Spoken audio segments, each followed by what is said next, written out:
And welcome back to the Pinnacle Cup IV. We're taking our way a second quarterfinal today.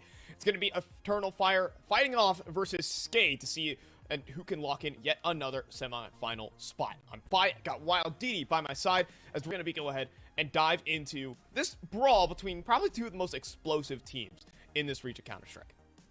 You know what? Heading into TYLOO versus Finest, I thought it was going to be a bit closer of a game. That didn't deliver, but I think one game that is sure to deliver is this one right here. We get a chance to look at the brackets, though, to see how the teams have progressed. Of course, we do look at the lower side of the bracket. Are we looking at the right bracket? Upper side, right now. We're just kind of going, we're going through the motions here.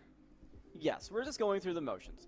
But so far, Finest has progressed forward. Of course, if you were watching the last match, some crazy highlights from Finest. But what we're going to talk about right now is Eternal Fire versus SKADE. Man, Eternal Fire, of course, no introductions needed because they made it to the major. But I think what's on the saltier side of the potatoes is that SKADE, they were so close to making it to the major, but they kept on having this loss after loss.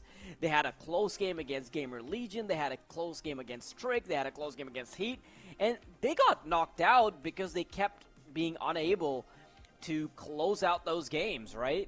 So not making it to the major, that's gotta hurt. And I think when you see a team like Eternal Fire that was also in a bit on the bottom end of the placings when it comes to being contenders of the major, there's got to be some vengeance that comes out when you're playing against them, right? Hot off the bench. I think SKADE think they deserve. They didn't even make it to the RMR. Like, just to kind of even harken back to that, if I'm correct, and I believe I am. Yeah, they didn't even make it to the RMR. Like, that is, I feel like that's a big team that was missing at the RMR. Like, they were a team that dominated the Tier 2 space. And now, well, they have their chance to dominate here. This is home turf territory. These tournaments have been SKADE's brand. As a whole here for Roz. So as we dive into it, it is a couple of new faces that have been brought to the scene. As Fiend have dissolved, SKADE have put together some of their newer players. And is this team more deadly than it's ever been? Well, I think this matchup could definitely tell us that. Absolutely. I think just looking at how this entire roster has been made up, Bubble and Dreamer being added, so you're sort of looking at it from the perspective of being a super team, if anything. You're merging the best pieces that you can find together, and that could work. That's definitely a recipe that can keep them in the top 30, but that's not what they're reaching for, are they? I mean, their core has been in the top 30 for almost exactly a year. Yeah, they've been in there for 52 weeks, so now they want to reach out for something more. After the loss, after being unable to make it to the major, they want to have a claw at Eternal Fire, who, by the way, people are going to say they had a land buff, and a lot of people are probably even going to say it wasn't even that strong of a land buff, and on top of that, after the major, they've had no officials, so I think SKADE have a very good chance here. Oh yeah, I certainly do as well. I mean, it's going to come off to a lot of what Eternal Fire have done in terms of preparation. I think both of these two teams have had a lot of time to prepare for this game. We talked about, at least, and for the rest of this tournament as a whole. So Eternal Fire coming off the bench. Is it going to be cold? Is it going to be hot? Because both these teams, they play some of the most explosive Counter-Strike you're going to get. Lots of big individual plays. I mean, look at the names that grace Eternal Fire. Centaurus, Woxic, Emor, Calyx even goes up in there. And so I'm excited, but first things first, we have to get to where these teams are going to play. Ancient, Eternal Fire never played that once in their life, and SKADE, same goes for Vertigo, but a Nuke pickup for Eternal Fire, and Inferno, which is the tried and true for SKADE, at least for the last year and a half. These guys have been dominating all fronts. I mean, is there anything that jumps out to you as out of the ordinary in this pickup? Not necessarily. I think Eternal Fire picking up Nuke, that's not really surprising at all, especially because SKADE banned out Overpass and Vertigo. But if you look at the fact that Eternal Fire allowed SKADE to pick up Inferno, that's a big question mark because that is their bread and butter.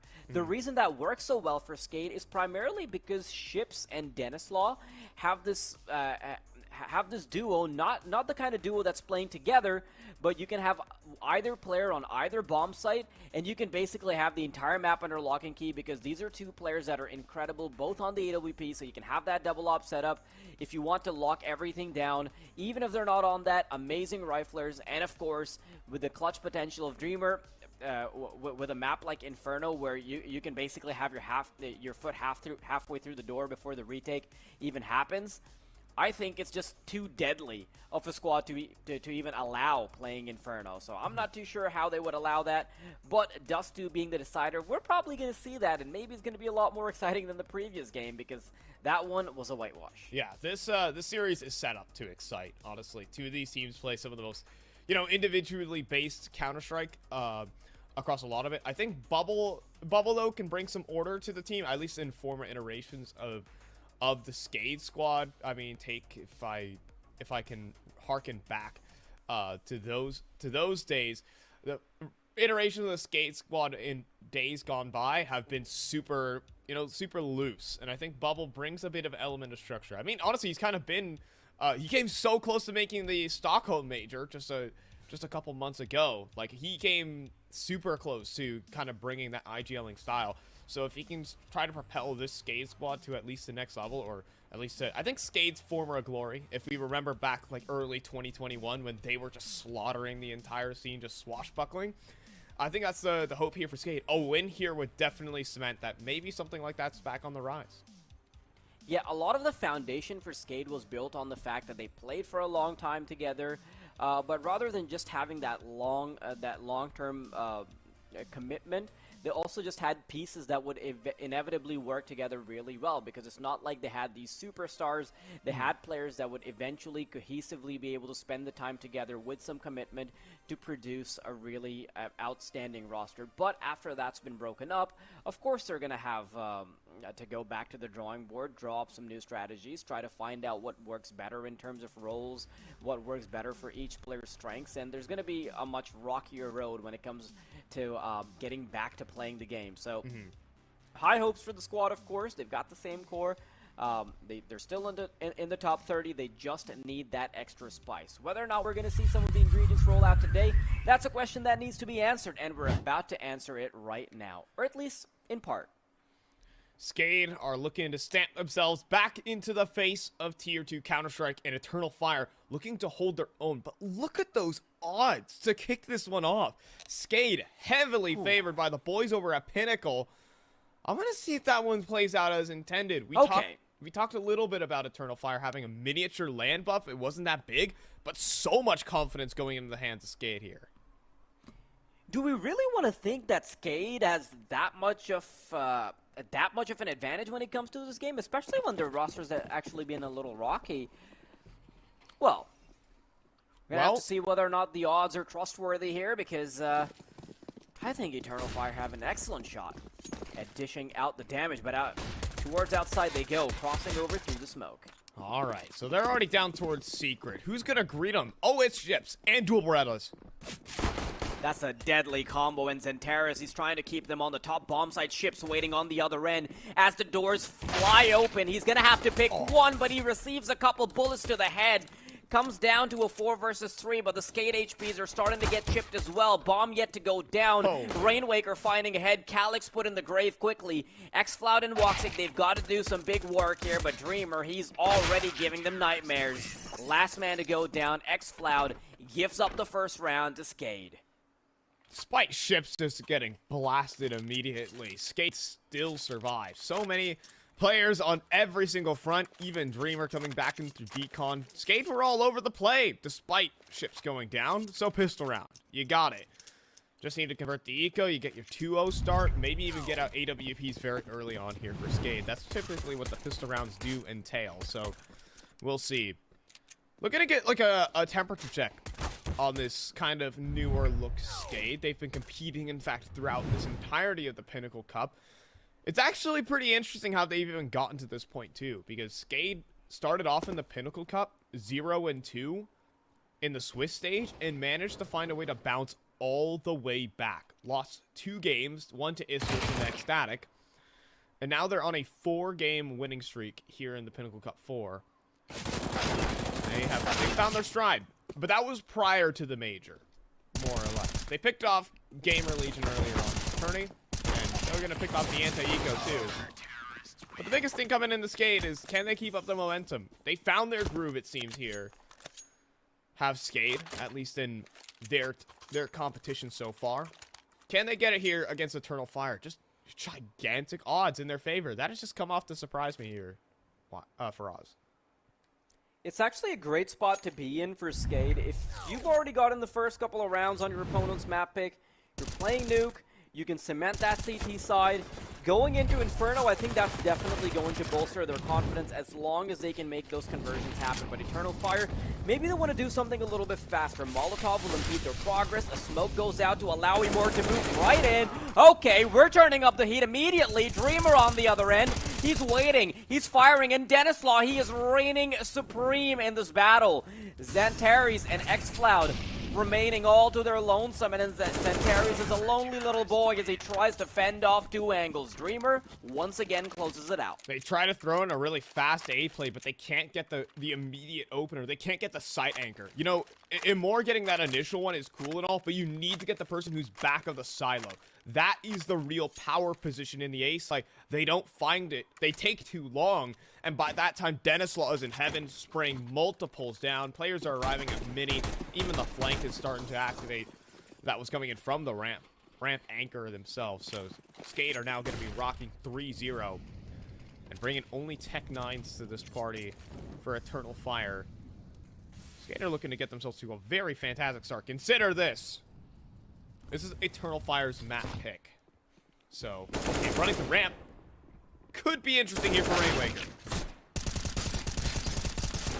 Yeah, this is, of course, oh dear, Modown. That's just it's just Rainwaker falling apart, but he's gonna be laughing his way to the bank, of course. He did manage to grab a couple kills before he died. That's tough. Get that again. They get another cool opener, but they're never able to really set down the stakes and build a tent. Really take that map control once again here. And, you know, fantastic spray down there from Chips. Can't take that away from him. Back out of the bye here for Eternal Fire. No bomb plant, so not all the utility in the world, but still a playbook to be played with. For Eternal Fire. Oh, Denislaw playing a dangerous game. Inside of the vent. See where he wants to go with that one. Is he seriously... He's going for knife kills. The hard commit, is it? You know, he can go down into the vents and actually resurface up to secret. That position from Denislaw could come into huge factor, as Eternal Fire are only now just starting their outside execute. Denislaw will have the chance to frag up a storm here. Did they just miss one of their smokes? He's got to be the man to take action here. Ships trying to keep them busy with the spray through the smoke. Denislaw, all you've got to do is speak at the right time, but he's too busy, too locked in. Tunnel visioned on the silo. But Eternal Fire, they are happy to get the first kill, get some damage on Ships, and back off. I'm not too sure if they know about Ships being tagged down, because it was through the smoke. But in the meantime, 45 seconds on the clock does it. They have all the info outside. They have all the info outside. They can basically go anywhere. So, well, SKADE, the thing is for SKADE is that they can actually run a two-man setup here on the site because they have the info outside and Rainwaker pushing up ramp. They have the read. Oh, there's a Molotov, though. This is going to stop them right in their tracks. But Ships, he doesn't hit his initial shots. Dreamer wants to hold it back. Will they get the side anchor this time around? He is trying to keep it close, but he can't cut the corners. Denislaw out of commission as Xantares lands the final kill. So, things could change really... It could have been massive there for Rainwaker if he found a kill on a Xantares. Xantares low HP as well, so... Rainwaker flicks over quick and drops the opper. Then that flank is on. Then they get snapped up.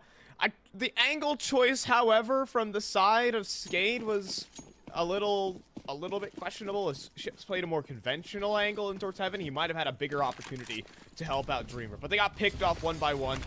Even though they did have the read, again, 4v5, there are lots of bells and whistles there.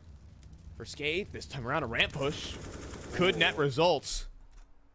They're trying to get cheeky with it. Calyx waiting, but no, Rainwaker can pull the trigger a lot faster, and they're careful about it too. They play it conservatively. backing off. Eternal Fire beginning to feel the pressure, but in more relieves some of it by taking out the player on outside. Lots of HP losses. But can they stop the blood loss? Can they stop the hemorrhaging and still make their way back into the round? 1:05 on the clock, and they are scratching their heads, still looking for a new avenue to approach from. Stanislaw still has to keep eyes on the back of his head. No idea if a potential Heaven Wrap could come through. Down and towards the ramp side, but he is going to commit. The rest of Eternal Fire still hanging around towards the lobby area. They are making the sound cues, though. Denislaw's going to be primed. There it is.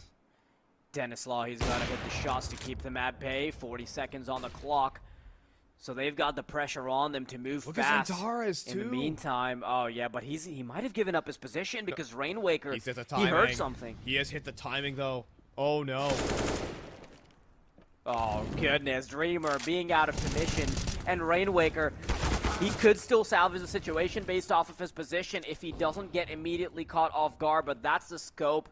Denislaw, they know. Rainwaker and Denislaw have to back off. It's got to be a save. That is impeccable timing from Zentaris. Even though Dreamer even knew it was coming, just sometimes there's always the thought at the back of your head where you know that someone's going to be Heaven, but you're also being executed on at the same time, and you just kind of lose focus. Fantastic flank there from Zentaris. Honestly, a great play there from Eternal Fire. They feint out the ramp play. Hold on. Let's see if they can save these guns first. Oh, and they can't. That will put a dent in the economy. But I like the play there from Eternal. Too much? Yeah, they got the. I mean, they lose the armor. Some cash left. Denislaw will still be in a. But what I want to hit at there is Eternal Fire kind of juke out the defense a bit. They have Zentaris ready to Heaven Wrap. And they use that ramp play to actually force the Heaven player to maybe rotate down into J-Hall and give up the Heaven position. And that allows Zentaris to find himself a gap in the defense. It's a great understanding of the rotations there, despite the early advantages that SKADE accrued for themselves. So more power to them. It was a bit of Fire. It was a bit of a gamble, of course, because they wanted the rotation to happen exactly in the way where they wouldn't be exposed, where they wouldn't be exposing Zentaris. Oh my! I thought because Ships is getting very aggressive on outside. Denislaw, once again, ramp position, ramp responsibilities. Everybody else, I mean, they've got a couple pistols in there. They've got an MP9 on Rainwaker, so the op is going to have to do most of the heavy lifting. Yeah, with Ships down already, you're kind of in a man disadvantage. Defense spread thin. I mean, if you're Denislaw, you more or less have to be more aggressive than you are passive. Right now, he's just hoping someone walks into his scope outside. And in the meantime, Eternal Fire have taken all of ramp control. Without even SKADE realize that that's even. I mean, they know it's a possibility, but they don't know it's even happened yet. That's a nice shot from Denislaw. But Calyx has something to say here. He's going to go back up towards Heaven. Does get dropped. Is that a doable round, I smell? Probably not with X-Flow getting a kill like that one. Denislaw trying to chime in, quickly put out a commission. 4-3. But man, if there's any parallels we can draw with the Finest versus TYLOO game in this one, it's that their understandings of their depth to the game in terms of their strat book, Eternal Fire, they cannot be compared to TYLOO at all because it's like there's no parallel. It's perpendicular. They have a dragon in their logo, right? Yeah, and that's where the similarities end, because even if you look at the previous round, the fact that they had such a convincing ramp play to allow Zentaris to wrap around, that just showcases they've got a lot more to go if one thing doesn't work. And once again, they're allowing one player to work towards outside just to have this one thought looming in the back of SKADE's head to be able to work off of a lot more information that SKADE have to preemptively give up because they're expecting phantoms in every corner. So, where do you go here with your Eternal Fire? They put the pressure on outside in a way that could possibly lead for a good lurk. Well, you've got a minute and 15, right? So yeah. You just wait out the smokes first. You've got to wait out the utility. I know. Of course, while you're waiting out the utility, it's good to be productive with your time. Mm-hmm. You know, don't let your don't let your cash sit around. You got to do something with it. Invest that time wisely, folks. And so they're going to actually toss their util outside. This allows Xantares to maybe move forward. And again, the thought of a mini split is very, very real. But in the meantime, they're actually going to bring this back to ramp. Rainmaker hears all these footsteps. He's forced to give up control. In fact, Internal Fire are committing to ramp. Rainmaker, lots of responsibilities, and he's not going to step up to it. Xantares, in the meanwhile, takes advantage of the chaos happening down under and opens up top side as well. SKADE, they have lost their domain, and I think they've decided to sit this one out, if that's even an option. They're just going to be laid out. Nothing they can do about it. Bubble's made noise. Have to back off forcefully. Yeah, what were you going to say? Bubble has made noise. This is going to be weird. Uncomfortable, always. Like, I thought he'd made noise. It's weird because on maps like Inferno, you can categorically clear everything out, but on a map like this, especially in the outside area, you can always get stabbed in the back or something along those lines. It's not possible to clear everything so methodically. You know, it's a very interesting idea there from the side of Eternal Fire. Normally, Xantares would be the player who just sits inside of Squeaky and cuts the the vent rotate. At least that's like the ideal ramp play, is you just run a 4-1. 4 players go ramp, Xantares plays Squeaky, cuts, rotates. But instead, he actually walks outside to do that exact same job. And he'll find another kill here on his shifts. Did it impact the round? Did it open up the entire site? It didn't. But it's still the thought process that's there. Ramp rush? Okay, not here. Just the opening shot looking to be taken. Just looking for the opening pick there for Woxit. But smoked out. Not going to happen. It's a half by here for SKADE. But Eternal Fire already rocking up with 4 rounds consecutively here on the T side. But SKADE have somehow in a lot of these rounds still made themselves competitive. So it's nothing necessarily to write off, especially with Bubble on an AK outside to Team Red. It is a nasty setup, and it's only now our Eternal Fire going to begin their outside play. If I was Eternal Fire, I would not be expecting 2 people to be holding the outside play, but Bubble does get mollied out of... They just missed their smoke wall. Bubble's happy to take advantage of it. No! Xantares, he responds. And now there's a Desert Eagle waiting on the other end. Oh, Dennis. That's one. Gets the AK. Recreate the rain play. Is that going to happen? No, there's just too much fire here. He gets burned alive. Nothing he can do about it. No movement will save him from that. And Dreamer and Rainwaker. He was looking for once space. Again. Poor lad. Oh, yeah. He thought there ought to be a gap somewhere in here. He even tries to jump up top of the box. Rainwaker, alright. Nope, not happening today. Dreamer's off the save. I have a theory. Okay? Alright. Of course you remember that secret play from Rain, right? The 3 kills, the 4 kills being lined up with the A1S in the major. Right? Oh, yeah. Yes. Yep. Now, the funny thing is, SKADE have Rainwaker, okay? And the whole point of that is that he wakes his teammates up and reminds them that they're not Rain, and they just die after a deagle kill. Okay. Yeah, that's all I got. I'm sorry. All right. This bomb's going to go up in smoke. Talk about the game state here for Eternal Fire with 5 rounds straight. I mean, I think they found a unique way to win a lot of these rounds. I mean, they're putting Xantares in such as a win condition position. You know, we've had him as that Heaven Lurk so far.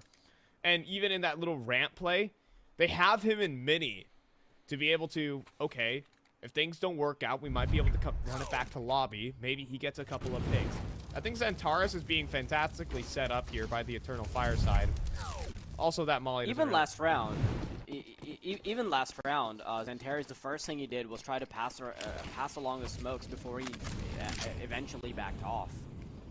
So the entire game plan of Xantares is to play off of the distractions that the enemy, that the rest of his team is creating, and it's a very traditional lurk style of play in that sense, and that's not something we see too often, but it's probably something that works well on Nuke simply because of the sheer number of angles you have to check as a team. Xantares up to no good once again. Surely SKADE it starts to be expected and just a bit, but he's not actually going to make his move so early.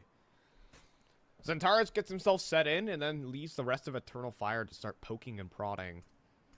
See how the defense reacts for SKADE. Try to make him flinch, and then Xantares is going to hit you with the right hook. Yeah, this is going to be a bit slower than what we've grown accustomed to because Eternal Fire, they haven't quite gotten as much space this time around. Xantares, he's also not in a prime position to make that fast play happen. There's only one player on A right now. Oh, they've made him flinch. That's their biggest issue. It's one player huddled around the vent, and as Dennis this utility starts to come in, no, there is nothing he can do. He's going to have to step out and die here. 3 kills happen in the midst of the chaos. And again, we're out of it. No longer part of the engagement. Bubble and Rainwaker, they have not been invited. Names crossed off of the VIP list. And they just toss the wall smokes outside, and SKADE just chomp down on the bait. They commit 2 players to outside, and they also have Denislaw watching ramp. They're trying to read... SKADE were trying to read into the fact that there's going to be a ramp play coming through. Eternal Fire just broke their ankles on the court right there for SKADE. They had absolutely no idea what was coming their way. And it was only Bubble. Only just then did Denislaw come into the site. But he's an AWP behind the silo. That is a bold call. Even if he gets one, I have high doubts he's going to even have a time to chamber another bullet in the op and try to fight off. So Eternal Fire, they absolutely just broke the ankles of that SKADE setup. They picked the perfect strategy in the situation. And now, well, they're up 6-4. T side of Nuke. Things are looking odd to start. I'm like, SKADE, maybe Pinnacle was right by heavily favoring SKADE with, I believe, a 1.3 to 2.7. But I think it was closer to 3.3 actually when we started things off. Yeah, something absolutely obscene. I'm like, maybe they are right. Maybe SKADE is a teenage rifle toy, but no, Eternal Fire, you know, just tactically speaking, they're on it right now. We haven't yet to even see Xantares have massive impact in a round. Just like, you gotta wonder if, like, maybe the site play trades out, like, 2 for 2. And then Xantares' position becomes all the more important. But no, he just consistently found a frag on a lurk every round. Even when the round's already over, his teammates are doing the heavy lifting right now for good man Xantares. Leaves things easy as ever. But right now, okay, we're going for an A rush here. Changing the pace. A lot faster than we've grown accustomed to, but that means Dreamer and Bubble can get faster kills all the same. Calyx misses a few crucial shots, but he has more angles to deal with now. Ships and Rainwaker, they've got to put up the big numbers, and they do. Nice little spray down from Ships to end things up, and that is a 3K from the man. And you know what? Before I hand you the mic fight, a lot of the stuff that's been going wrong for SKADE has been off of the back of them not really having too much utility, right? So they can't delay in the last few vestiges of the round. But when they don't have any utility and Eternal Fire immediately go for the push, that works to their strengths because they go for an early A commitment. They weren't going to use utility anyway. They had to rely on their guns, and it seems like Eternal Fire walked into the game plan.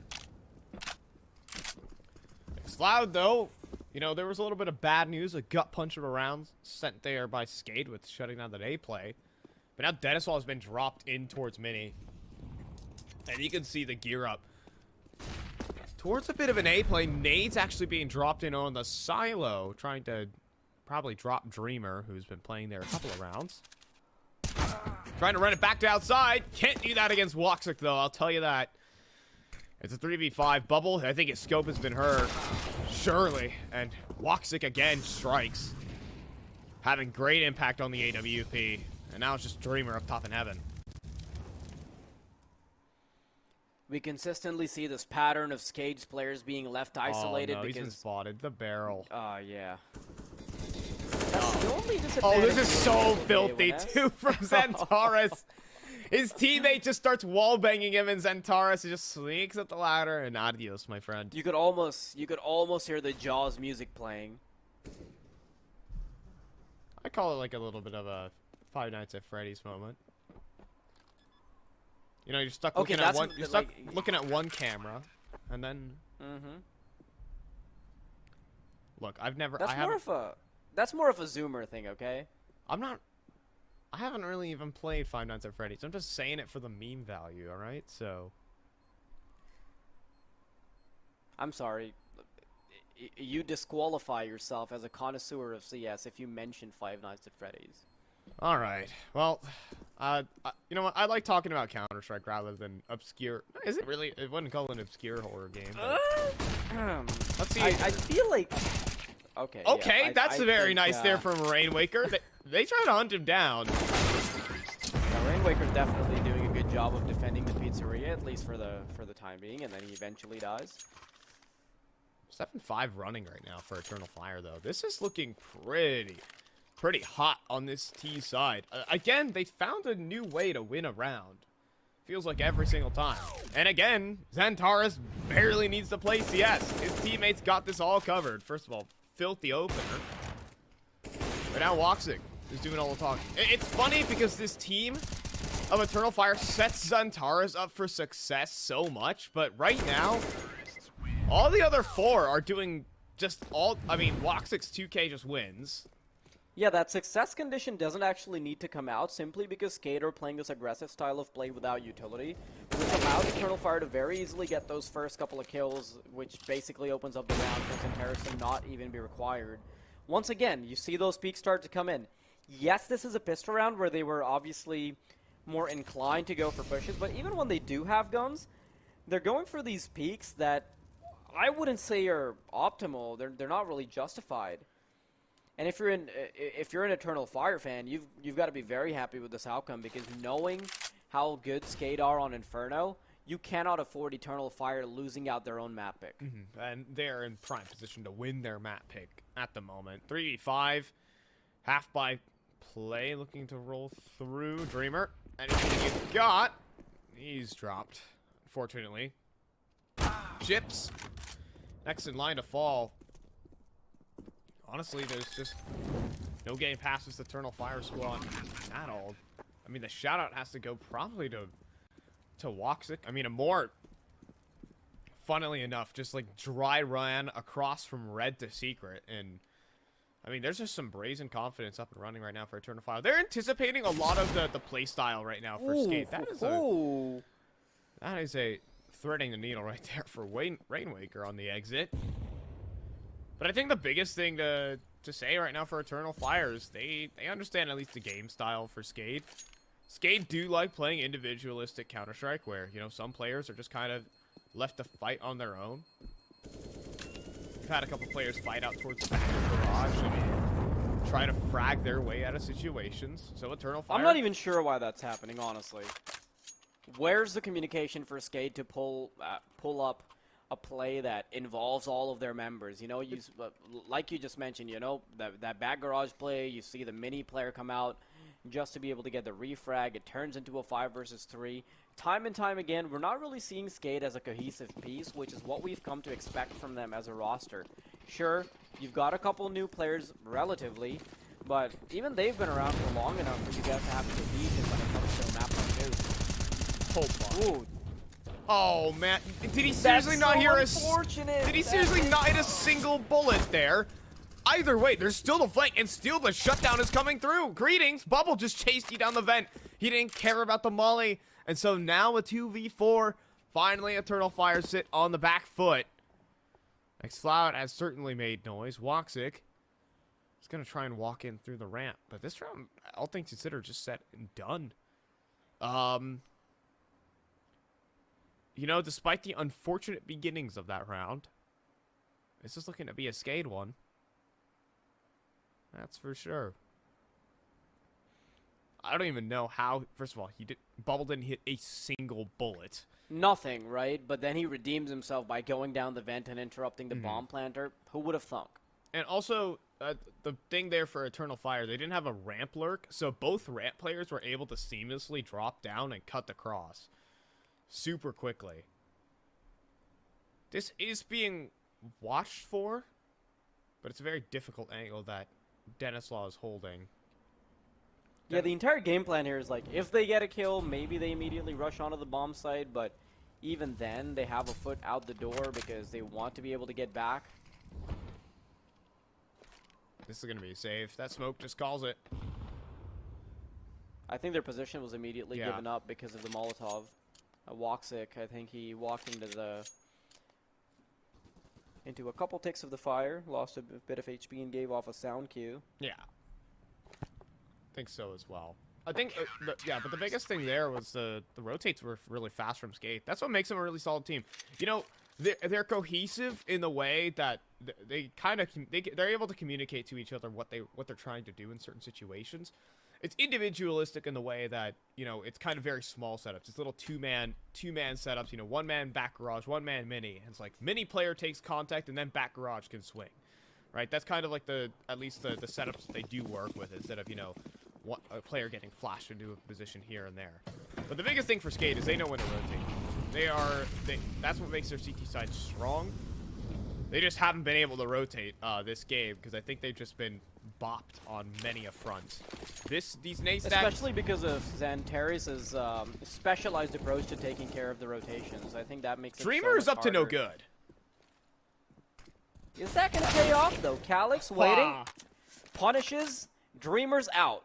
There was a lights timing. out, back to bed. There was a timing there where Calyx was going down the ladder, but fresh off the ladder, snipes another. Denislaw. Oh dear. Oh no. Unscopes and can't hit the shot. Now this A site is under threat. They've got to pick their battles here. They've got two angles. One could potentially come through the door, one in mini, and they still have to worry about the lurking threats outside. Eternal Fire not quite pulling the trigger just yet. Xantares is on a solo mission while he more holds a line. The barrel makes it hard. The bomb is dropped. And if you're Eternal Fire, you're in a bit of trouble, but they're quickly clawing their way out of it. Denislaw and Rainwaker, last couple of players alive, and they've got to make a hero play because this is the last round. Numbers punched in. How will they approach this? Oh my gosh, Xantares has just walked right over Rainwaker. He can walk back into the spawn and actually pick Xantares. Oh, but Xantares spotted him first. It'll hit the headshot first. 1v4 for Denislaw. Up the... Whoa, what? Oh, nice little no-scope. This is not Valorant, by the way. And he just no-scoped him on the ladder. I mean, all right, you won that one. You won the duel, I guess, for Denislaw, but a 9-6 T-side. I mean, Eternal Fire are still loving every second of this game. Just need to win pistol. This one could be closed out very quickly. Yeah, I think if the pistol's secured and they don't mess up the subsequent round when the Galil start to play, we can start packing things up and start moving on to Inferno, where SKADE are actually going to be very heavily favored. But the pistol round is, of course, very important. Eternal Fire, Or no kit in play, only some utility to try and buy you space, and Imor is already saving on this pistol round. Yeah, dual Berettas and armor. Or is he saving? He's actually coming back in... No, never mind. No, he is saving. I tell a lie. Xloud gets flanked out, and more get your kill reward bonus. I think that's all you're really looking for. I'd save the armor at least. He'll be able to survive and control, so no issue here for yeah. And so, okay, SKADE with the pistol. They're gonna need a lot more than just that, but you know, pistol rounds are always a good start. I'm very interested in seeing whether or not there's going to be enough strategic depth from SKADE, because I do still think their CT side was very acceptable. Some of their rotations were being hard anti-stratted almost by Xantares' outside lurk, but other than that, they did show a lot of signs of promise. Eternal Fire, we don't know how their CT side is going to be just yet, and perhaps SKADE can be a lot better on the T side, especially with their teething issues initially out of the way in the map.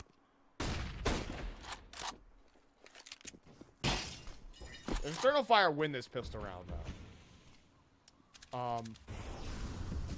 Or rather, not the pistol round, but rather the force buy.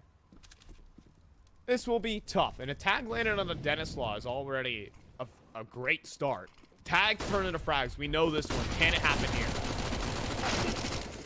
Oh, Bubble, you missed quite a few shots, and that allows just the window of opportunity for Woxic to make something work. 4-on-4, Eternal Fire, they are absolutely not out of it. And the longer they stay outside, the harder it becomes for SKADE. These long-range duels, not too favorable, but SKADE is not going to let it get too sloppy. Calyx, last man standing with a decent weapon. X-Flout on the 5-7. Oh, he's been spotted. Yeah, that is a bit of the backpack being spotted. They saw the label on the back. They're going to walk up on him. I mean, they can do so much. They know exactly where Calyx is. They have him boxed. Oh, but he still wins the duel. And he's fighting his way out of his position. They're on the A side, though. They have not made a single sound. Yeah, he's not going to be able to hit the flick. So. Yeah, sliver of hope there. Thought for a second he might be able to replicate what he did on the first peak, but that is not the case. X-Flout, the only thing he's got going for himself right now is that little knife, that skin and glove combo. It's pretty nice together, I'm not going to lie. That darker shade of green with the more vibrant gloves. Yeah, I like the color coordination. I wonder what his other skins are looking like. And now he doesn't get the FAMAS. Maybe he has a couple other skins that are green in the inventory. I'll have to see what his A1 looks like, but that'll come in a future round. Odds have basically evened here. I think Pinnacle favors SKADE so heavily on Inferno. I think that's definitely a reasonable shout coming to the future. But this map isn't over just yet. I mean, I'm going to make the call, man.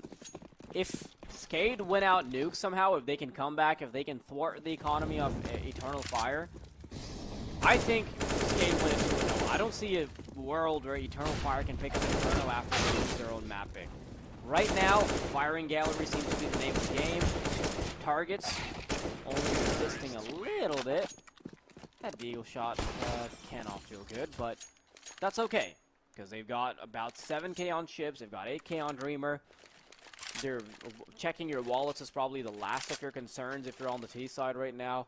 And on the other hand, Eternal Fire, they've got a fire under their you know what's, because they know these upcoming rounds are going to be a lot harder. Gonna be revving their engines here for Eternal Fire. They got all the guns. Let's see at least what the setup is to look like here for SKADE. Well, I'll keep it back at T-Red to try and stop any outside aggression, but you know, SKADE are just kind of throwing a massive feint outside. I'm not sure where if there's supposed to be an extra smoke to complete that, and there is. But this is all a fake. This is all a ruse. They are setting up a complete topside hit. Oh, I love that little detail. The fact that they threw the smoke late also signifies that it telegraphs the message that that smoke was important enough for them to have to throw it even after they botched the rest of the smokes. So it becomes a more convincing fake if that's what they're going This execute is going to hurt. Everyone is forced out of position, but a great CT side molly stops one of the Molotovs.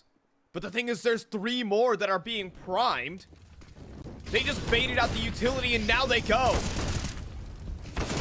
Oh, but this is still going to be hard. Just using all of your smokes, all of your mollies early on means that it's going to have to come down to just Dennisfall. 1-on-3, catches the first one, and it's a very reasonable duel for him to take. Then Paris, you're giving away your position, but that's okay because you can still get the follow-up. Eternal Fire, double digits. You know, it was a cool play there from SKADE to toss in the first molly, draw out a little bit of counter utility. But what that first molly also did was bring a 3rd player to the site. And that's where things immediately go wrong. Because, you know, sometimes players can beat whatever utility setup you have. That's the biggest thing. They had a crossfire from site and on top of hut. And when top of hut got eventually mollied out and got crisped, there was a man in towards heaven. And that was Antares. Now double digits for Eternal Fire. Another gun round for SKADE. Win this.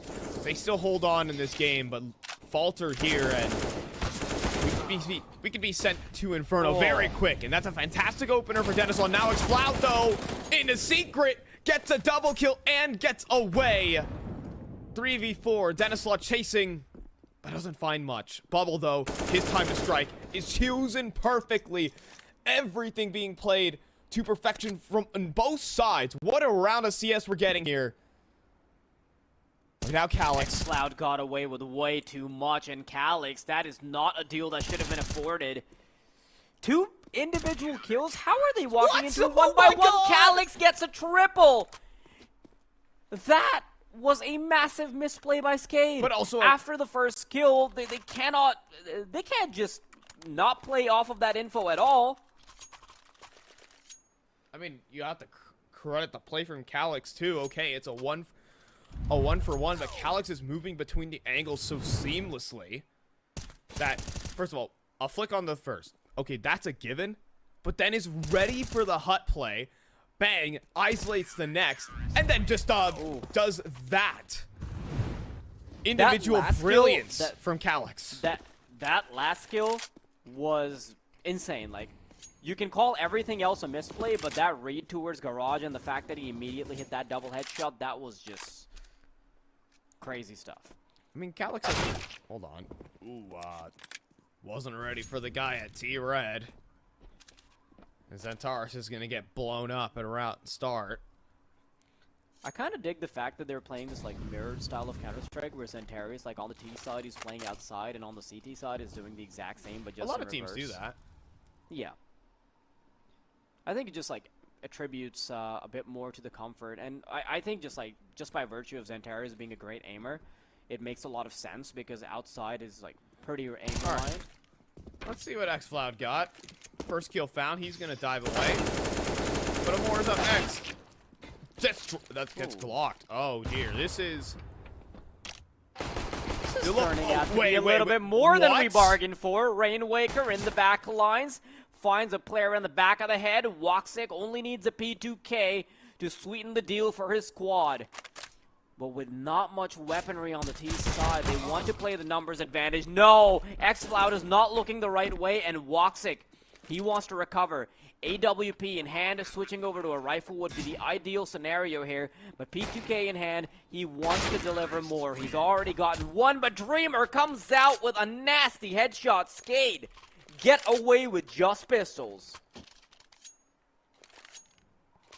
Holy.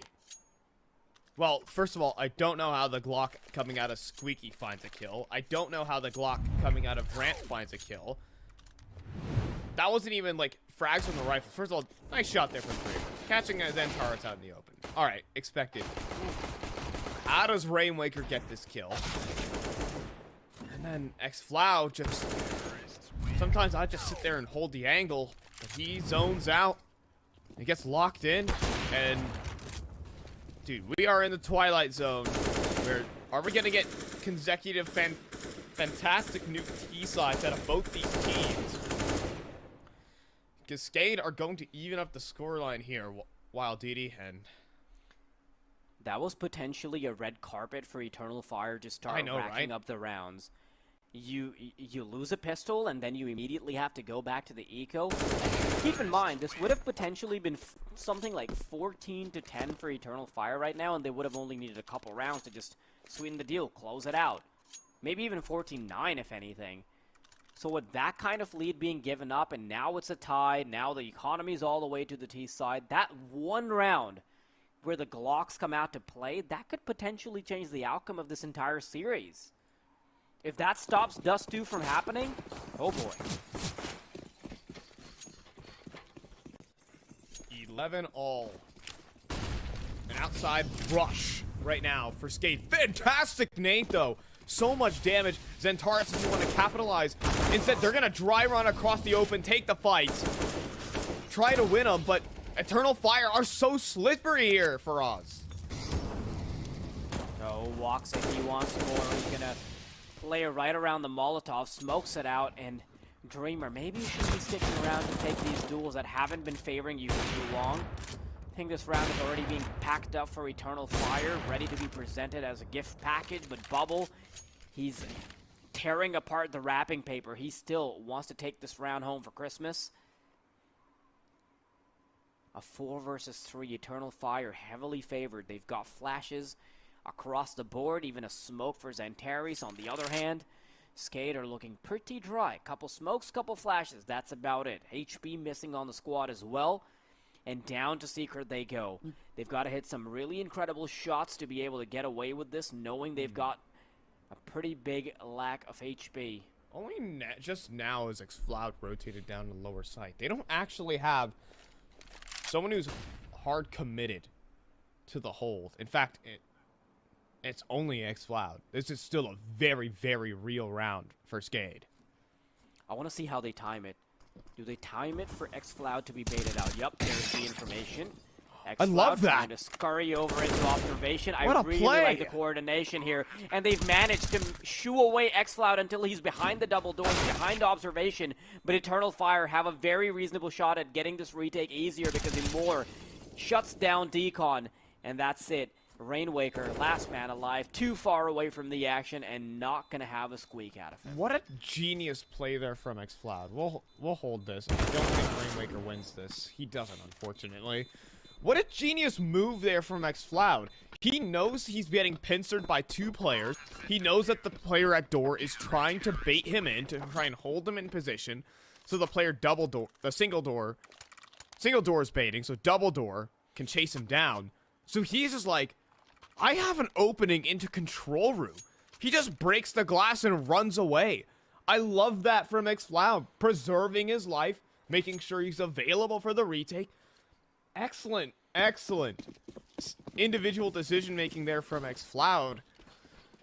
And, well, that allows for an easy retake. If he didn't hear the double door sound, he would have actually hesitated to go into observation because he would think that there might be a player there, but I'm going to have to hold that thought. Walks it, nice and easy cleanup onto Bubble. Doesn't face too much retaliation, and Chips, before he can even really get a chance to have a view of outside, he's been taken away. Headshot into the smoke, barely saw his aggressor. Dreamer, okay. Maybe if we can have more shots like that, we can get the party started again for SKADE. And that's all they need. They just need one good round to be able to bring them back in the driver's chair. Observation, two players ready and waiting. Are the T side going to check for this? No, bullets start raining down, and Dennis Law, he's the only one that gets a peep out of him, but that is not going to be enough. Another fantastic rotate there from Eternal Fire. This time they already have two players in position, and they're just going to fight out. Double swinging from observation. Some people, some teams would just hold their position and say, I want to go try and deny the plant. And that's an extra bonus. I have a teammate by my side. They just want to end the round on the spot there, bud. First of all, start things off there for the side of SKADE is just the outside play getting absolutely shut down by Woxic. We didn't even see that. They're going to try to go fast outside again. This time, it's the other way around. Ships gets the duel and is trying to speed in towards Mini or Garage, trying to start a fast Heaven Wrap. Oh, yeah, this is a bit different because this time around, Chips is already all the way into Garage. xFloud has and no with idea. this information lacking, xFloud, he might get caught off guard. Waiting for it. Ooh, they actually used a flashbang to allow Ships to be distracted. Rainwaker, in the meantime, working up the ramp area. So very even duels taking place all across the map. In the meantime, Woxic has to greet Rainwaker. Imor not waiting for it. One duel, once again, one duel apiece for either team. So it keeps going back and forth, but up the vents they go. And There's the pace will slow down. There's still 2 on A. Going up the vents is a death sentence. They've got to make a decision now, right? They don't have full information on A either, so whatever they try to grind out, they have to at least... They either deal with two players or they go up against an uncertain AWP. I'm not too sure what they opt for, and with Calix getting the kill on Dennis Law, their decision becomes a lot easier. Oh, Dreamer. Once he it's only Woxic, though, and an op trying to deal with two angles is not a fun prospect, but doesn't matter. It's Woxic we're talking. Fantastic quick scope. Dreamer needs to go in and pick up the bomb. Molly goes in. He has time for it. Dreamer has now set himself into a 1v2. Numbers punched in, but can he punch in the skulls with his bullets? Wants to play the long game, wants to wrap around. AK in hand, and he's got full HP. He hasn't revealed himself just yet. Isolates a duel, but xFloud is too quick on the trigger. Dude, this xFloud guy has kind of been, well, first of all, making excellent individual decisions, and then secondly, I mean, blasting ahead like that in such an important situation, lose the duel, you get a 1v1, and all of a sudden, the odds shift in Dreamer's favor, and gives SKADE a chance. But, you know, SKADE get off to the early starts in these halves, but midway through, Eternal Fire are coming in just fast rotations, a good understanding of their opponent's game style, having their players in position so quickly. It comes down to some great CT side calling. Especially, I mean, do you remember the round where they already had 2 players in observation? This time around, they have Woxic in observation. We can call that 2 players. How about it? Right now, the side of Eternal Fire have definitely had SKADE's number. The CT side. Great rotations coming through. And SKADE, well, what do you do to find this out? They've gotten openers. Like, they found the space outside before. But there hasn't been a concrete solution to Eternal Fire's great reads. They're going to force buy into this one.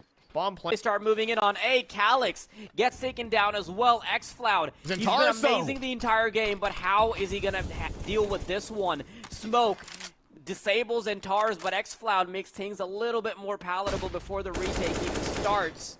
Moves out. Flashbang is great. Woxic is of great help as they keep whittling the numbers down. Max 10 can't be of use that far up. Xfloud on the verge, on the brink of getting an ace, but Rainwaker can still put an end to this.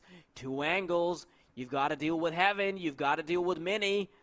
And you still have the bomb to plant. 40 seconds on the clock. So much responsibility that Rainwaker is going to have to shoulder. And Xfloud has imprinted his image into the mind of Rainwaker by wreaking havoc from Heaven before. This final kill, when's it going to come through? And you can see exactly why Rainwaker is taking his sweet time. They're going to let him plant here. They're letting him plant for the side of Eternal Fire. Rainwaker can do whatever he wants. He's going to get a free plant. Now Rainwaker understands this, but Eternal Fire are happy to play this 1v2 together. There it is. That's the information. They know where Rainwaker is, and Xfloud plays it perfectly, gets the ace as well, and now he can rejoice. What a fantastic round from Xfloud. I mean, Zentaris was looking to be the key factor. He gets smoked out. Xfloud is the 3rd man rotating, finds everything from Heaven. Everything. Goes far above and beyond what he's supposed to do. Dicing up 1v1 duels while his teammates from Mini keep drawing attention.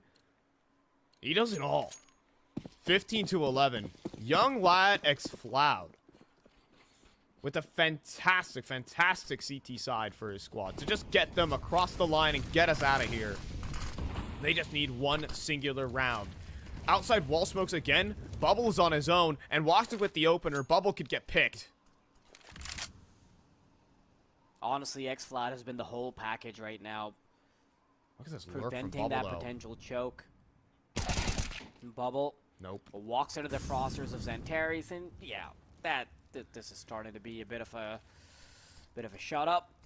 SKADE, who were heavily favored initially, now that Eternal Fire is picking up the pace on Nuke, I think a lot of faith has been restored for Eternal Fire, but still, that is just the first of the hurdles that they have to get past through. Xfloud's here again. Yeah, what are you going to do against a man? That has to be the final few nails in the coffin. Shifts. He's only living on borrowed time. It's not like he can do much off of this with 45 seconds available. Has a chance to plant the bomb, but a 1v5 ace? Is that going to happen here, Fi? Are we going to bet our chips on it? I don't have any chips. Tortilla chips? Which ones? 1v4 here. I don't think he got this one. I hate to break it to Ships. Find a kill on an Xfloud. Maybe we're talking, but okay. 20 seconds, but 22 HP. He's about to be swarmed by a couple Eternal Fire players. Oh, plant again, you're gone. Oh! Ooh, nearly had the lineup there. Really good effort there at the end. But Eternal Fire, they close it out 16-11. We move on to Inferno. Now we're going to battle it out on SKADE's home ground. So be right back. We'll be right here. Stay tuned. They're gone.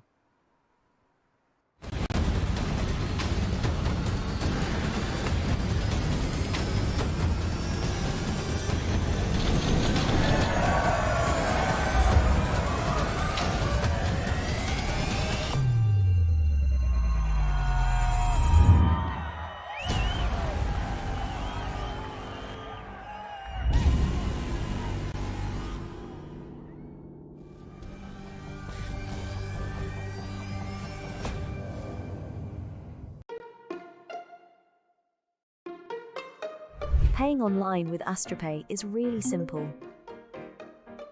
From the merchant site, choose AstraPay as your payment option.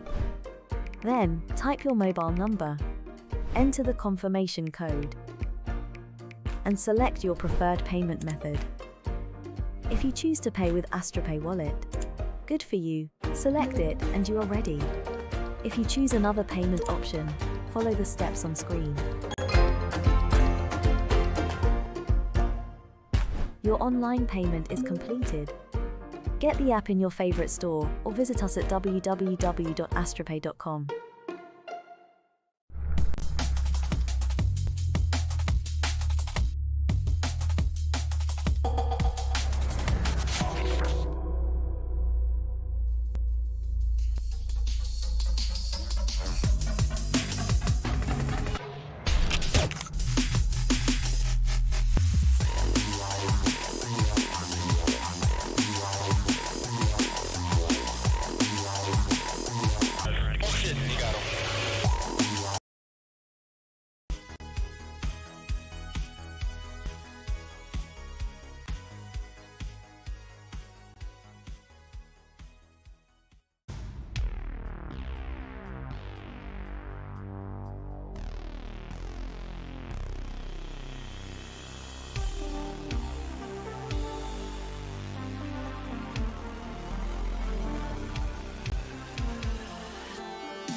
number 1 going the favor of Eternal Fire. 16-11, a wonderful performance coming out from xFloud. And now, well, taking it to the opponent's map pick. It's SKADE. It's Inferno. It is bread and butter. It's fine and wild, DD, to take this one away. Let's get this started here.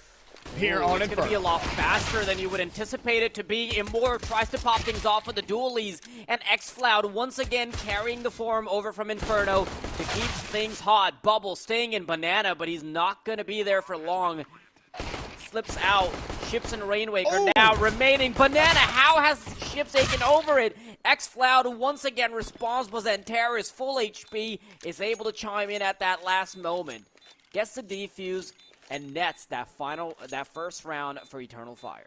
Pistol round found for EF now. All right. xFloud, I don't think he made a single mistake, that CT side. All things said for Eternal Fire. xFloud played an excellent map of Nuke for the young gun. So keep it up on Inferno. It's a different playing field, though. It's a map where SKADE are infinitely more comfortable. It's where they've made a name for themselves in this space of CS. Just as a unit, I think it plays to them stylistically very, very well. They are a very crossfire-oriented team. They love playing off of their teammates a lot. And are less so focused on the protocols, but rather the instinct of the game of CS. So we'll see how that can stack up against Eternal Fire, who've been playing some measured Counter-Strike, fast rotates, all the likes. Cal can start. And a fantastic 2-piece. Make it 3. How about, well, almost 4, but you know what? How about we just make it all 5 for the rest of Eternal Fire? That was quick. That kind of setup where you're on top of the balcony just works incredibly well, especially if you're going up against weapons that aren't particularly long range. Like, if you're going up against a pistol, a MAC-10, maybe a Hero AK in there, you'll definitely catch a couple off guard, and that's exactly what we saw exhibited on the server. SKADE now down to pistols. Gotta be a throwaway round, and if you're Eternal Fire, you're salivating over the prospect of having a comfortable Inferno. You win the first couple of rounds, you can play off the back off it, add that third round, and you know what? Suddenly you're in the captain's chair.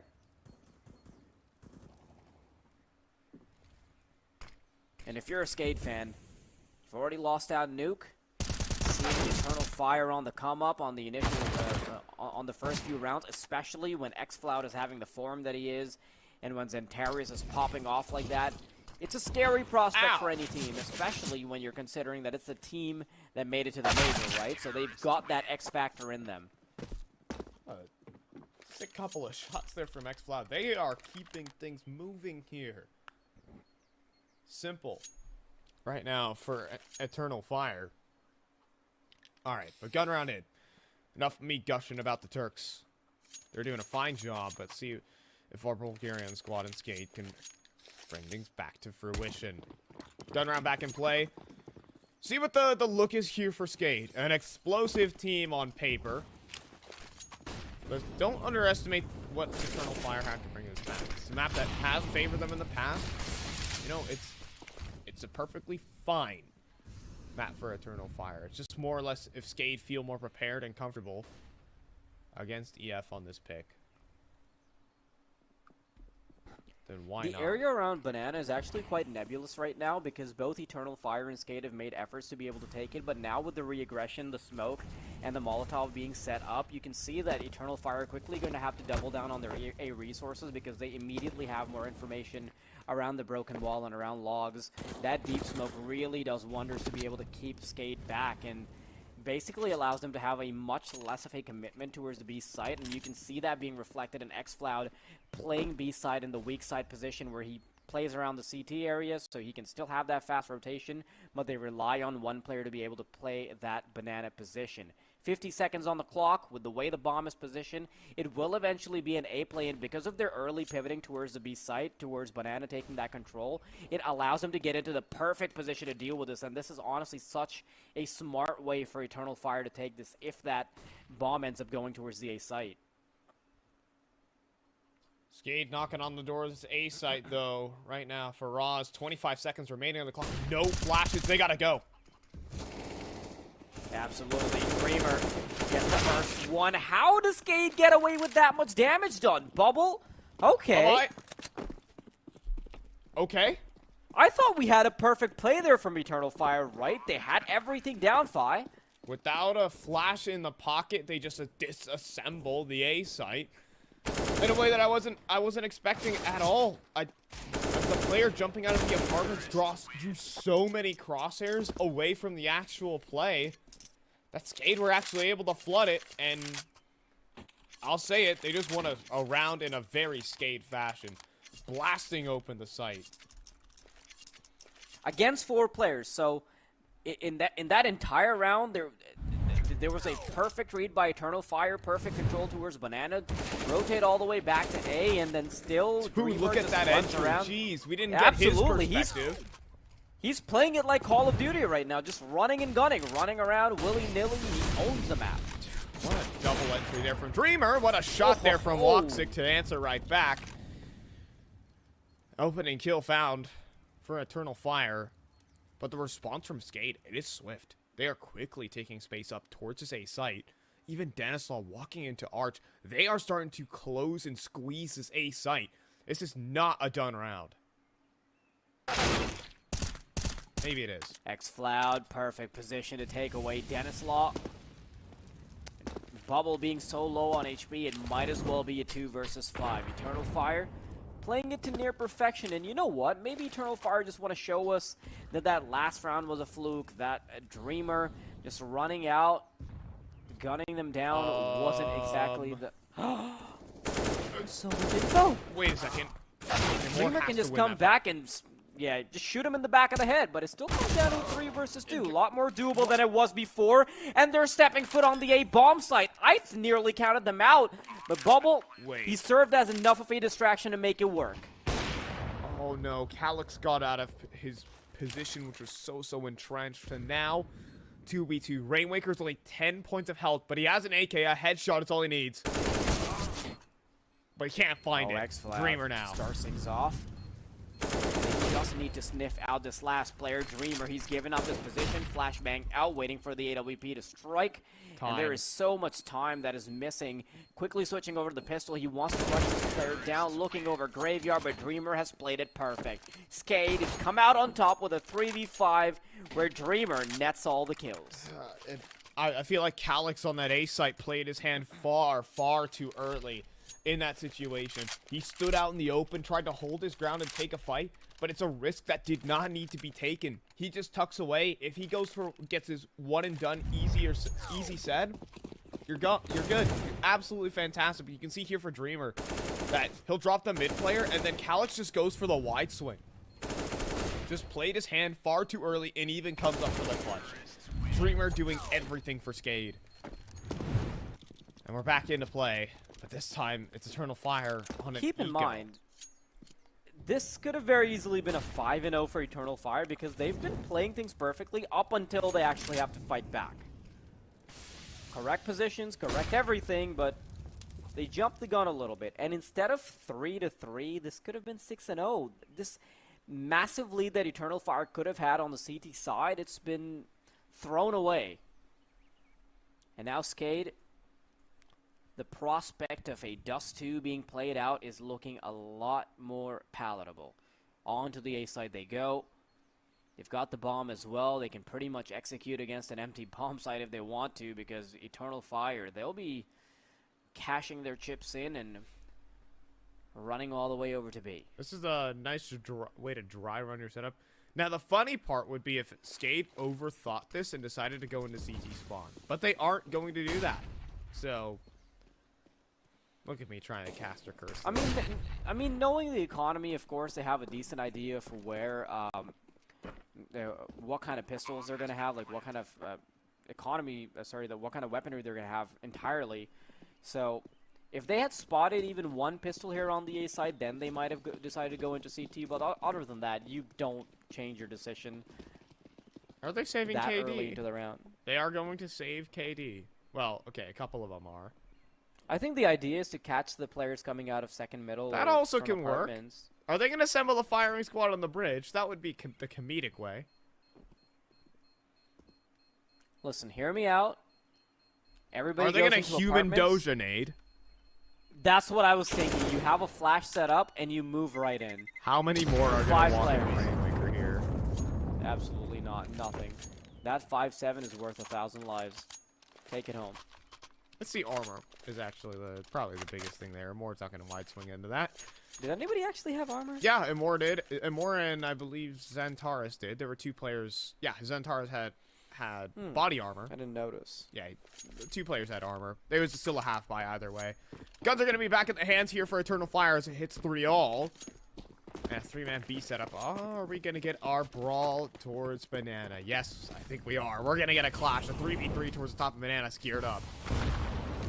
Oh, this double nade doesn't do Immor any favors. It's very difficult for him to get out of this position, but he does have a Molotov at the ready. Peeks out, walks into a player, ships and will take him down. 1 defender remaining on the Banana side. Xantares wants to back off, wants to allow his teammate to have a much easier position. Retake Molotov has been deployed, but 1 player's already crossed over with an AWP, so he's gonna slowly walk to try to catch somebody in his crosshairs. But in the meantime, SKADE want to redistribute their assets, potentially go back to Banana. I'm not too sure about that just yet. But because of Denislaw's position, they don't have to wait for the smoke to expire. Not a single man down on SKADE. Eternal Fire keeping 2 players on A, 2 on B. This is a tough hold whichever way you cut it. Oh, they just have this boost though for xFloud. He's tucked though, he's looking away. He needs to be ready for these players coming up. He finds the first. Drops down for the next. Back in, shit. No, he gets taken away too quickly. Xantares only good for 1 before he falls. And SKADE now in a prime position to punch the numbers in. 2-on-3 retake, and it's going to be very difficult. AWP and CT spawn, and Calyx doesn't even want to budge. I think they've already made the call to save. Yeah, Loxus maybe just looking for an ego frag on the way out. Don't blame him. Oh boy, it's a little heartbreaking from the perspective of an Eternal Fire fan, because you know that they could have been on the uprise, right? They could have already secured 6 rounds. Right. They would be in a comfortable spot to move into the terrorist side. But now, SKADE could potentially even have a landslide T-side just because Eternal Fire got a little too greedy, went for these unorthodox, aggressive plays where rounds should have basically been gifted to them. And so, well, you know, I mean, there was a decent chance, even in a 4-on-5, there was actually a decent chance there for Eternal Fire if they put up a good hold. It's just tough luck that, you know, a player on the site couldn't multi-kill. The trades were good enough. Even starting out towards top Banana was fine, but Chip was fantastic to open up that round. Still, though, AWP in play for Woxic, that's for sure. Still definitely a threat. Our Eternal Fire. For right now, well, I think Woxic as a player on Eternal Fire hasn't been the superstar. And honestly, I think Woxic has had I mean, we know Woxic had his time in the sun. Come on, Mouse Sports. I don't think he's kind of hit that full potential here on Eternal Fire, but I think that we still get to see some glimmers of it. Definitely going to need to see one of those in a round like this. When you're playing against SKADE on Inferno, you want all of your win conditions to be activated, especially for Eternal Fire. I don't think they were too ready for this Inferno. Now, they need every single star to rise. Into apartments go SKADE, and Xantares is in for a big treat. All right. I love the off angle. It's a good choice. Plays right in front of all of the utility. Oh, that flashbang makes it impossible for him to line up the shot. Good idea, bad execution. Speaking of execution, Calyx is lining up kills. A double on the way out. xFloud and Woxic still very much in the game, and with this AWP available, if he can get that first shot off, we can still maybe have the chance at a retake. But that smoke botches it, doesn't it? Barely leaving a sliver of hope in there. Woxic as he crosses mini pit without spotting a single player. The call must be made for him to save. Yeah, he's going to go ahead and bounce out of this one. SKADE with another. These A-side executes that they've tossed in have been quite potent. I mean, they've probably drilled it at least over 100 times. Actually, that makes me wonder how many Inferno maps this SKADE core has played as a unit. Because I'll tell you, if you've played 52 weeks of lots of online tournaments, lots of RMRs and LANs and whatnot, let me tell you, you've played a whole lot, okay? You can't get away from Inferno. Yeah. This core... You're probably playing Inferno like 4 times a week, I would say, at a minimum. This core of players have played... Okay, so in the last year, the SKADE as a team have played Inferno 74 times. And they have a 67% win rate on it. That's bad. a lot of officials. That's not even counting scrims. That's not even counting pugs and Oh, stuff. yeah. So, I mean, you're probably spending all of your life on Inferno. Yeah, I mean, a close second is Dust 2 for these guys. Believe it or not. That would be our third map if we need it.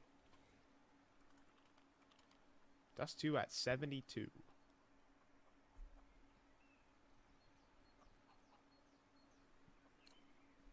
They're pretty good at this map. SKADE kind of caught an updraft with the eco victory against Eternal Fire, but that's not the thing that's commendable. What's commendable is their ability to turn it up and convert it into 5 rounds. There you go. And you know what? I think Woxic has had enough of it. He's heard you. You've given him the caster's gift. You right cursed the in front player of to... us. There's the barrel. Shot on the back. The Pinnacle logo has been blown to smithereens because the AWP contacted that. Call that 5 a on collateral. 3 now. Mm-hmm. Right now, just at least trying to fight for victims. Santaro's still here. Bye-bye. Love the re-aggression. Love the hold. This time around, Eternal Fire don't even let SKADE get off the ground. That's basically perfect, isn't it? They didn't make a single mistake. They're Woxic, gets the initial shot off, follows it up with another, and it really just comes down to clean duels. And I'm a little surprised that SKADE went for these dry peaks, but Well, right now, for the most part, Eternal Fire have let them have mid-brackets. It's a little bit of conditioning so far. Eternal Fire absolutely switch up their playstyle, and instead they're going to actually lay their claim and fight for mid-brackets this time around. Normally, they've been putting all their emphasis towards top banana, but they kind of change up their defender side emphasis, and it catches SKADE off guard, who think that, well, normally we just get mid-brackets gifted to us, but this time around, Eternal Fire, they even had a hot flash set up. Nice shot there from Woxic to close it down. No saves for SKADE, but they even had a pop flash set up. They had all the bells and whistles to hold on to that mid-bracket side. I like the readjustment from Eternal Fire, but that's just one round, and you kind of blew your hand a little bit there. If you are Eternal Fire, see how SKADE readjust their attack? They might turn their eyes back towards top banana. They don't like dealing with the mid-brackets hold for Eternal Fire. We'll see. For the most part. maybe Eternal Fire anticipate that and have heavier aggression towards banana to compensate for it, but no. They've actually played it super conservatively with their utility, and this perfectly plays in response to how SKADE tried to take banana. Just one nade and peeking directly into it. They've saved all of their utility. The shots have been taken for Immor to be able to take up banana. And Eternal Fire, they come out on top. The utility, the engagements, everything, with the exception of Dennis Law coming out to play. What a shot. 4 on 4. It's more, but okay, this time around, I love it. I love it. They're just playing disruptive Counter-Strike right here for Eternal Fire. Trying to line up the smoke, and then they go back in for the swing. Playing. SKADE's headed though. The thing is, they have all the information towards mid-bracket. They will confidently hold a 2-man setup here. Zentari's waiting for the flashbang. Oh, nearly aggressed through the smoke, but xCloud wants to use the smoke to his advantage. Pulls the trigger too early, and he can't take advantage of the pillar. 3 versus 3 situation, and Zentari's will be waiting for reinforcements to arrive. A bit of a long retake, but it should be there in due time as the smokes start to fade. Nothing available to be able to re-smoke. Flash is available for the CT side. A Molotov as well to clear out angles. And Woxic, He's stuck in a bit of a stalemate before the retake. Hold on. Even stars and Terrace in the meantime. He's already causing a ruckus here. He knows there's an additional player in Dark. That's the player being taken away. And Denislaw left alone. Gets caught by Calyx straight to the head. And Eternal Fire. That's a successful retake. You know, I love what Woxic is doing there towards bottom banana. You think he's just juggling around guns. He's trying to just wide swing and take the fight. His goal there is actually to just keep Denislaw distracted the entire time while the rest of his two teammates try to pincer onto the site. Yes, it's an unlikely endeavor, that's for sure. But you can see what Zentaris does there is that allows Calyx and Zentaris to begin this retake. And boy, is it perfect. Zentaris landing every shot. And even I was distracted. Oh my gosh, Woxic. Oh no, Woxic, he's in just dangerous waters, and I think Eternal Fire might have made another mistake that will cost him a landslide potential chain of rounds. That was Tech 9s on the side of SKADE, and now you gifted them an AWP. Yeah, there's a player that could have potentially not even been a contender in this round, now is the primary threat.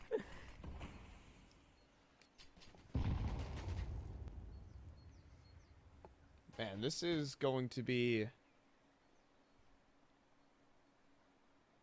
something to dig yourself out of. But still holding a 3-man A setup. But the thing is here for Eternal Fire is they can't really stop this apartments pop. It's going to have to go through. It's going to come down to the site hold here for Roz. Just got to wait for this primary utility to come through, and now they're going to go. xCloud playing it conservatively. He wants to be ready for the anti-flash. Takes care of the balcony players, and he's able to peek out for a second one. But before he even does his, Antares is there on the corner. And Bubble, last man standing, 1-on-3. Can't do anything about it because Antares has his number. Dialed in, Eternal Fire, progress. Finally, now they're able to deal with the A site play. They have control of mid-bracket, so it gives them so much more, at least, comfortability with being able to just lock down. Just too many crosshairs, well, 2 crosshairs being pointed at the apartments is, well, considering it's the smallest choke point in basically Counter-Strike, if you want to, you know, disregard Squeaky and Hut on Nuke, well, you have apartments, and, yeah, it doesn't go all fine and dandy. Neither does that expedition there for ships. Ambitious, to say the least. One by one, they fall. Eternal Fire looking to gear themselves up. A 7-5 lead. Let's see what Denislaw can do. That's all. Yeah, I feel like they've suddenly become a lot more, Hold on. have to hold that. Give us a moment. Actually making things, yeah, that was just second player moving in from brackets. But yeah, I feel like before, when they were going for aggression and such, they weren't actually thinking about the kind of weapons the opposition would have, but now they're being a little bit more careful, you know? That's reflected in the fact that there's an MP9 purchase. That's reflected in the fact that when they're pushing in, they're doing it together. They're using utility as well. They're never really expecting anybody to be the raid boss or try to get an individual kill. You can see protection on the MP9. Zentaris preemptively expecting the pistols to be useless as he's jumping up on the balcony. And now, AK's back on SKADE.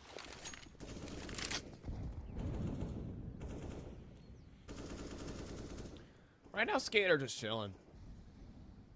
This is their readjustment. Trying to wait for aggression in the apartments. That is so filthy, though. They both win their duels. That is scissor if I've ever seen one. Oh, dear.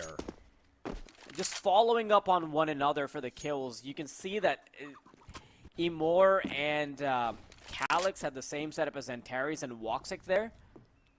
Or maybe I'm getting it the other way around, but regardless, there were 2 players apiece in either choke point. And SKADE, they got their heads cut off for thinking about the prospect of entering a bomb site. Everyone got their passing one. By it. Everyone got their one for Eternal Fire. Mm-hmm.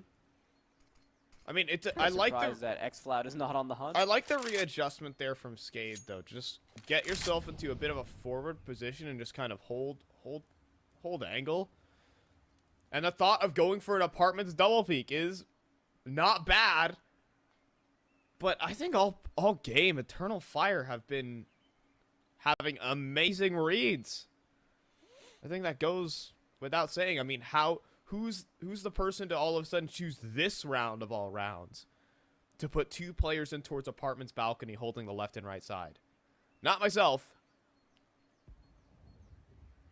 I'll tell you that. I was saying I like the adjustment from SKADE. You do need to be patient. Maybe you can catch an over-aggression from the defending side.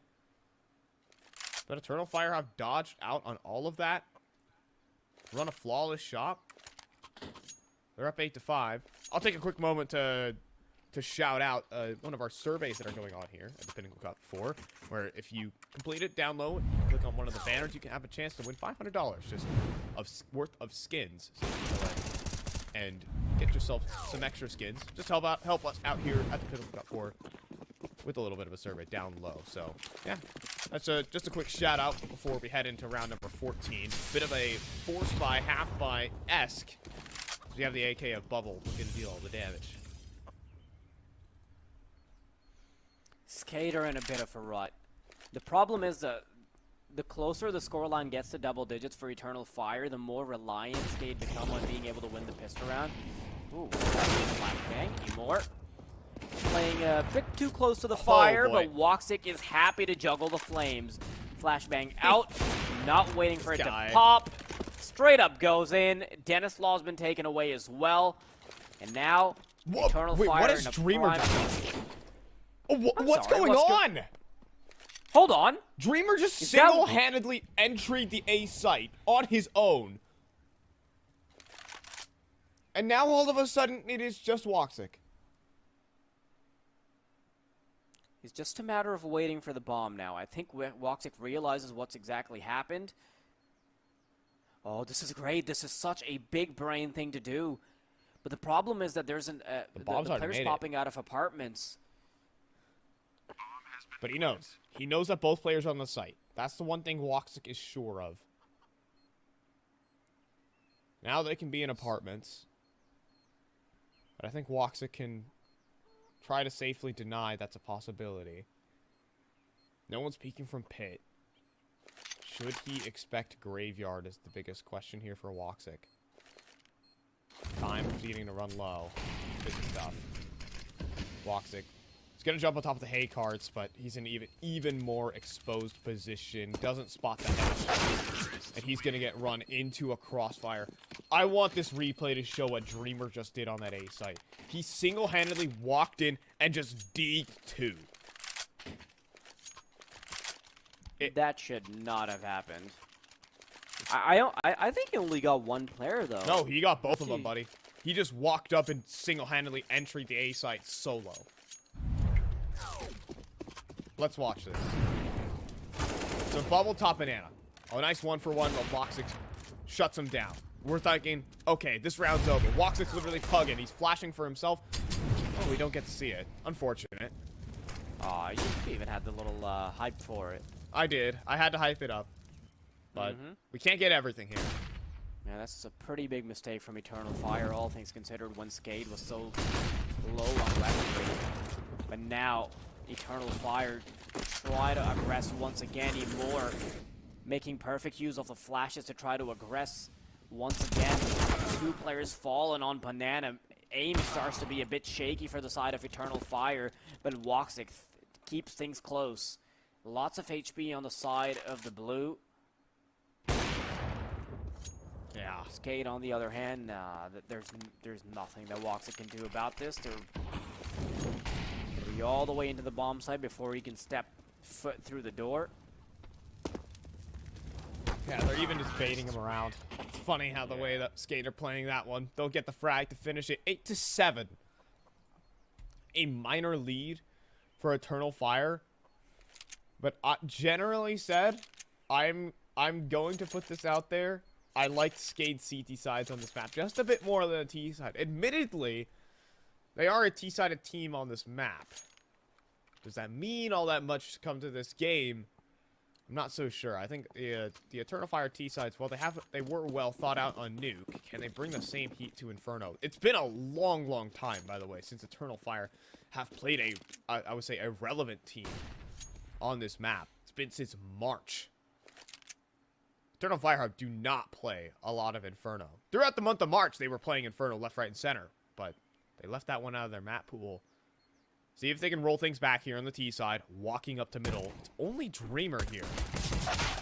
And he's getting good stuff. That flashbang is real good. He's going to get shut down, suffocated in the corner, and now they've got free reign to wherever they want to go. They're about to run into 4 players. There's dual Berettas on the other end as well. That should have been near perfect for the side of SKADE. But Eternal Fire, sorry, the other way around. It was supposed to be Eternal Fire managing to get all the kills. But there's still some salvaging that can be done as long as these Glocks connect. Calyx, good for 1. But they've managed to polarize these players with the bomb in the middle. This could work as a double-edged sword. Do you want the SKADE players to be close by to each other, or do you want to get attacked from both sides? That's a question that remains to be answered. But there is one piece missing. They're not exactly sure where that 4th player is because he is yet to fire a single bullet. Who in the right mind? Okay, let's see. Hold it. These kill from walks, it could be so important. Bubble's only armorless. Oh, man. This is still very doable. Calyx has found the kill. Can they salvage this 2v4 for Eternal Fire? Bubbles, surely, been spotted, and they're going to get it across the line. Eternal Fire, a 2v4. Something that was seemingly so impossible. It's the worst way that pistol round could have went. A 4-man stack on the B site for SKADE, and Eternal Fire run head first into a colossal rotate. But they salvage this. You can see just the grouping of CT players. 3 players in spawn as Eternal Fire try to challenge, but they salvage it. SKADE, they're on for the force buy. They are in a bit of a bind now. Venusaur looking for headshots, but a massive one from Woxic. I'm willing to bet that Eternal Fire are going to be a lot more careful now that they're on the T side. They made quite a few mistakes when it came to the CT. Keep in mind, if I quickly recap what happened in the first half, SKADE picked up round after round where Eternal Fire should have been able to maybe daisy chain together 2 or 3 rounds per shot. So SKADE, they're the ones fighting the uphill battle here. X-Cloud rips apart the skull of ships and also rips apart the door to the B bomb site. Eternal Fire now on the brink of getting double digits. They've made a really good case for themselves over here on the second half. 11th round, basically guaranteed as well, as long as they don't fall victim to some kind of unorthodox shenanigans by SKADE.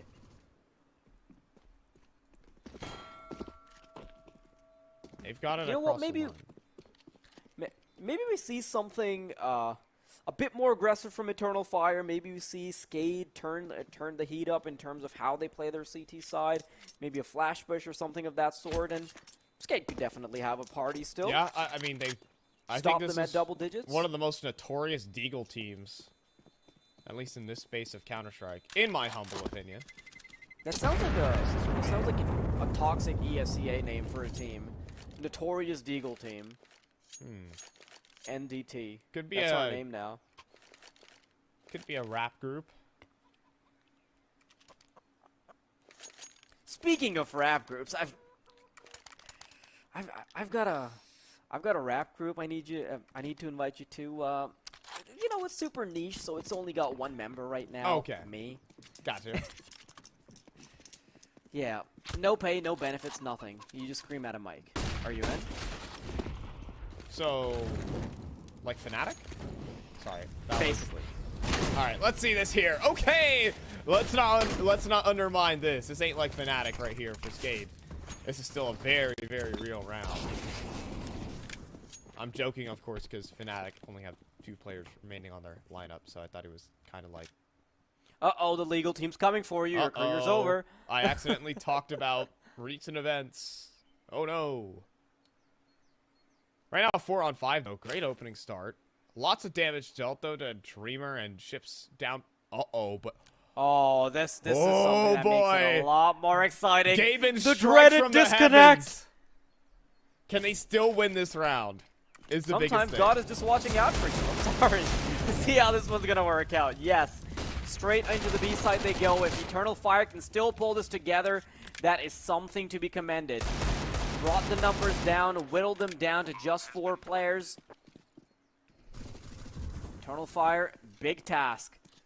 Just waiting for the smoke to subside before SKADE actually start to move in. They're missing key weaponry, and I think Eternal Fire are heavily favored in how they can fight back the AK, the Galil, the MAC-10, and close-range angles as the smoke starts to fade. Zentari's been spotted. It's a bit of a bait-and-switch setup. XCloud being the first man to try and defend. No! Zentaris is going to have to go huge, but he narrowly misses out on that shot. Bomb should be able to be defused, and unfortunately, that disconnect is going to cost Eternal Fire the round. That, just one more player would have changed everything. And I mean, I don't know how they get both kills into pool as well.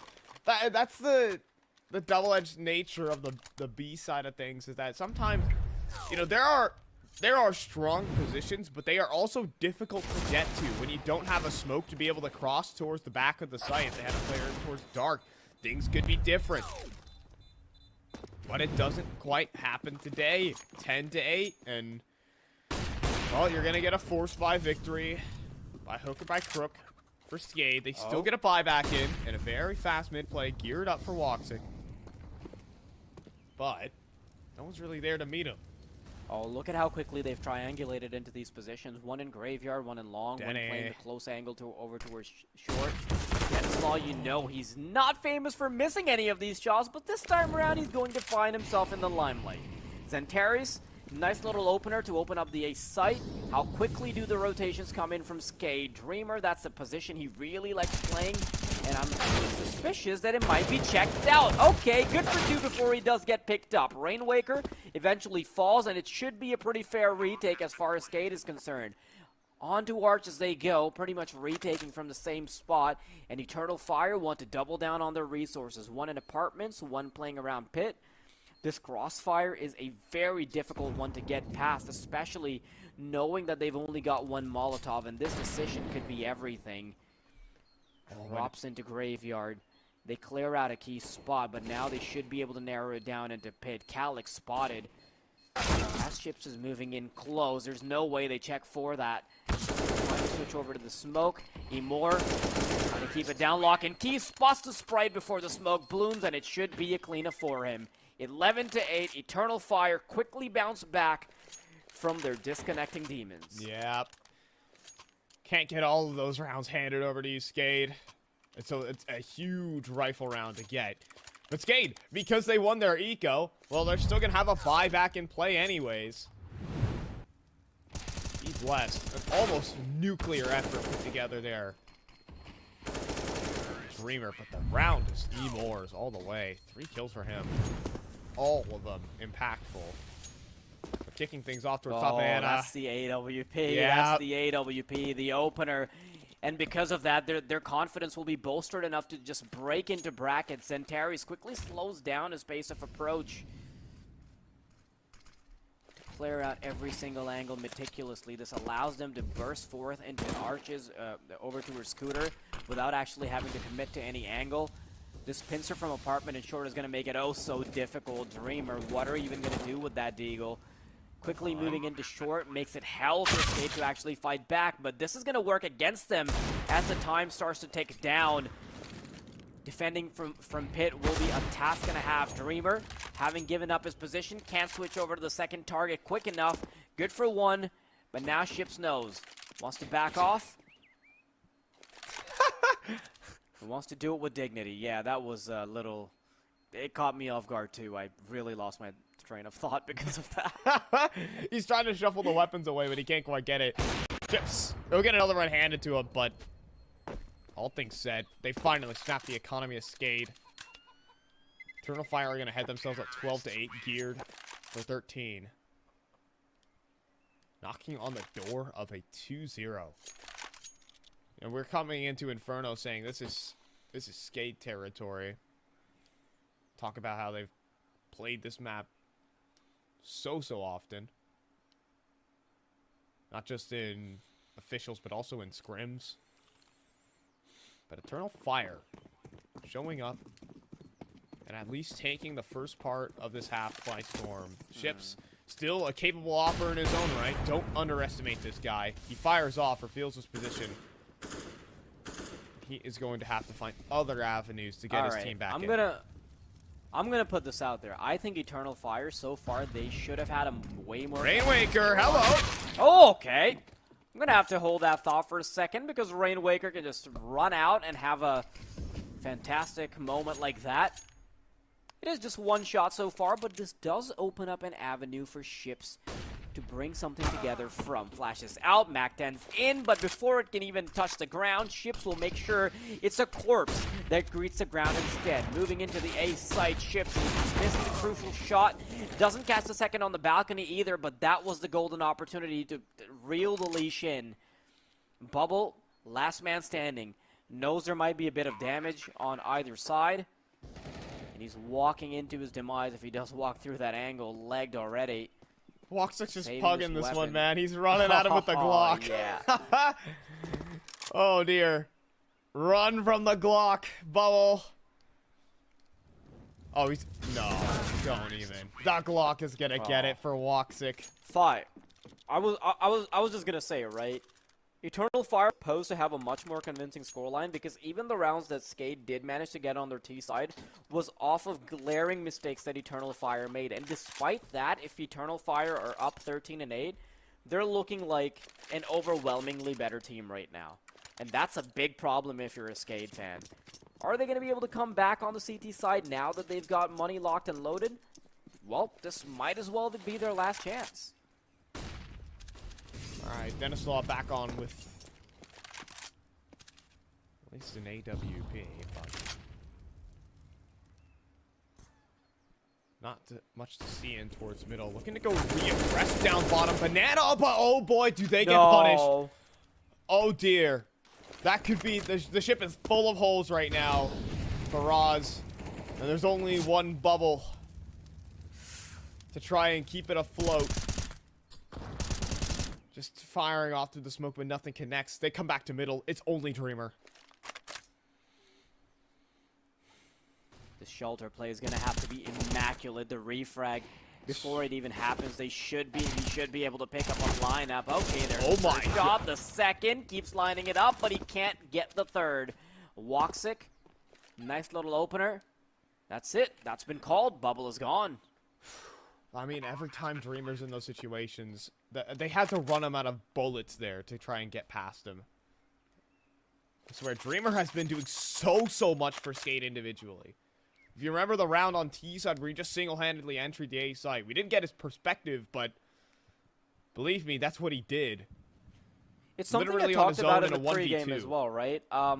So the win conditions for SKADE generally is that Ships and Denislaw need to be in prime form because Denislaw, of course, is one of their very important players that always balls out. He had like overwhelmingly good stats throughout 2021.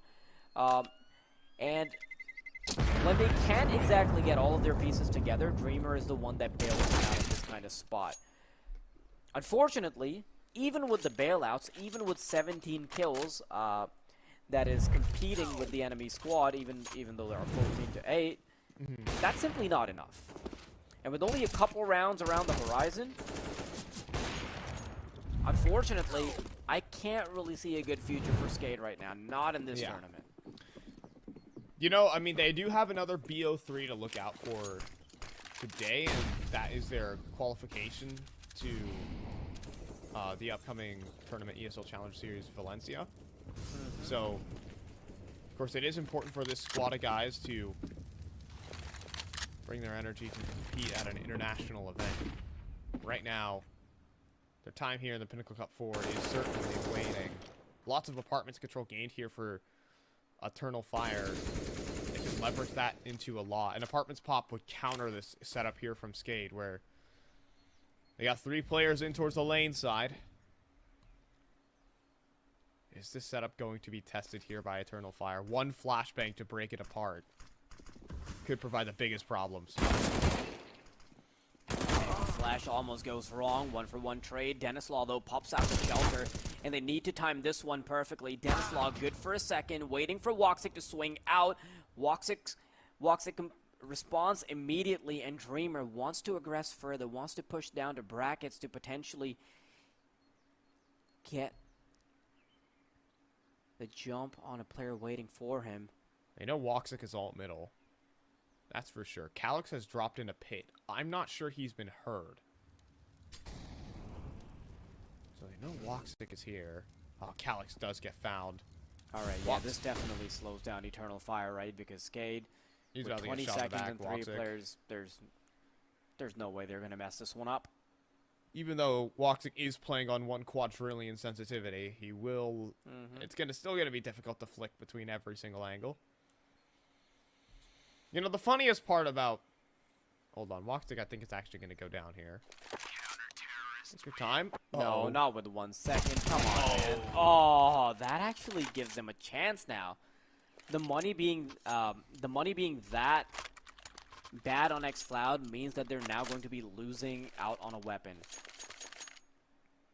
Otherwise, I think Woxic could have been able to drop. He would have had that AWP in his back pocket. He would have money.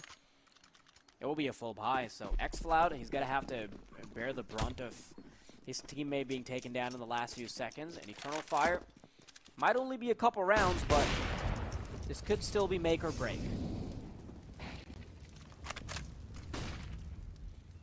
Come on, Fire. Are we feeling a SKADE comeback coming in? I'm going to believe if they win this round. Oh, that could have been a horrible way to start it. Rainwaker also dancing inside of the flame. But everyone gets out unscathed for the most part.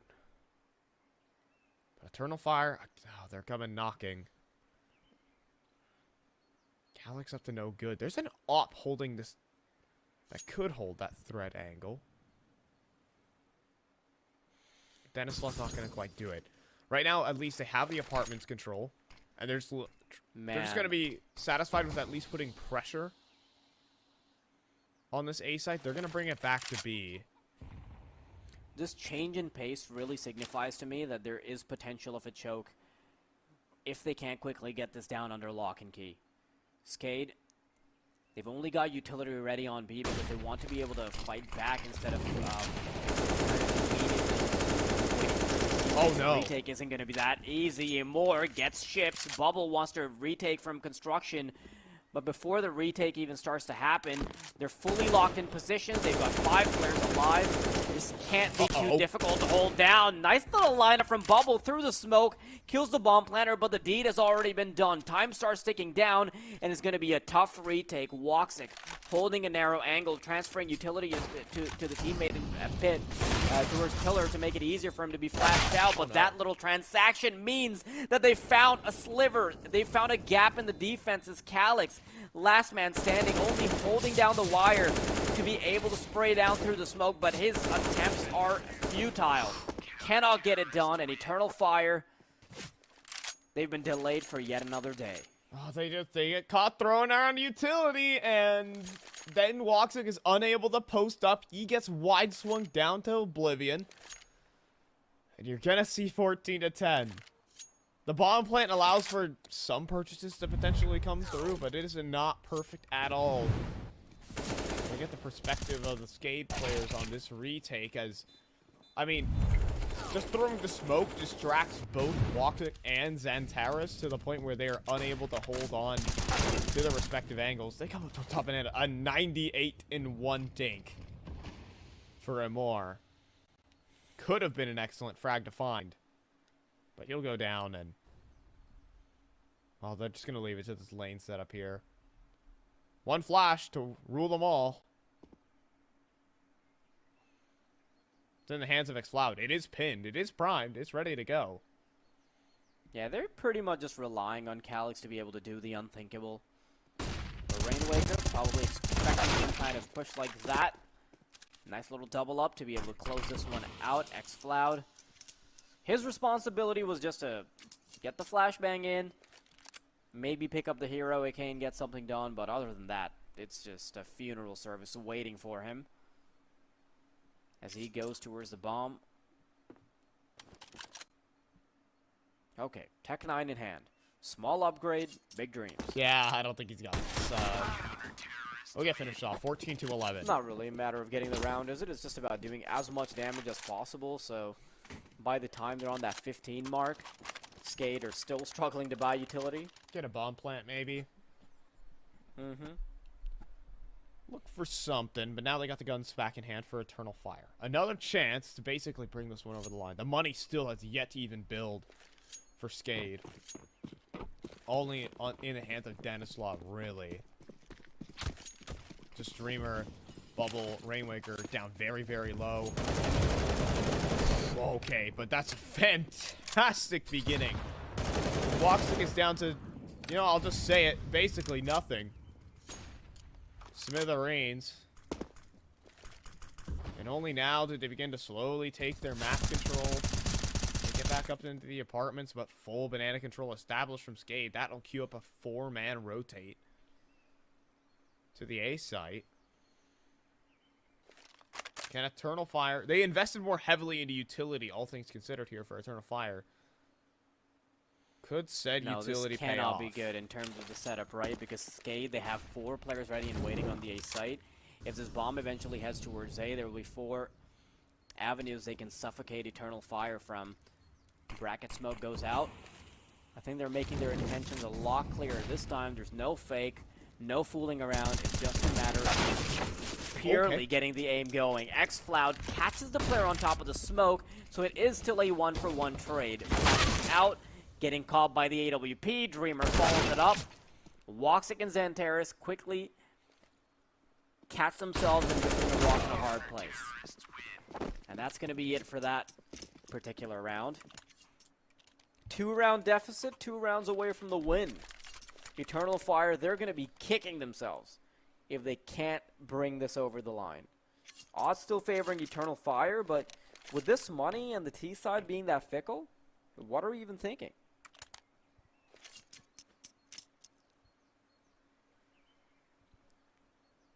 Eternal Fire need to kind of get themselves back, get their heads back into the game.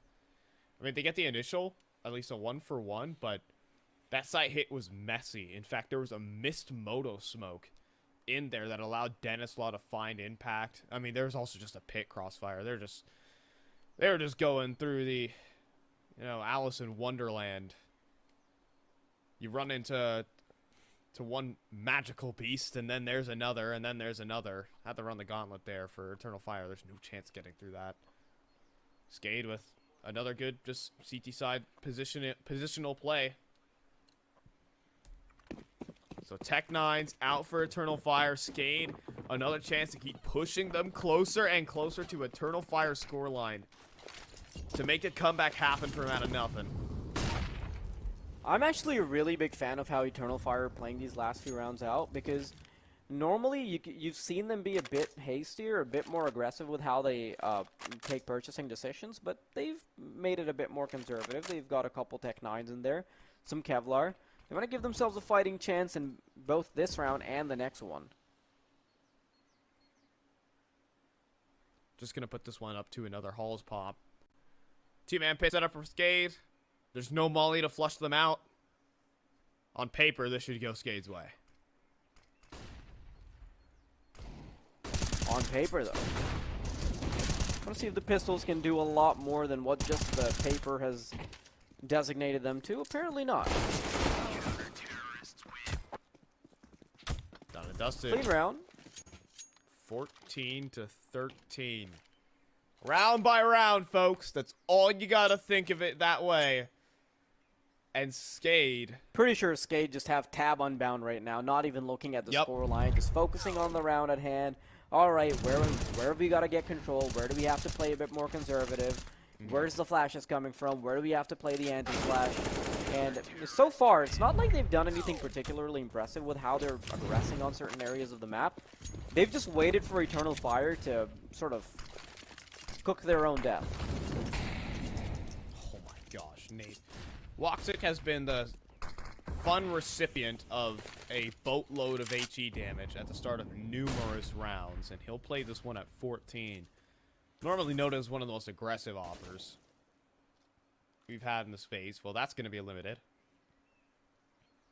One of the gaps in SKADE's strategy is that they're quickly trying to flush the likes of Walksick out and avoiding having to deal with any early round plays by using a lot of their utilities super early on. But that could also come back to bite them if Eternal Fire realizes if they go for this late kind of play. I think Eternal Fire in this particular particular just gonna round. They're in a execute prime through this. They position to don't take care care. of this. They don't care. Nice Oh, setup no. you have. They know right now. Eternal Fire have the absolute read onto what SKADE like to do. They're playing off-site. Don't get wallbanged again. Surely xCloud's gonna survive. 5-on-5 post plant on Inferno. Oh, this is a gonna be T-side so dream. interesting. Keep in mind though. This is a T-side dream. This is going to come down to all the counter utility that SKADE got. Everything needs to be so meticulous for this to work, for the comeback to keep going. SKADE now starting to reel the numbers in, bringing all of the utility together. They've got more flashes to work with, couple Molotovs as well. Do they push in immediately? New box Molly flushes one out. They're blind. The Eternal Fire players, they're feeling so suffocated right now. SKADE, they're in for the long haul. The bomb is being defused. Woxic moves out, tries to catch him. Oh my but in God! the nick of time, with just half a second remaining, SKADE, they cling on. What a perfect execute. Perfection from SKADE. Barrage flashing the site. Xantaras could not see a darn thing. Then the pool players are up next. Defeat in detail. They get crushed. The boost perfectly assembled. And they get it across the line. SKADE 14-0. All rounds of regulation. From down 14 to 9. 5 rounds straight. A bomb plant though for Eternal Fire. A buy is still in the chamber. But SKADE, the momentum. So crazy to think that Eternal Fire can get onto a bomb site, have the numbers advantage, and still end up dropping the ball. This has happened twice already. And look at where Eternal Fire is going. I think they want to make the exact same play again, and they want to do it much faster. But this time around, Ships is not going to be over towards construction. Whoa, Oh no, they've caught Bubble. That's Bubble. the biggest issue they can have initially. Flashbang Oh my- out, Ships falls as well. Eternal Fire, how have you managed to thread the needle in these chaotic circumstances? It was meant to be a desert of rounds, and instead, they've managed to make it feasible. They've got enough money to buy up in the next round as well, so SKADE, they're going to try to go on for the ambitious 3 versus 5 retake, but these ambitions are being crushed by Xantares as they lose yet another man. Fighting back, a drop of water on the eternal flames ahead of them. Oh, Unfortunately, that's going to bring Eternal Fire to 15 and threaten What? SKADE's existence in this tournament. What? To take the words of Henry G from days gone by, what a blunder by SKADE. They try to put their setup together. They run that little setup where they have in the corner of his eye, he'll be able to spot the tiny little gap. But he's exposing a whole backpack. Yeah. And it's just like, oh, thanks for the free kill, by the way. Oh, yeah. And, oh, I'm gonna go ahead and clear the boost. Bye-bye, Ships. You're next. And can Eternal Fire win a round on their own? Does it take a mistake from SKADE for them to get this across the line? To take it 2-0 and for a semifinal slot, Eternal Fire need one more round. That's Do they actually have to such an bet on interesting SKADE making another observation. mistake? They're bringing it back to mid-brackets this time around. Where SKADE, well, they've been happy to leave this be. Their site executes. Their site holds have been so perfect for SKADE. They'll be tested again. Comes Dreamer, expecting the flashbang, but no, it's not flashy enough to shut his eyes completely. AWP on the other side now. Dennis Law waiting. A crucial shot being missed. That AWP from Woxic had to connect, but he gets caught in the back now. 2 versus 3. Eternal Fire. You can close it out right now. Immor will stop one and distract.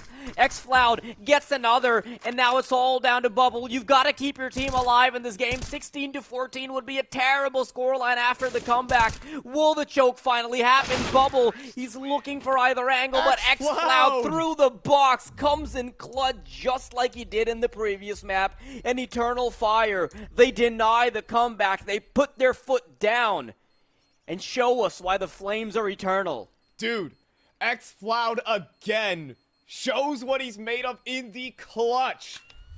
3K to seal it. To get it across the line, it took quite a long time. They were at 14-9. They let it get to 14-14. A mistake, a blunder, but then a brilliancy from Eternal Fire. They get finally passed over the hurdle that was the side hold for SKADE. The perfect A side hold finally gets broken by Eternal Fire, and they become a semi-finalist. They take it 2-0 here for Oz. Well, what a map, CS. Honestly, I feel like when the comeback started to happen, Eternal Fire, they started to buckle under the pressure of having to perform in these last couple of rounds, so they started doing things a little bit too meticulously. Waiting on the outside of Banana, waiting on brackets, waiting for smokes, and what pulled them through at the end there was just going for these hard and fast pushes, relying on what their team does best. Go click head. That's exactly what Xantares did. Gets 3 kills on his own at the end there as well. xFloud did what he does best because he's allowed that comfort of just being an individual player to sort of play out CS in an artistic way rather than this meticulous scientific way. It ends up working out. So they stop buckling under the pressure, comeback denied, and some key mistakes by SKADE allow that to happen. But Fi, before I hand you the mic again, you did point out a very interesting observation. The question was always, are SKADE, are Eternal Fire relying on SKADE's mistake, or can they actually come through with a round? I think that final round, it proves that they still had it in them to come out with a round at a very important moment, around a corner that they almost thought they wouldn't be able to turn. But Eternal Fire, they progress. SKADE, it is going to be them packing their bags, but there are still a lot of games ahead, aren't they, Fi?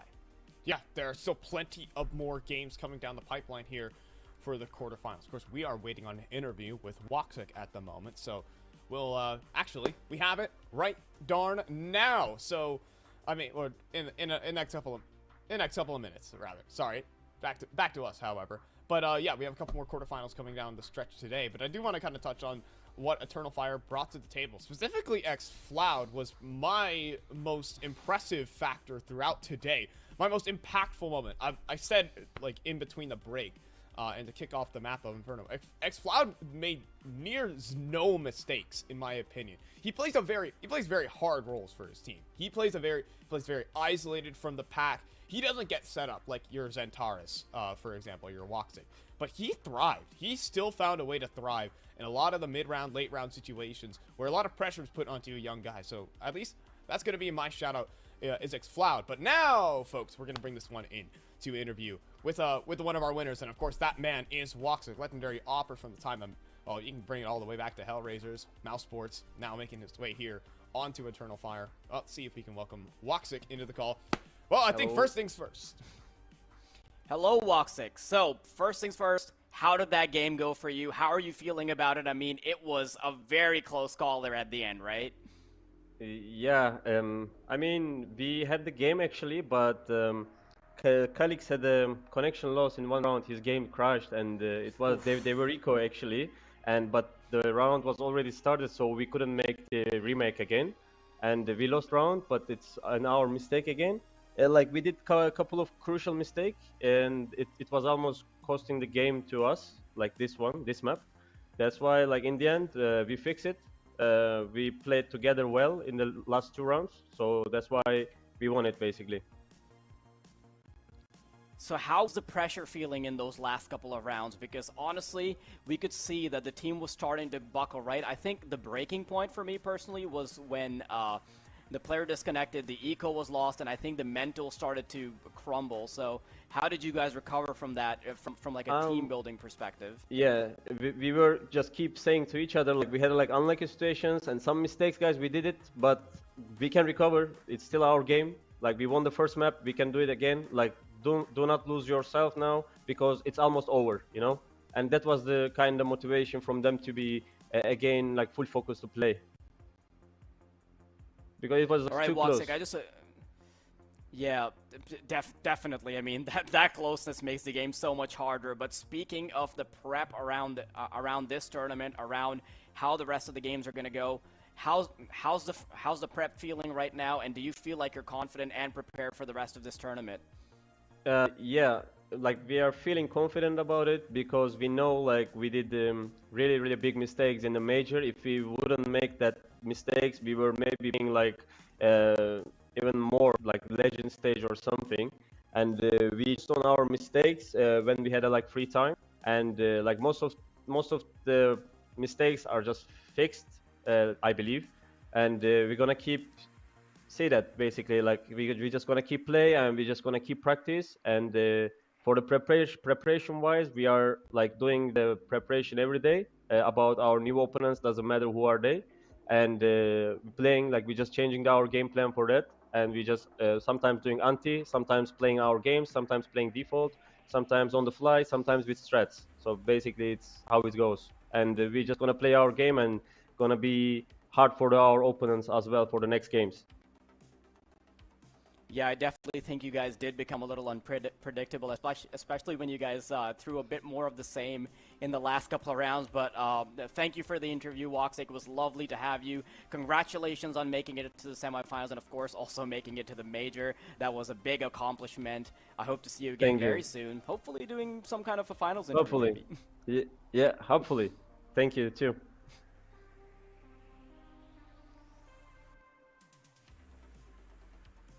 Oh, Fight, it seems like you're muted. That was a fantastic interview.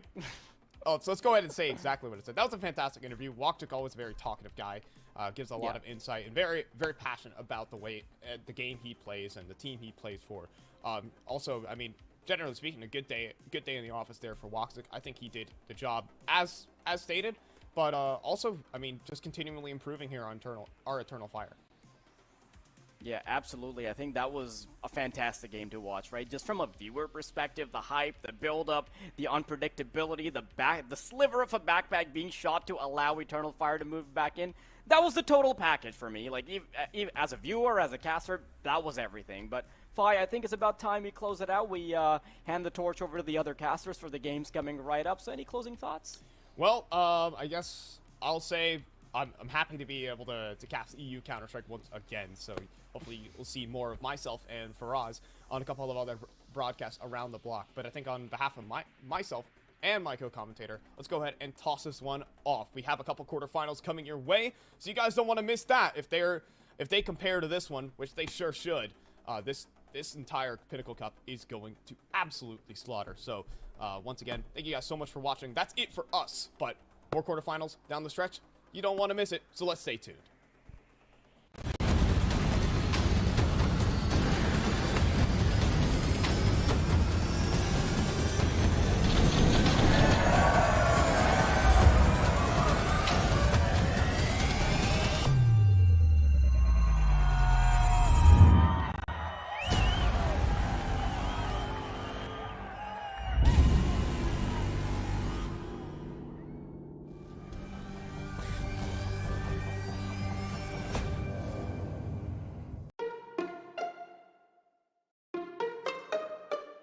Withdrawing with AstroPay is really simple. Go to your favorite site and choose AstroPay as withdrawal method.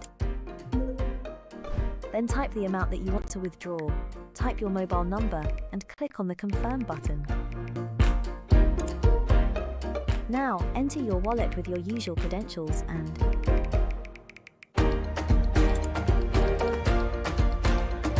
your money is available in your wallet now. Decide if you want to extract money or buy on your favorite sites. Get the app in your favorite store or visit us at www.astropay.com.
And we are back here with the Pinnacle Cup quarterfinals action here. I am Cole Extra McHenry, and I got Anthony right next to me. And we got a phenomenal best of three. We got a phenomenal quarterfinals match. We got to catch SKADE yesterday.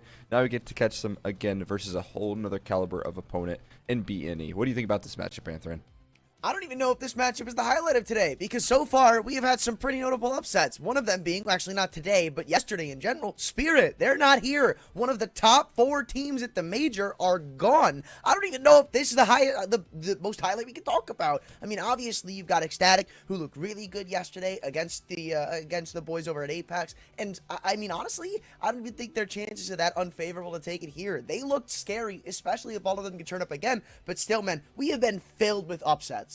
Yeah, I mean, if Spirit are proving anything, it's that they're definitely lanners.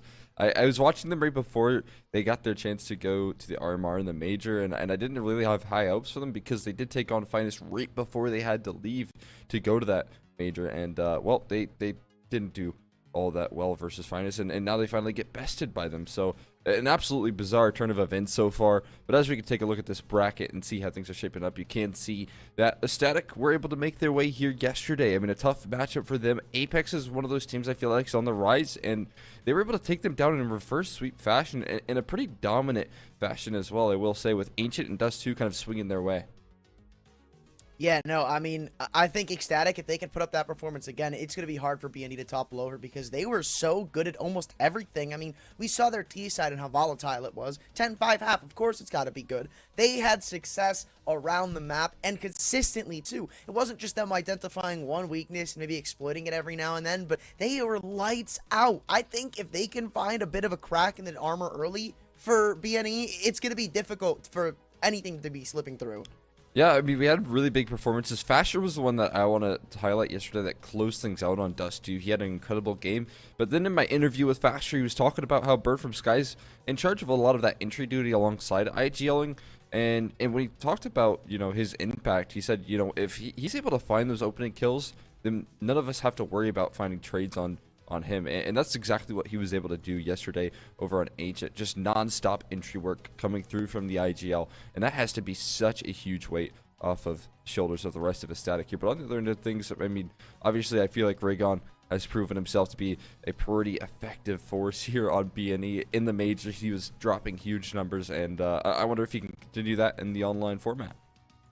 True. I mean, look, we saw a lot of inconsistency in this roster, even when it came to LAN. Usually it was just 1 or 2 players performing to really carry them through the mud. So, I don't know. I mean, obviously, they have been in this element before, but I do think it's a little more favoring towards SKADE in that department, and maybe it's a bit of the post-LAN blues, right? You're not used to online play anymore. This is the first time they're going to be playing since that point, so there might be a little bit of rust to shake off. They might not be as used to it, so that's definitely something to keep in mind, especially considering how much of a difference all these players talk about going from LAN to online makes, and vice versa. So I think SKADE definitely have more of a chance than a lot of people are going to credit them for. Yeah, no doubt. I have to agree. Post-major blues can definitely be a thing. I think last game Spirit played before this event was the major in front of that huge crowd. So definitely a bit of a shock they're coming back home. But we'll take a look at these vetoes here. We're going to kick things off on Dust 2, picked out by BNE. And I will say that SKADE yesterday did look like they were able to resurge, but BNE can really use this map to full effect, right? I mean, they do have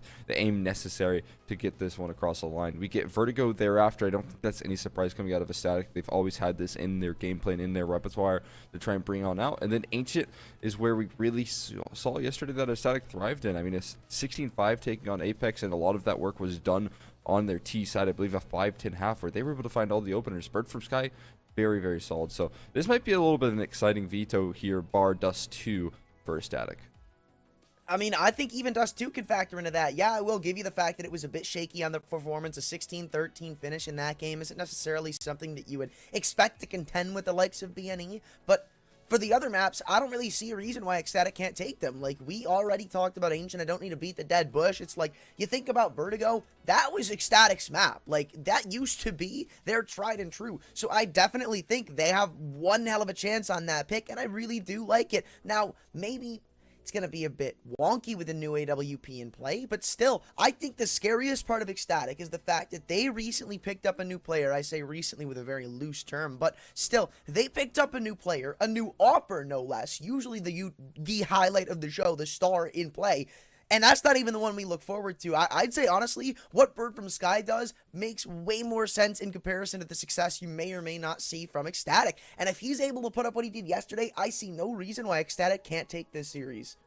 Yeah, I mean, I think you couple that as well with the fact that they always have themselves a clear game plan. It isn't too much centric on their opera there, I will say, for the likes of ECSTATIC. I mean, Zello can have a lot of early impact, but on Vertigo, man, Wolfie was very, very solid. But I think Bird from Sky's ramp control was one of the reasons why they were able to really thrive in that map and take a lot of good teams. He was constantly jump spotting sandbags. He's constantly gathering a lot of information, giving those early alarms on CT side. And so I'm with you, man. This veto, you know, again, I could be worried about what Dust 2 looks like for ECSTATIC. That could be a little bit of just a shoot fest here for B&E. It's what they have best. But all things considered, you get Vertigo and Ancient as those last two maps, and we've already seen them be able to hold their mental quite nicely yesterday in the play-ins of the playoffs. It's a good sign for them, I will say. Right, and I do like the point you put out of Bird from Sky and a lot of the success being what he does towards ramp. I've seen that be the upside and downside of ECSTATIC sometimes. So I just wonder how quick BNE you're going to be able to adjust onto that, because I've seen a lot of teams who adjust onto his Vertigo play, or rather onto his ramp play and setups, have a lot more success against them. But nonetheless, we had to not Vertigo Dust 2 to see if ECSTATIC can't perform like they did yesterday. Here we are. Pinnacle Lots going to be favoring that B&E camp just a little bit after their performance. But that's a lovely HE right there, doing so much damage. Zello looking to collect a kill off the back of that. He's forced to take a couple of fights here. He's interested in trying to take a couple of bits of aggression, but now look at this. Fasher clearing out all of upper tons, and he's not going to take a shot. He's just going to get nice and close. Oh, yeah, this has to be. No. Oh. Come on, man. You got two players behind you. Take the knife. Whatever. I mean, it doesn't really matter. You'll take that opening pick, and they've still got all this info on the long aggression coming through. Both smokes now fly out, but the flash is responded upon, and even a team kill comes through on Flatro. Friendly fire, my friend. Finally looking for a trade, but it's just too far too late. All of a sudden, Regon in a 1v3, and he's caught reloading. ECSTATIC started strong with a pistol.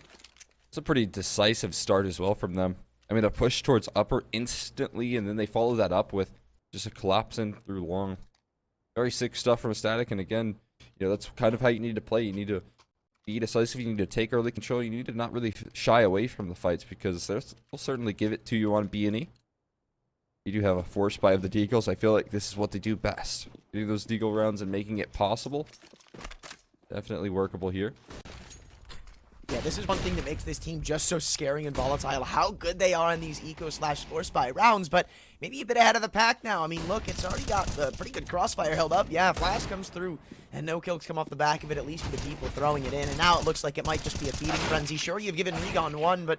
Oh my God. Never mind. Cool. Awesome. Sweet. This is maybe why they're so scary on these rounds, because they can just pull stuff like this out of the hat. This is exactly what they do best. Oh. No way, dude. Manx in a 1-on-2, and there's plenty of rifles for them to pick up. The biggest problem is the fact that they have armor. Aim punch isn't going to be a big deal for them. You've got Manx scaling up catwalk, and the bomb still needs to be picked up, but GXX could single-handedly put this round to an end, and it looks like he's staring at this angle. I guess we have catwalk here. There's potential, but now he's flashed off the line, and he has to get himself in towards CT spawn. Bomb still yet to crossroads. As long as he's able to isolate that first fight, but he's just going to win it straight up. GXX able to close things down, and B&E, they do what they do best, man. They work with the Deagles. They work to perfection.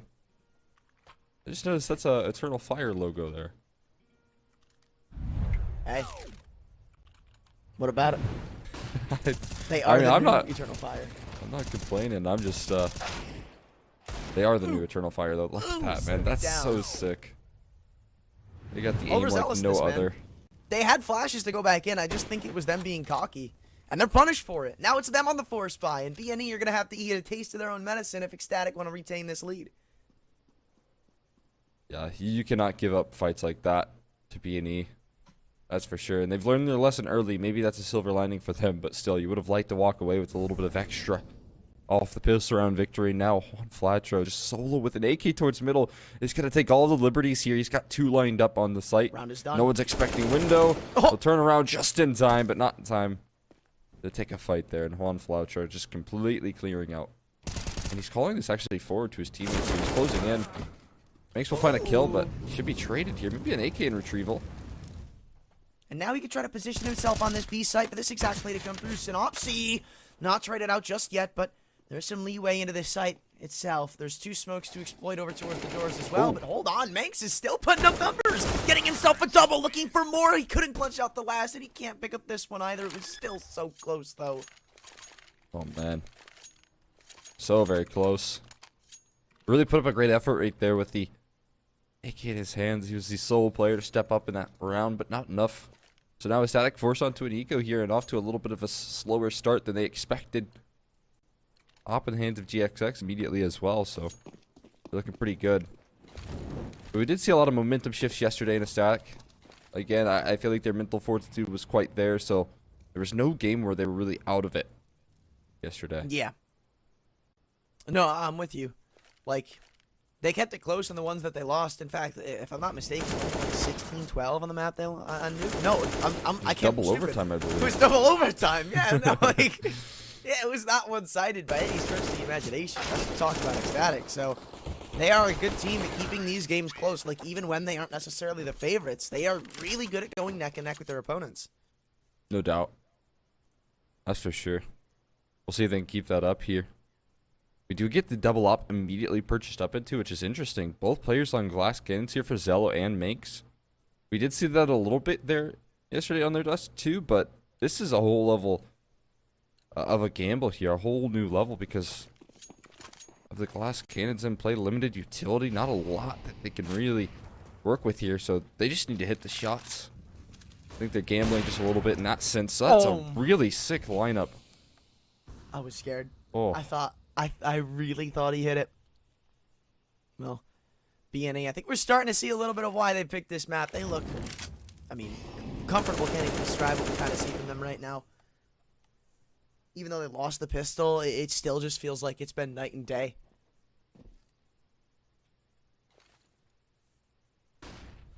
Good control of the map right now. Established here very early on. BNE, they had so many players towards the lower tons area that you can see a clear game plan here, and maybe I can't. They're going to adjust here potentially towards long. Try and establish that control in the mid round here with a minute left on the clock. There's plenty of utility to work with still, and no one on SKADE has given them any sort of fights. No one has given them any sort of pressure. They're hoping to walk right into these scopes, these sight lines here, and a really well-placed smoke is going to buy valuable time for SKADE. That's perfect from Fasher, but he does have to hold up against 3 players around the corner.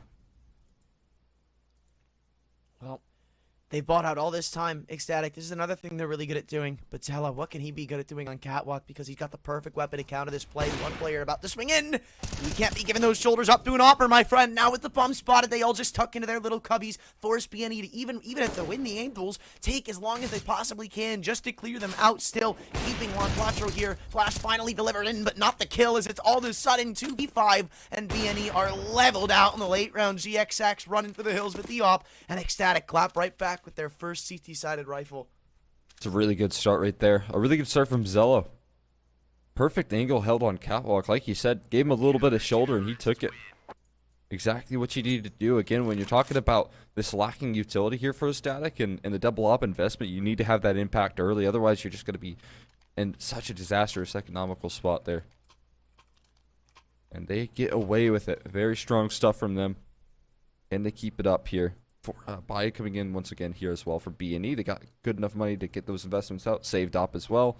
So they're going to have everything they could use. But I think they have to be a little bit more decisive about how they take this map control. Because they can't give it to them forever, right? I'm with you. I feel like one of the more CT-sided affairs of this map now is the fact that you can take mid control a lot easier. It's not as difficult to go for pushes into the lower tunnels or maybe try to maintain mid control and get up in their faces over towards long. So the fact that SKADE aren't really doing that here just allows BNE to go back to where this map was T-sided, why it was so favoring towards the offense, because they're not abusing the mechanics of middle. So, and even in the early round, I've seen them take pretty quick control towards middle. A nice little hinge smoke to allow for Catwalk control, but as they get deeper and closer in towards this double op setup, they got to have the utility to bolster an execution. Wasn't quite there in that last round, but now they have it in the fresh back of their minds right now to try and maybe adjust here and now. The flashes are in, but Cello's holding this off angle once again, looking to catch someone off guard. Someone peeking a little bit too far forward. We'll see if B&E give it up again. I mean, surely they don't do it 2 times in a row, right? That's what they're thinking right now, but a nade already dunked in could solidify that fact. Oh, And man. Zello hits a hairpin of a shot. GXX, the man who saved in the previous, already falls. Juan Flatro, he's lucky to be alive as the Molotovs were just barely extinguished. 1 or 2 more ticks and he had fallen. But still, so much counter utility to be thrown through from ECSTATIC, and there's just not enough time to go for a B-sided transition. If you do, you're walking into the Oppa Manx. And you've still got Dafu to deal with. 25 seconds left, and there's not a smoke to cover the cross. They've got to go sprinting in through this angle, and while there is time, I don't know if there's that much of a factor. I don't know why nobody's rotated in B yet. Still, Dafu's yet to see anything on the cross, and this is going to hurt them a lot. He's been able to make it safely here. It's a B-side post-plant situation now in a 3v3. You don't like ECSTATIC's odds. They may have gone a little bit too quick towards that A side, and Juan Fletcher doesn't want to just hold They're saving. in this 3v3. They want to take a fight, and you might allow yourself to drop a gun on your way out. Dafu is going to fall.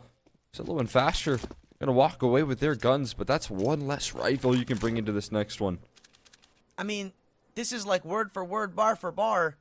Why you can't just turtle back on sites like that on a map like Dust 2. You have to have some initiative and find out what's going on. At the early round, they contested long. I like that, but that can't be the end-all be-all. You need more than that, especially when you realize that cat take was shut down. They weren't going to keep going up catwalk. Zello would confirm that thing. They need to respond with something. Yeah, and I would say the response from B&E was very wise as well. They were going to walk into a hefty A presence if they wanted to keep heading in towards that site, but instead they hit the brakes there. They kind of reverse and decide to go back in towards that B bomb. Send them with you. Maybe they might have overplayed the rotates, stacked in towards that A side a little too quick, and B&E read onto it perfectly. No tag through the wall there. GXX coming close, but no luck. And that long aggression coming through. Zello's won so many fights yesterday at those angles, and he's going to continue to do so. I will say, right now it feels like we're seeing a new Zello, where he's not, I'm not trying to call him out, but yesterday was a bit of a different style of opping, I felt, where he was playing a bit more passive, way more team-oriented, and a lot of the times we'd see him towards the A site, it was around that ramp/shoulder area. Now he's taking initiative. He's getting in their face and really trying to open up these rounds, and it's working well. Yeah, I have to agree with you. I will say, like, I like him stepping up here early and even, like, trying to take cat control. Hold that thought, though, as the lurk smoke's been thrown out here towards the B side of things. No pressure off the back of it. They're really telegraphing this attack, though. That's a bit of an issue. A smoke for doors, a smoke to lurk out, but no one's committed. They're trying to avoid the spam here. When are they going to finally pull the pin on this? They've brought in another rotator here in Zello from long towards B, and this is going to be a very hard site to crack open. Dafu's going to be only just going to play a distraction. Even dumps in the nade. It won't do a lot of damage, but still, now you're worried about a player being at the back of the site, and Regon makes it look easy. Never mind. Oh my cool. God. Awesome. I like what they did. I really did. But no, apparently it's not enough. Zello, you're not getting out of there alive. And BNE storm forward to a 5th round. ECSTATIC, they had such a good read, such a proper setup, but it's just missed shots. And actually, I don't even know if I can say that, to be honest with you. What do you do against that? Dafu didn't commit. Just sharpshooting from Regon right there, man. That's the level of impact you can expect. This is why B&E is such a scary team up against anyone. A roster that can crack open a B bomb site defense like that, it is just going to be so hard to deal with. Yep. But I will say, a couple of whiffs from Manx probably could have helped him a little bit. I mean, he had the elevated angle. Regon wasn't really looking at him. I mean, it just kind of goes back to the saying that they just don't know how to spray. I will never let that point go. I will start a turf war between the A1S and the A4. You will lose that because there is no one left. Definitely not. The type of people that use the A4 are Giga Chads. And then the type of people that use the A1S, well, certainly not Giga Chads. Everyone else. Oh, dude, this shot was so nice. That's a left eye peek, too. Jeez. Like, these are both crazy entries. Sure, that one might be a little bit of luck involved, but still, it didn't really matter. He was already saving. Now ECSTATIC, with only the 2 saved rifles, they've already got to consider the save. Like, this is just their shoe-in eco round. Yeah, I mean, I don't know how B&E could have, telegraphed that B play anymore and still had, like, resounding success right there. And I guess you get a little glimpse as to what Regon could do for you. I mean, just 2 quick headshots. It doesn't even matter how telegraphed it is, how many players you have on that site. They're just going to crack it open, no questions asked. Got a couple of rifles saved over. Like, that kill being found on a Dafu won them the round, because if they didn't find that frag, if Dafu doesn't end up dying there, then they're not going to be clearing out Manx. He's going to be able to at least get one, fall off, and they could play a crossfire. And as you said, they had a third in transition. There was no way BNE were winning that without that first opener from Rigon. Oh yeah, 100%. That was just excellent stuff right there. Excellent entry pathing here. We'll see if they can keep it up. Surely they can. He's already on 10 kills at the moment. He hasn't stopped. He hasn't slowed down after the major. No, certainly haven't. Throwing out towards feet. That's your post land buff right there. You can't really lose that. Ooh, nice play right there from GXX. Had that dodge flash ready to go, so they do take down a heavy hitter at the very least, and they might actually be enticed to walk in to the AK, but instead this mid to B does seem like prime targets towards that B bomb site. That's where you really want to set your crosshairs here. 3 USPs versus a faster AK. I definitely like my odds versus the 3.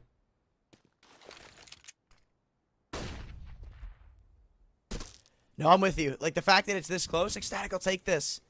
But the fact is they've already lost one of the rifles, so with only USPs as a crossfire on this B site. I don't know how far this one's going to go. Yeah, no, maybe further than I expected.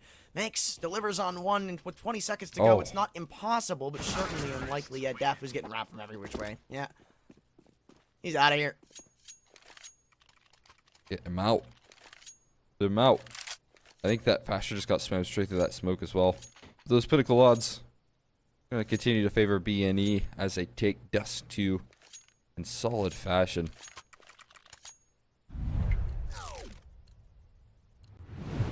Yeah, no, I don't know, man. Bird from Sky's even putting up numbers too. Maybe not the biggest of margins, but it's like he's still looking good. So as soon as ecstatic crack the code, as soon as they get a small little bit of info going their way and change around their game plan just that little bit, I think this is going to be a lot more competitive and maybe even a lot more one-sided towards ecstatic, because I'd say most of these rounds come down to like one aim duel not really going their way and then the round just going straight downhill from there. Oh no. This is really scary. I mean, you got one jump spotting, but doesn't realize that Zello is kind of compromised to Juan Flaucho's position. I mean, this round, it all lies in the back of this, and Juan Flaucho probably hears this jump spotting. No longer so, and yet he's a freebie. That's what I'm talking about right there. That position, I don't know how he was able to slip through the underpass, but he was. And now they're going to trigger that into the A bomb site execute here. A couple to deal with, sure, but they have to worry about this catwalk presence. 3 ready to offer up a defense. Playing behind the smoke is quite nice, but they need to find the entries. Bertram Sky finally does so, and he finds more. No way! They give him 2. Flash go through the smoke and keep him delayed. BNE, they've taken a good bit of time on most of these executes, so ecstatic now, not only with 2 picks, but the bomb going down on the ground, can cement themselves in this full 3-on-3, especially you consider Center. I thought Center was so low. He was my next point, but still, it's more favorable towards ecstatic. Dafu, here's the player in CT, but he just can't deal with him, and still 1-for-1s, one across the map for BNE. It's just these individual aim duels going their way and dismantling ecstatic. Sure. That's absolutely sick right there. I mean, they have both bomb sites being taken right there. Juan Flaucho on the lurk. Walks out through B. He's probably calling it clear. Guys, can you come back? Can you bring bomb B? But they couldn't. And so he's just forced to take the fights towards CT. And they just win every last one of them. Another time out here from ecstatic. I believe that's now 2 out of 4. And it has not led to round success, right? So he really needs something to light the fire underneath them. Which sucks, too, because they started doing some, like, aggressive stuff there. You could see Zello went up catwalk this time, way further than he has before. Still had the support from, I believe, Fasher, just jump spotting. But, I don't know, the setup just seems like it was a bit flawed, because, yeah, he would spot up for somebody at underpass, so the under player wouldn't see that there's a player pushed up catwalk, but it's just more on the fact that he couldn't respond if somebody was on Xbox, which is what happened, and that's why they got abused for it. Oh, yeah, I don't know. Like, Fasher's been doing that all day yesterday as well, and it was perfect, but they weren't able to find it this time. Yeah. I mean, the problem is, ecstatic, I don't know if they're necessarily used to this. BNE, a lot of their success comes off of just how good they are at finding opening picks. So when you allow these opening picks to go against you, when you allow them to find first blood, it's so much more difficult to find success against them as a whole. But, oh my God. That could have gotten poorly. He found another. That's crazy. He walks through the smoke and one tap first from Sky, sit him down, and Synopsis just open up the A site. call it done and dusted. You know, Manx and Dafu are B players, and GXX refuses to let go of the angle. BNE are about to march to their 8th round. I actually can't even believe that. He finds a second kill. First of all, I can't believe he even tried to go back into that. He sees 3 players cat. He gets caught on an HE. He gets caught tagged up by the pistols there, and he decides to re-peek, and then in that re-peek he finds another. That's unfathomable right there. I get the play. Flatro. I get the play, right? It makes sense. Juan Flatro, he spots all 3 of them. He gets the first pick, and after this happens, you're thinking to yourself, like, yeah, he's going back to that smoke. He's not re-peeking, but Bird from Sky gets caught because of it. It definitely blindsided him. No doubt. And how could it not? I like the setup though they got going on towards middle. It's usually good to catch him off guard here. Should be.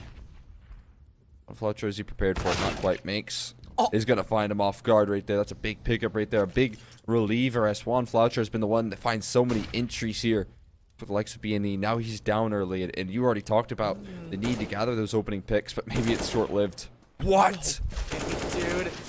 Walks out through his smokes, and Nopsy fails his alert to perfection. 3 in the blink of an eye. Your B play, he does not care. And now the site open for the taking. The response needed, and Bird from Sky thankfully shuts down GXX. But you've got players pushed up all around the map. It's like, where is this push actually going to come through? Well, certainly not long now. You still got to deal with Synopsy over on B, and the task is made a little bit easier. You've got him on 1 HP, but still just able to frag out like a madman all up to the IGL. Bird from Sky in the 1v2, and while you'd consider saving here, you look at the rounds and realize something's got to go your way. You need to make this work, and he's got utility too, so it's not impossible. He could opt to nade out Corns, and Synopsy would all of a sudden be leveled away.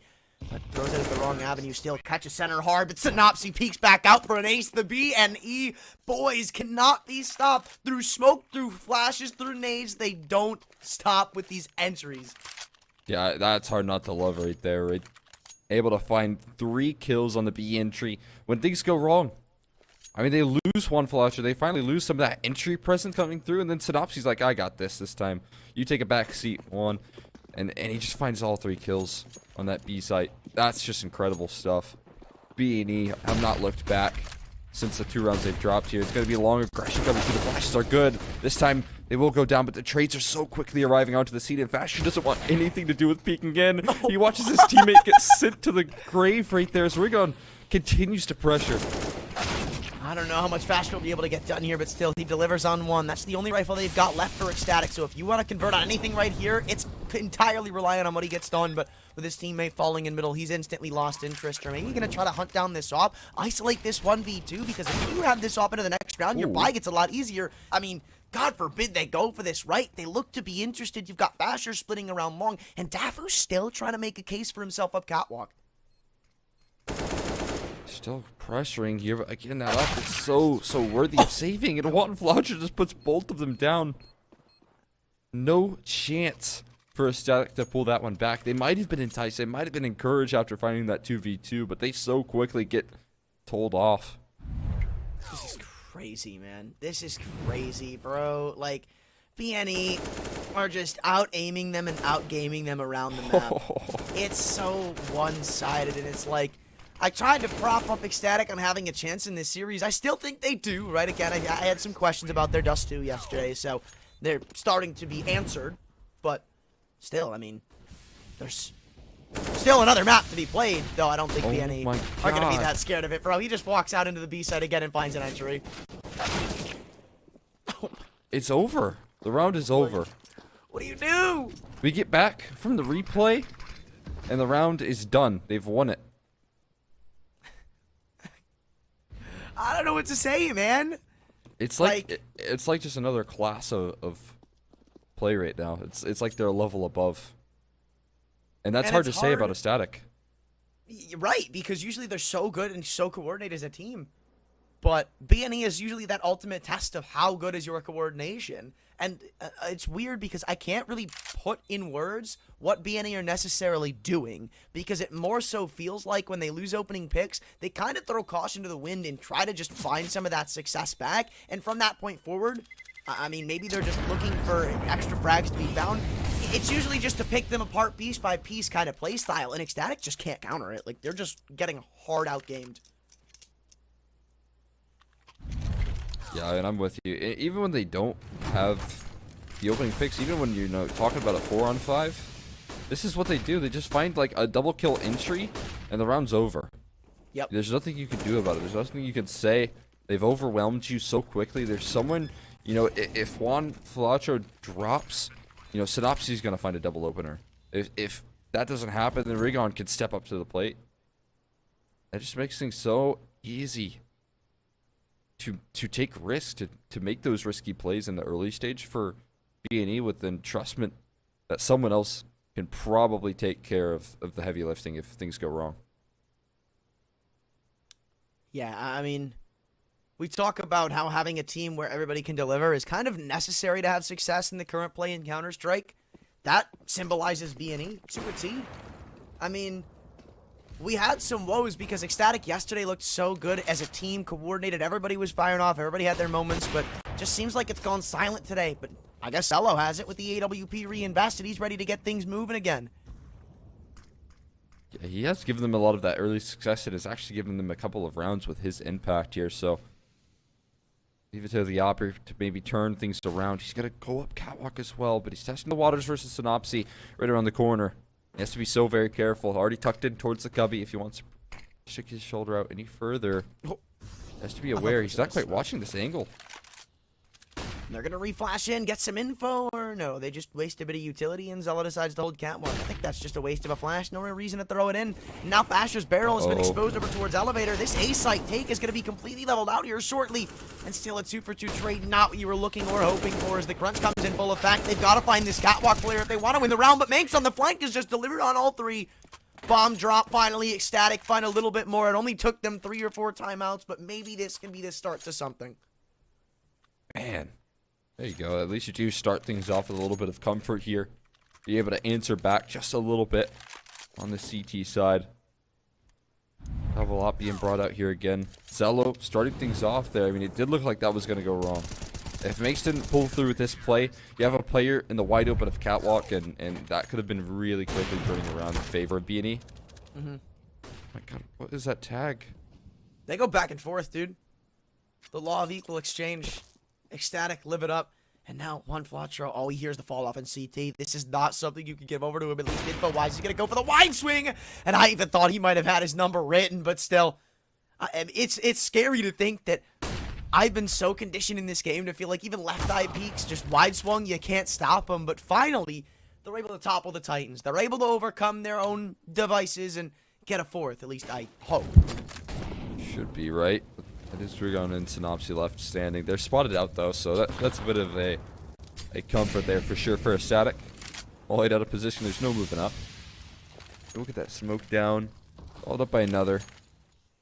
Do they have it in them to pull this one off? If they do, that would be a terrifying prospect for SKADE. It already is a little bit scary, but a boost above the smoke going to be in play. Rigon going to take his chances here. This is his one opportunity, though, to try and pull things back just a little bit here. And with 45 seconds left on the clock, they're forced to reroute. Oh my lord. Wow, yeah, no, they are definitely just out of answers in this round. Annihilated by the SKADE defense, who get things going just a little bit too late. Obviously, there is still an entire extra half, but I don't know, bro. Like, is this going to be enough? The reason I'm so concerned is because while the T side of SKADE looked okay, not bad, it's just the fact that B&E are going to push them down a lot more. You're probably going to see a lot more mid-aggression, long takes, tunnels takes. So if SKADE play this slow kind of Counter-Strike, I still think they're going to be hard countered, just picked off one by one. They had really good T-sides yesterday, but again, they got to deal with just, I think, a firepower element that wasn't present in their match versus Apeks. So it's a whole other story when you're dealing with some of these players that are lighting up the server as good as they are. And again, they like to show little respect here. This play in the underpass. They'll try and test the waters. Synopsy's got dualies. Will they clear him? Nope. The bomb dropped, but thankfully for them, he's only allowed one. Juan Flatro, though, is still here to try and fight them apart. They know how many players are in the lower tunnels, but can they find the pick? Wait a second. There was somebody on catwalk from Sky. He finds the pick, but it's just so labored that a trade it's not worthwhile. And now continuously picked apart piece by piece. GXX gets 3 on the USB. BNE with another pistol, and ecstatic, bro. What do you do at this point? Yeah, you needed that pistol if you wanted to try and get back into things. They're going to go for a force buy. They bought up a couple Galeals in the mix. But that is still going to leave them little chances here. And trusted TYLOO, who's actually won them a couple of rounds. He's stepped up with the AWP, but this is a whole nother story here. Yeah, I don't know. You've got a force buy here at this point. Like, even without the bomb plant, you just need something, and more than just something, a lot to start going your way.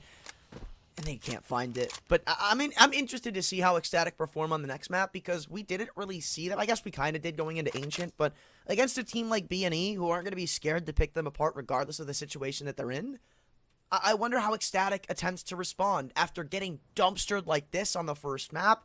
The response on the second is gonna mean absolutely everything. I mean, obviously, it's single elim and it's best of 3. It's your last chance to come back. But it's just more so in the fact that this could show us what ecstatic are made of for the future. My God. Rigon's just taking the round into his hands. He will get denied the ace, but he's done enough to win. Close it out right there from GXX, and the force buy is handled by one man alone. But yeah, I'm with you, man. It should be a little bit closer, right? If they wanted to give themselves confidence heading into this one. That's something that they did have on Nuke, right? They knew that they were 1 round away from closing that one out. So many different times on Nuke versus Apeks. That was how they started off the series. This time, it's like, I can get nothing going, and that's a hard pill to swallow heading into your map pick. Getting decimated is not fun, and again, they got to bounce back mentally here. Taking the fight. Those are going into Palma's hand. He's going to peek down middle. His teammates coming in as well, close by. Yeah, it's just pistols here. If you're ecstatic, you're probably only looking to work away at the money. Maybe whittle them down for the next investment, because that's really where you're going to throw your all onto the table. And Fasher, he's woken up in the past couple of rounds, sure. I mean, even against the wall, he's usually been at least good enough to find a kill.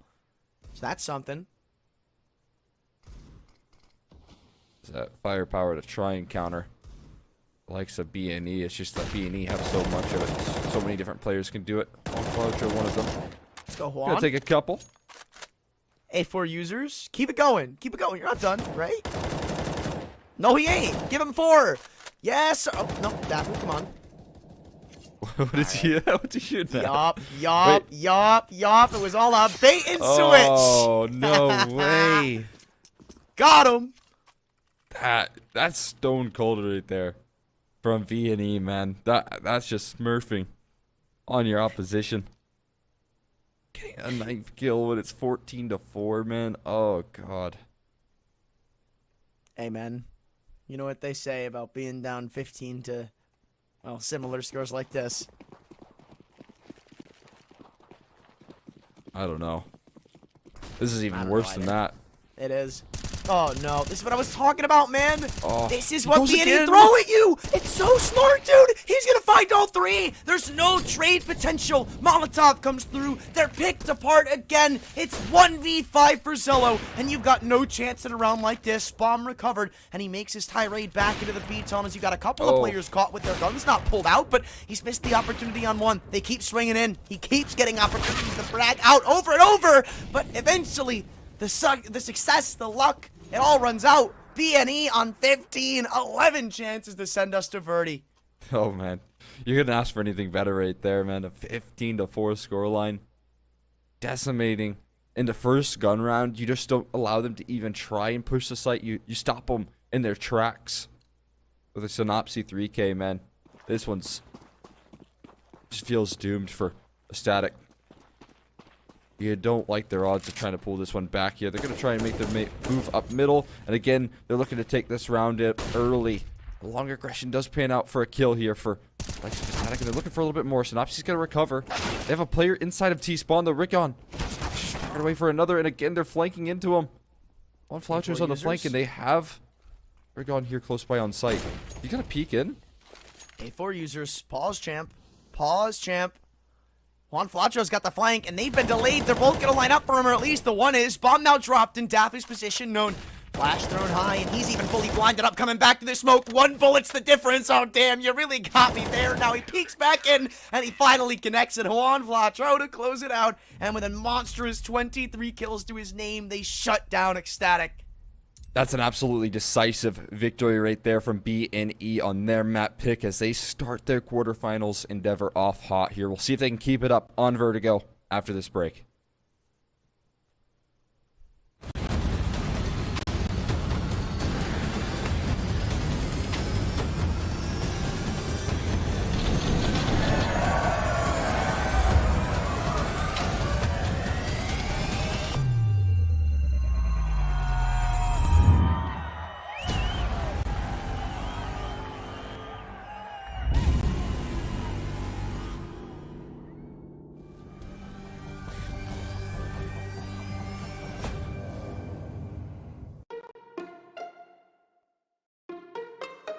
Paying online with AstroPay is really simple. From the merchant site, choose AstroPay as your payment option. Then, type your mobile number, enter the confirmation code, and select your preferred payment method. If you choose to pay with AstroPay Wallet, good for you, select it and you are ready. If you choose another payment option, follow the steps on screen. Your online payment is completed. Get the app in your favorite store or visit us at www.astropay.com.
And we are back here with map number 2 after a crushing defeat over on Dust. We see those Pinnacle odds start to reflect more in the favor of the likes of B&E here. As you want to go check that out yourself, you can go check it out at pinnacle.com/odds. Make sure you're above the age of 18 and gamble responsibly. But a nade stack in for sandbags here and a rush towards A is what we're going to get here as B&E look to play the retake. Hey man, ecstatic are not playing this responsibly, but that's kind of what they need to do. They need to throw the book out the window and start getting a bit creative with it because the book didn't help them on Dust 2. They've got to get innovative, and that's what's happening right now. Already with an opening pick and full site control. You're right, it is B&E on the retake, and with only one kid, this looks to go up and up for ecstatic, who continue to take these fights. Manx, even though he gets traded, walking away with one there is huge. Still need just a little bit more to seal the deal, tie the knot over, and there's still a flashbang to go for ecstatic. They bolt that up in the sidle and come waltzing in is B&E. The pistol lost again. Bird from Sky farms him up with a 4K. There we are. I mean, if Bird from Sky is going to do it again, man, have himself a crazy map too, then I think that their chances here over on ecstatic are looking much better. Again, I talk about how good ecstatic can be on this map and how good Bird from Sky individually can be on this map, and you just proven it already in the pistol round. But again, B&E haven't bought the deagles just yet, and I don't know if they will. They'll actually go for a save here. I'm actually surprised to see that, considering how solid they were with the deagles and starting off their scoreline last time. Yep. Well, I can't imagine much comes of a round like this, but I guess I'll cross my fingers on that one. Though, ramp push comes through, and it does seem like they're just going to get farmed off. Mac 10's doing a little bit of the light work. We got Bird from Sky trying to get some extra cash, but Basher, come on, man. Can't be stealing that away. Still, ecstatic. No players dropped on that round. That's huge. Perfect. Able to clean that one up. Make it look nice and tidy here, but again, that was a full USP round. So now here's where the action's going to ensue. With a lot of utility here over on the ecstatic camp. Not so much on B&E. I mean, look at that. They got... Everyone has a smoke in the mix, but only 2 mollies, a couple flashbangs. Not really a lot to work with here if you're talking about early positioning. So they're going to look to take some early fights here, trying to make up for that difference, and they are driving through that ramp smoke here. Actually, Juan Floucher able to stay alive. I don't know how he's been able to get away with this, and now he's trying to play the one-way. Uh-oh. They've just thrown in the lurk smoke. It looks like maybe, just maybe, they'll be attempting to throw some side hall aggression up into the mix, but if they do that and don't clear their angles all properly, then this could be Juan Floucher with the A4 farming him up once again. But just take a look at the utility right now. There's a big disparity for one of these teams, and that's B&E. With only 4 smokes left in the entire belts, anything is going to be difficult. Yeah, you'll be able to keep them out of ramp, but the majority of your stack is still on A. It's like if you're playing retake B, you've got next to nothing to work it with. Got their anchor over in that direction, and they've just thrown in a side hole smoke here. Juan Floucher can play off these slight gaps in the wall. We'll see if he does that or if he tries to press his issue in toward the site. He just doesn't even get a chance to fire off a bullet. Manx is going to delete him straight through the smoke. And they're able to start things off again in a solid fashion here for ecstatic. And now they're looking so much more comfortable. Look at how well they've done to bait out all of this utility. There's literally nothing left for B&E. They've Grades come up, then ecstatic should go out. The victors, another frag found, and that Mac 10 can even opt to upgrade to the rifle. Fasher continues the fragging department. Now it's all up to GX and Center. Both spotted still so clean in this round, and Center is going to call it a save, or maybe not. I'm not sure. It won't really matter what you do, because you're not winning this 1v5. No doubt. We're getting a little bit of the polar opposite here. SKADE having some of their firepower pieces show up right there. Manx with a phenomenal double opener, and Fasher following it up. We actually did see some whiffing coming through from B&E, which is so uncharacteristic of them. But nonetheless, Cinder's going to stick around here for an exit or two. We'll see if that's delivered. Manx certainly going to give it up. Not that big of a loss to take. Like, if Zello wants an op in this next round, then I'd imagine he'd be dropping his rifle right over to him and buying it. Like, no reason not to put one out. I mean, you're going against yet another eco, and this could very well be them going up 4-0 on the follow-up to a map, but they only got 4 rounds to begin with. They're going to tie their record pretty quick. That's solid stuff. We'll see if they can get that. Got a single A1S here, but again, those deagles that are going to bolster this, and yeah, they do come out, are going to be very solid. It's hard to pass these deagles in certain occasions here, so we'll see if they can pass the test here now. SKADE have looked good so far in Vertigo, but it's very early days. Yeah, but Fasher, he's allowed to slip the net to get this close. Again, it is one rifle really for the CT side, and he's had to fire off a shot. Really smart from him as they wanted to double nade into the sandbags. Nobody's there, and Fasher's not pulled his utility out regardless, so I guess maybe you clear it, maybe you don't. Still won't get punished regardless. They're going to look to tuck in here. Covering the boost is Bird from Sky, but everyone on B&E is stacking over a lot of presence. Sinners is burning in the flames. He's stuck in between them and Bird from Sky. Man, another double opener from this guy. Picking up where he left off on the pistol and doing more work on the entry duty. Everyone starts to drop here on B&E and SKADE. Punch those numbers in and look comfortable as ever. Not a single point of damage taken. There it is. Can only go up from here. That's so huge. SKADE. Again, after being shut out on Dust 2, a map that they looked a bit more comfortable yesterday, don't seem to be fazed by it. I told you, this is going to determine what SKADE we see in the future regardless of this series, because the responses made on maps lost where you didn't get anything going is just such a big tool to have. To be able to stay alive and keep your mentality up so you don't really get blown out again, so you're able to fight back. It's just so huge, and teams often overlook things like that. So I'm glad to see SKADE already clapping up with 4. Yeah, no doubt. A solid start for them. And they look like, you know, the game plan is all falling into pieces as well. I mean, this is the SKADE we saw of yesterday. Bird from Sky having great numbers and great impact here. And then allowing for really everyone else to kind of fall in behind him and, you know, allow for, you know, trades to be had. Not even necessary in some of these rounds, though, as Bird from Sky just knocking him down. And now, all of a sudden, one rifle round could depict how this game goes, because if SKADE are able to continue that fire in a round like this, or even make it close, deny that off the save, maybe force them to a close retake, then they could be on par to close this map out. I know it's really early on, but I'm seeing a lot more from them than we did on Dust 2. Like this boost here to try and find a pick, but somehow no one's responding. That makes us able to scale up very quickly, but Rigon's going to put a shutdown on the hyper aggression, followed up by Fasher trying to make quick moves. He finds Drew through the smoke and equalizes instantly. And that's a turnaround that they love to see here. Now backup generator here. Juan Floucher looks to recover, holding off with the A4, but there's not enough bullets to shut down Fasher. GXX is close by as well, but everyone's dropping. Dafu fills the feed, and Fasher closes things down with the 4K. This is a night and day SKADE, and I am all here for it. Already forcing BNE to a timeout. As if you want to reinvest here, you certainly can. We've seen him pull off rounds like this countless times, so I'm not going to count him out of it. It's just that you're missing a lot. Rifles off, not going to be in arm's reach, and all of a sudden SKADE have more rounds here than they did in the previous map. That's a bit of a momentum just going your way. No doubt about it. I mean, again, this is the sort of rounds that you can expect from Fasher. He's good for rounds like these where he just kind of takes it into the palm of his hands, and that's exactly what he does here and now. So much impact from this guy. The double through the smoke is unbelievable, but then following it up with even more lights out play from him. And it's welcome for SKADE here. Because again, I mean, it's very similar to what was working for B&E. You know, if you get one man advantage here for your opposition, right? Synopsy finds a kill over towards A, but then you have an individual just step up for huge responses elsewhere. Yeah, I was ready to see BNE get on the board in that last round, I'm not going to lie. Then Fasher just says, you know what, guys, let me handle this.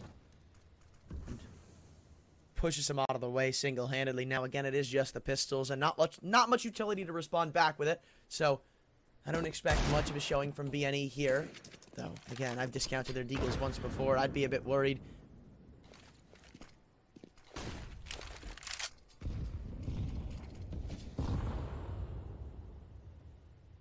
They're trying to work their way up the ramp here, slowly but surely.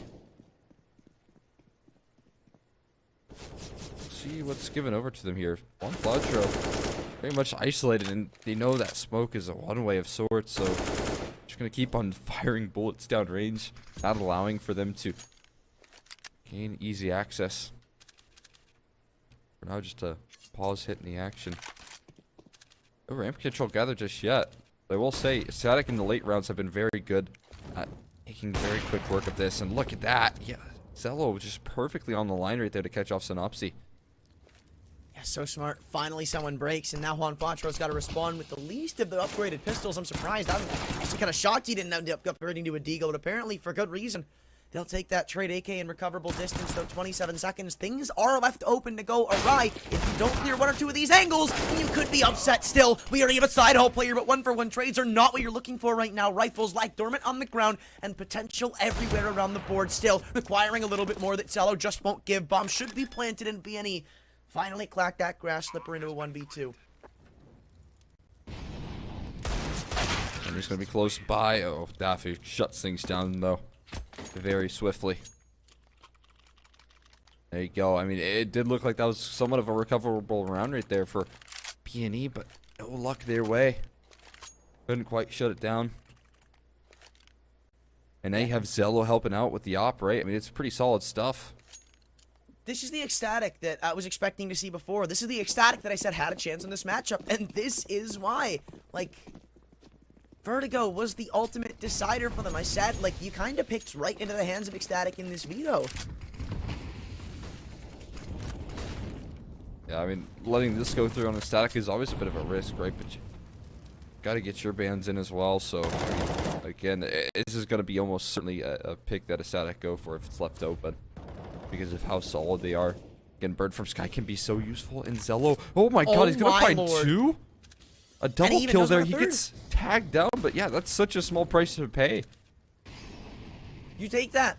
Now you just wait, reset timing, see what BNE give you, because they're very well known to over-aggress in situations like this. They'll try to work hard to get something back, give individuals up, and if ecstatic just wait, they're going to find more success coming their way. GXX about to swing in through side hall, and, well, to the good stuff for BNE department is the fact that nobody's over at ramp. They get to cheat an extra rotation towards B, and they'd be right, but still, a horde of utility to go through means you're probably going to end up playing retake in a round like this. Oh, man. Yeah, I feel a bit silent on Dust, too. He's able to do a lot so far. I mean, in some of the late rounds, offering up a pick or two that's needed to close rounds down, and GXX obviously going to be a save, right? 1v4 and 7 on They want this up. They're not going to let him get away with it. Look at how deep they are to establish themselves in this hunt. You've got two of them all the way towards ramp already. The bomb's not even half ticked. If he were to be going for this, there's a clear-cut wake where he can win this round. I mean, it looks like now we're seeing the firepower just work heavily in ecstatic, but it's hard to just get that back and forth. Now spotted, now confirmed. That's a world of information. They're going to start to close in. Like you said, they got that forward positioning. Manx is going to continue to try and fight out, but he's going to go in closer towards B. He has a chance to save this if he's smart, if he plays his cards right. He finds another pick, one more around the corner, and he's going to get out of dodge. That's great work. Very elusive from GXX right there. And that's what you expect from your opper. Being elusive, being able to hit those shots and save the most impactful weapon into the next round. I mean, look, he was the only one finding kills there for BNE, you think.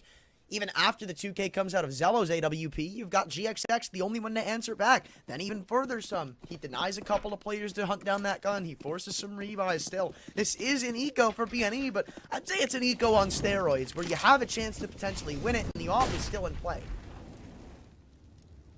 You never really want to play it too loose when you're up against the Deagles. Oh, but spotted out. Double One naded. Fletcher going to catch him. He's able to get out of dodge, but into the hands of Fasher, who drops the ball right there. Actually, I think Juan Floucher just deleted him instead. Well, we still need more, and Ecstatic have a lot of this info to work with, but I honestly think it'd be in B&E fashion for, like, to be down this much, 7-0, then your first conversion to come off the back of a win, or an eco/force by a win. Like, I don't think anything sums up this team more than just that fact. No doubt. I mean, it was what they were able to do on Dust, too. What got them lifted off there. Gave them a lot of energy. Now, John's going to go on the hunt here. Down the ladder. No one's really covering the flank right now. No one's committed to it. A great flash. Perfectly timed. Perfectly placed. Bird from Sky going to allow for an entry. And a team kill goes in the mix there. Juan Floucher's been betrayed there. This GXX is able to offer up a kill in response. And again, you have that flanking player here coming quickly as well. Regun can put an end to things. Oh, and they're just pulling a distraction. Regon, he's seen his Deagle before. They all line up for it. 1, 2, looking for the third. Doesn't find it. 1v1. Manx knows about GXX. Is running a bullet on the AK. And GXX with the flick. Oh, it's just a bit of an oversight. Didn't know. I'm very confident if he knew he was going against that op, he just tries to take the time to reload, but the Glock is not the play. B&E finally on the board. Oh, man. And Rigon's composure right there. Just biding his time. Takes the heads off of so many SKADE members right there. That's perfect stuff. Everything lining up according to plan right there for B&E. You get your first, and it's on an eco of sorts. A half buy, and now they get themselves a little bit of a hefty investment. GXX, of course, still holding onto that op of the last round in which he was able to clutch. But a pause gets called. Technical.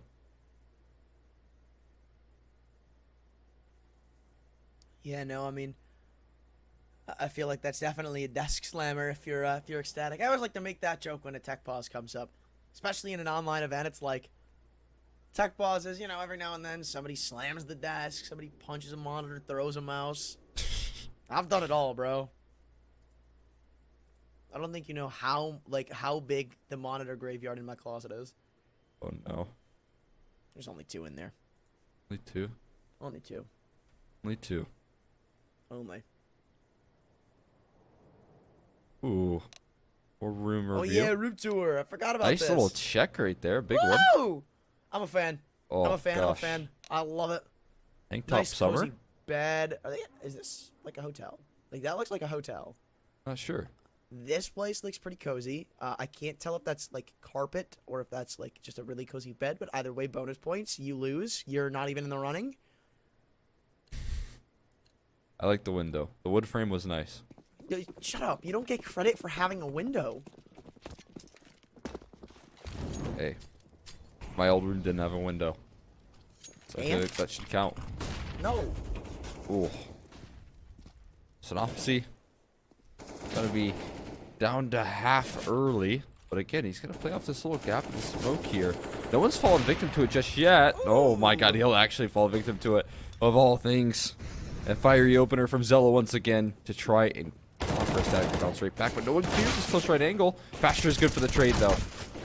Because they've yet to really see Juan Floucher there. There's no reason to always put a manpower on trying to hard clear it. Still, though, an advantage fielded is being needed to pull a rotation. Quick and easy does it. GXX bunny hopping in through elevator, and he's still here to spot absolutely nothing. So he'll dump in his util set, but he gives the all clear over to center and tucks into B. And even he looks to fall off himself. Ecstatic. We know they are very, very common making these big brain plays, and Bird from Sky's just done it again.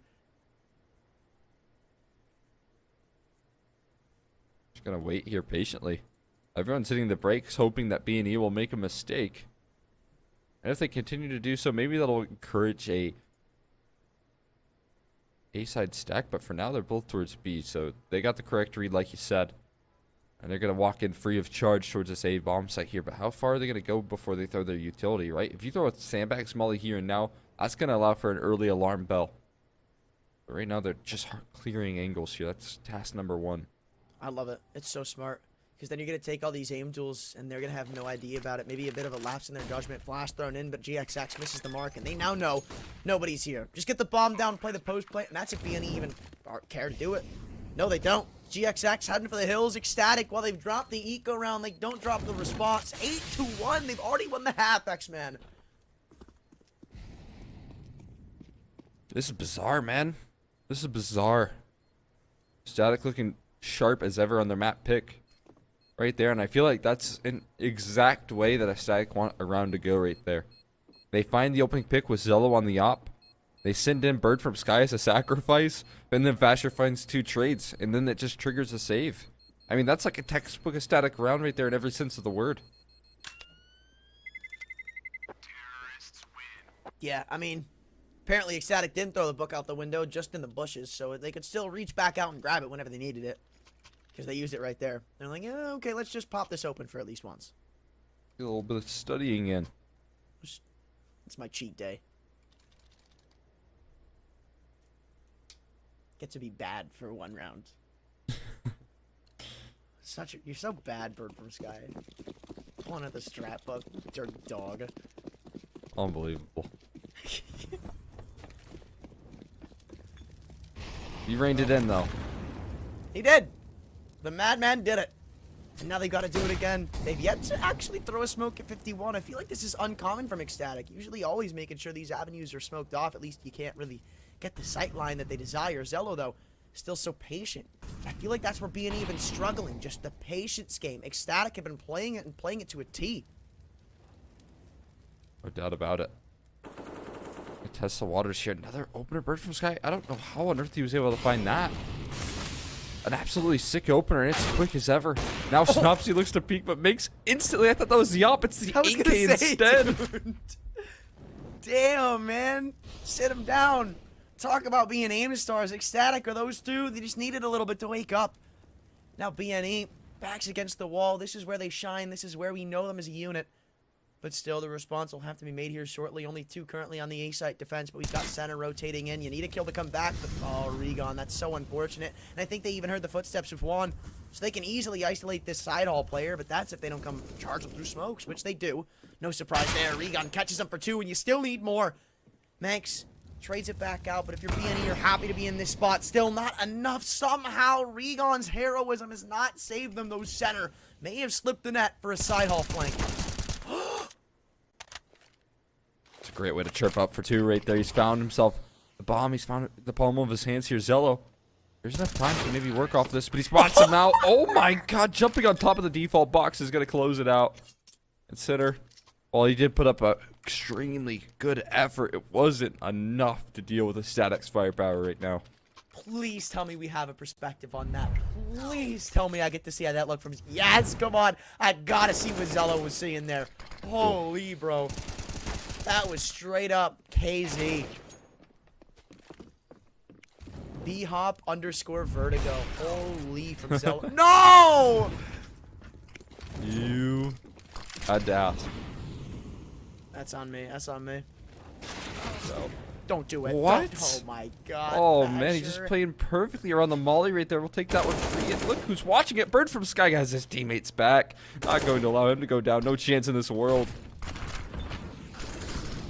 People wondered why I said ecstatic had a chance after the previous showing, and this is exactly why. 10th round almost on the cards here, seconds away from finding it. Regon, though, wants to make it a couple more minutes, prolong the inevitable, it seems. A Molotov in the headshot forces a peek. Zello catches him, and it's center all alone. MIA are his teammates, and knowing that that smoke was deployed from his CT, they just decided to turn their attention elsewhere, or so I would have thought, but center might get in his own head and make a bit of an over-aggression. There's a minute to play with an ecstatic when he used this timer to his fullest extent.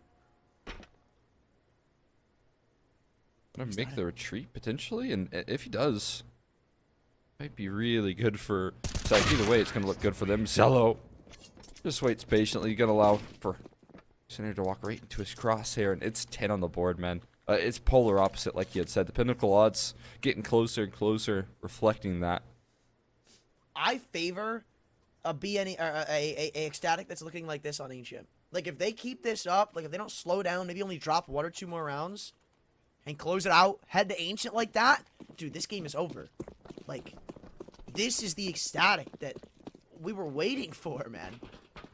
And that we know it could come out, and it certainly has.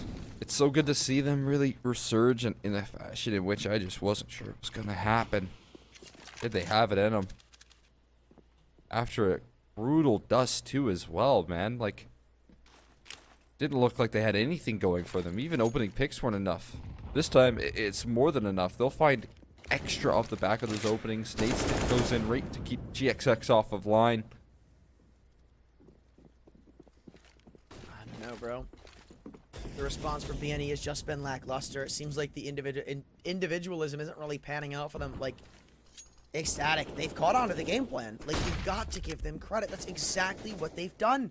Like, BNE kind of succeeded on Dust 2 because of their questionable over-aggressions. You saw a lot of times they find success through smokes, through Molotovs, even full blind they'd peek into some angles, and it caught Ecstatic off guard really badly. Like, I'll give that credit to them, but now Ecstatic are ready for that. Their understanding of that factor, and you can just see how slow they're playing as a response because they know, regardless of what the situation is, BNE are going to keep throwing over-aggressions at them. I keep testing the waters. That's exactly what's just taking place right there.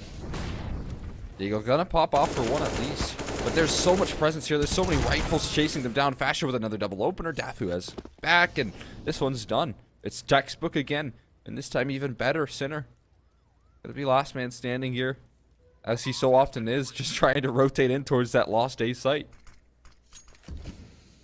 Yeah, man.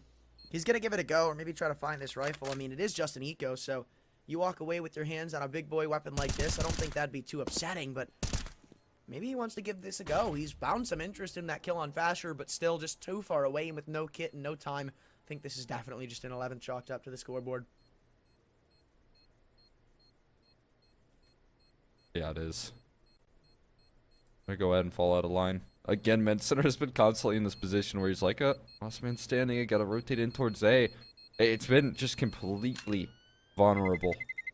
And Ecstatic, I don't know if they've identified that or if they're just sticking to it until it doesn't work, but at some point, man, like, Ecstatic can throw a B play out of the hat and overwhelm Sinner like no other. They don't have to yet because it's still working out towards A. Right. They've been conditioning them so much, but we haven't even seen their B side attacks just yet. Like, it's almost been completely clear. I don't know if maybe Sinner has to try and play more proactive in that map side of things, but yeah, nonetheless, it's a scary prospect of knowing that Ecstatic have a backup plan in the mix. I mean, I'm with you. Like, I feel at least the way I see Vertigo, oh, well, nice nade from BNE. Like, the way I see Vertigo is there's 3 choke points on this map. Regardless of whatever, like, setup you throw at them, there's either going to be something uncovered or something that's super weak. So that's what you have to find out as a CP and abuse it. Juan has seemingly been the only one doing that over at the ramp side, and still that one kill is not going to be enough. Fasher with a double response, and BNE now left clueless as to what's going on. Are they going B? Are they going to come up mid? Are they going to keep going A, man? They just don't know. I mean, it's literally exactly what B&E were doing to them on last map, right? Yep. Opening pick. It looks like it's going well for B&E, and then Fasher just steps into the mixer, and he just deletes 2 players instantly. It's like they have their number right now. Good revenge being offered up here. Dafu going to throw a molly towards A to try and commit. That's being heard, and that's actually going to trigger some aggression here from GXX. He tries to take things into his own hands here. But the rest of Ecstatic moving quickly in towards A could be a worrying prospect for Rigon. Oh no, it's B. I mean, I don't even really think it mattered where I went. For the time being, there was a 1-1-1 setup, so it's not really going to make that much of a difference. Fasher's still the only one to respond for Ecstatic so far, but doesn't matter when you've got the bomb set under your control now, does it? Off an M4 on a retake, and does Fasher stop? Ooh. Yeah, finally he does. A little bit of respect given as Regun around the generator is next up on the chopping blocker, so I thought. On 1 HP, he'll live to tell the tale, and GXX's op is rotated in. Edge flanking, I believe, here. Yep. He's over towards the... Oh no, he's fighting out towards the stairs side of things. GXX is trying to land some fancy flicks. Dafu's so down low. But the op is not the right weapon to deal with him. He's going to stick out wide in the open, just delivers that quick headshot, plays it to perfection, Dafu. Isn't even required Bird from Sky to help out. That's just the sick room difference. I voted yesterday, Dafu had the coolest room. Very sick room. Very sick room. Love that one. It's so good. It's so cozy. Very cozy. It's such a vibe. It's such a hangout. You know, if you step foot into his room, same with the slanted roof, but still, that's not in the server. You're going to have a good time. You're going to have a good time. That's what I'm saying. And he's having a good time right now. Again, he looked a little bit, you know, demotivated on Dust 2 to say the least, right? He was very slow to start us at B anchor, but this time the energy is so high. Again, now, like I said, Sinner is going to take some proactivity here towards B, but it's not going to work, man. The one time he tries, it gets punished. It gets dealt with. TYLOO finds one as well. We're talking about 13. I almost want to call it curtains here now into 2-on-5. And it's scary to think that somehow the score got worse from Dust 2, but not in the way you'd think. Like, you'd think, if I'm saying that, it's BNE looking better. Absolutely not. Yeah, this is wild, man. We're going through just an instant decider, I almost feel like, right? Like, your eyes have to be tucked in towards Ancient, as you've only found one round of the CT set of Vertigo. I would have to feel like that's in the back of BNE's mind, and like I said before, Ancient for SKADE is a pretty solid prospect. No, it is still very good, I will say, for the Bad News Eagles. Yeah. But, I mean, in this current form, it's going to be fresh in their mind what sort of result they were rocking with.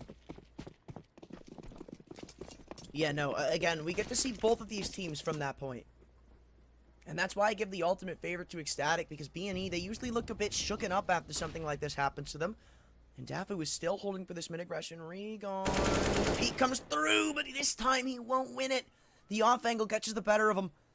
And now you could just see the implementation that's got on the round. The rotations are being pulled every single direction. The utility's not there. The artillery's not there. The mentality's not there. And neither are the rounds, bro. What do you do right now? I'll say one thing that you said very accurate is the artillery isn't there, right? The firepower here for BNE has gone missing, and Fasher's just waiting. With open arms, he welcomes them, he greets them, and Juan Flautro, there's no getting out of this. They're going to continue to spam until they find that kill, surely.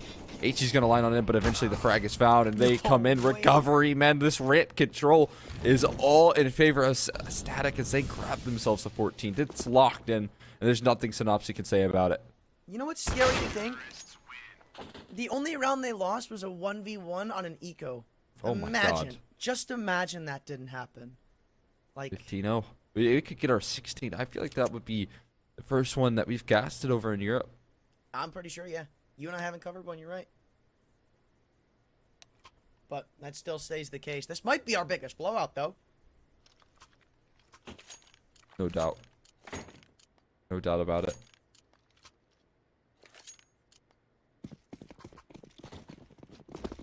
And what's even scarier is SKADE are really good on pistols.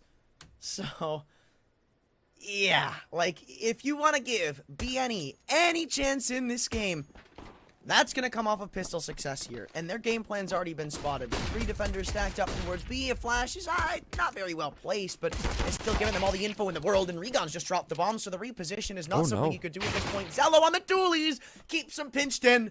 3-on-5, SKADE. They know exactly where to put their reinforcements. The bomb with an unfortunate drop straight into the welcoming arms of them. And now the response seems to be a bit dull. When they're covering this boost, they're prepared for it. They're prepped. They've got the bomb sitting on top of it like a goose egg here as they look to respond. Another boost thrown in the mix here. Why not? What do you have to lose? Maybe your head. That's what it is. Bird from Sky deletes it. And it's near flawless. Center does have something to say about it, but round is over. At least he's got the P250. Oh. Oof. Honestly, if I'm BNE right now, you gotta figure out a way to make this into a good time. So you know what they do? Like Eagle armor? No. Sawed off? I'm hopping off the map, bro. I'm having a good time with it. I'm hopping off the map. You're just trying to get out, is what you're doing. That's Get not a me good out. time. You're just trying to get out Get me as to soon as ancient, possible. man.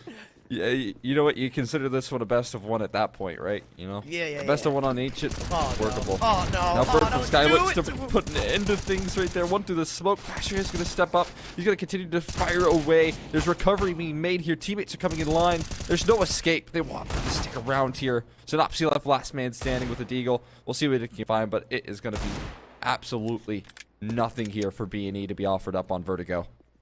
Are they like trying to frustrate them or something? Like, dude, all of them sprint way, man. Like, they spot out Synopsy in middle, and it's like he's got COVID or something, man. Like, they don't want to go anywhere near him. 6-foot distance. Dafu puts him 6 feet in the ground. Is ecstatic. Farm up a 16-1 response on Vertigo. We head to Ancient, where they looked so comfy cozy yesterday, to see if they can't pull off this reverse sweep.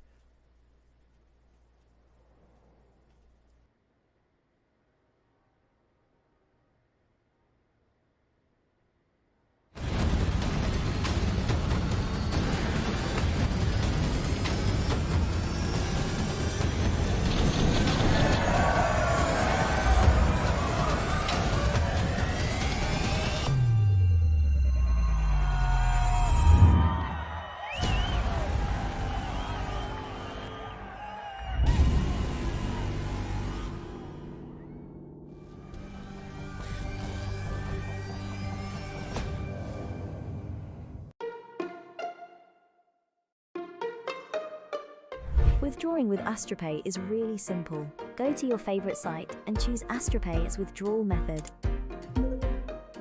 Then type the amount that you want to withdraw, type your mobile number, and click on the Confirm button. Now, enter your wallet with your usual credentials and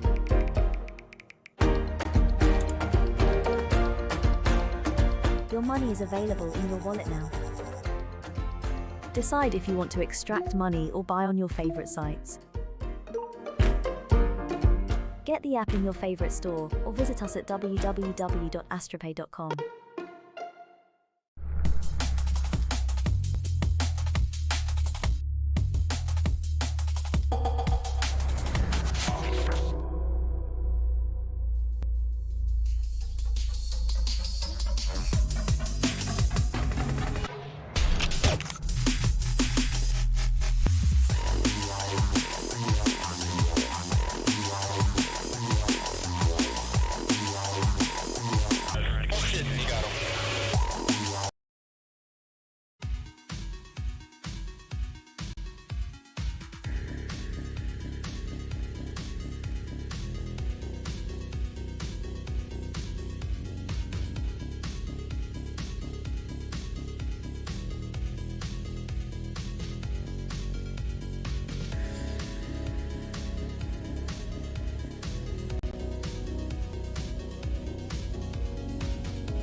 Final map of play here to be decided on Ancient. We'll see if SKADE can pull through with that same level of play they did on Vertigo. I'm not sure what exactly to make of this series.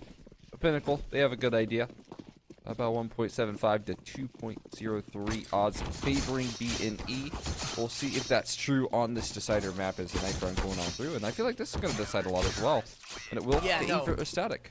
We saw how hot of a start SKADE got off to on that first half. So it's like, you think of just being comfortable on that first half has kind of played a big role in this game so far. BNE, usually very confident on their T sides. That's what they were given on Dust 2, and they made it work. Same goes for SKADE, but now they get to choose whichever side they want on a map. I'd say it's more comfortable for them than Vertigo.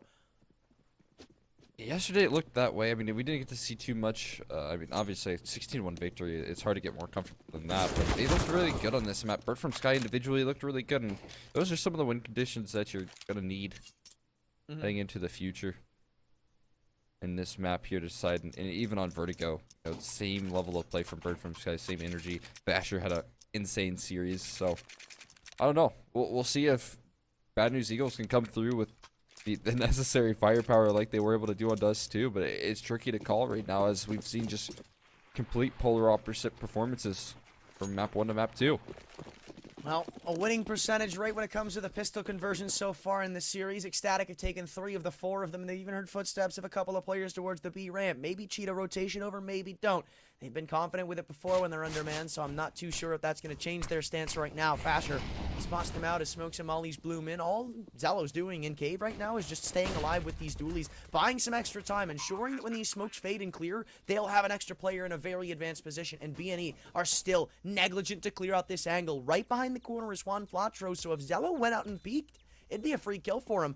Oh, but it goes the wrong way, and now SKADE are backed against the wall.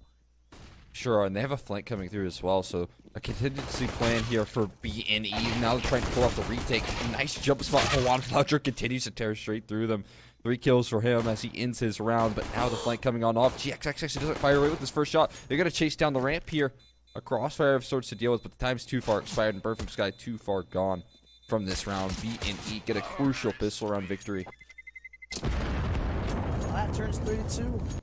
BNE striking first on Ancient, and again, we always say, or we always see in this series how much that little bit of momentum is gone. So, SKADE have to pull a series new and shut it down before it gets out of hand, which I feel like hasn't happened yet.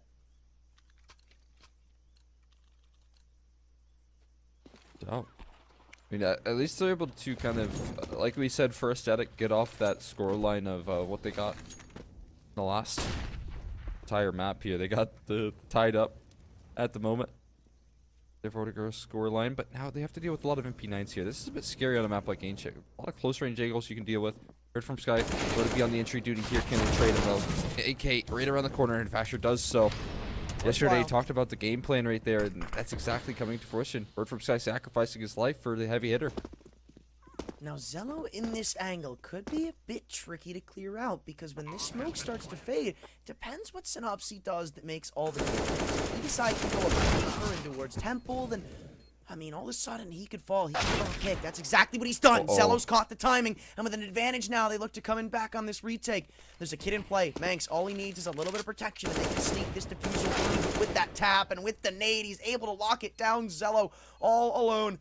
MIA was, it seemed, in this post plant. Juan Flatro, he knows something suspicious and puts bullets into the smoke. BNE not going to let ecstatic take that round away, so now all of a sudden it looks like a 3-0 start. Back-to-back 3Ks from Juan Flatro. That's really sick stuff from him. Well, there was some great work here early on. Needed to have that impact. So he was one of those entry players here. Immediately, though, SKADE has to call an attack pause, which is a bit interesting, especially with the buy that they're going to have going in. It's probably just going to be a lot of USPs in the mix, not a lot of firepower. So I wonder what's being discussed here. Maybe just trying to keep that momentum nice and tame of B&E, because they know when they get heated up, it feels like it can be very tricky to turn back. Yeah, so now they've got to take into consideration how much momentum they give over to them, right? If that's what you want to aim for on a round like this, honestly, I think ecstatic's best interest would be to play this one back. Play it passive. Make them work for the round. Make them take a lot of time. Slow them down without necessarily wasting anything.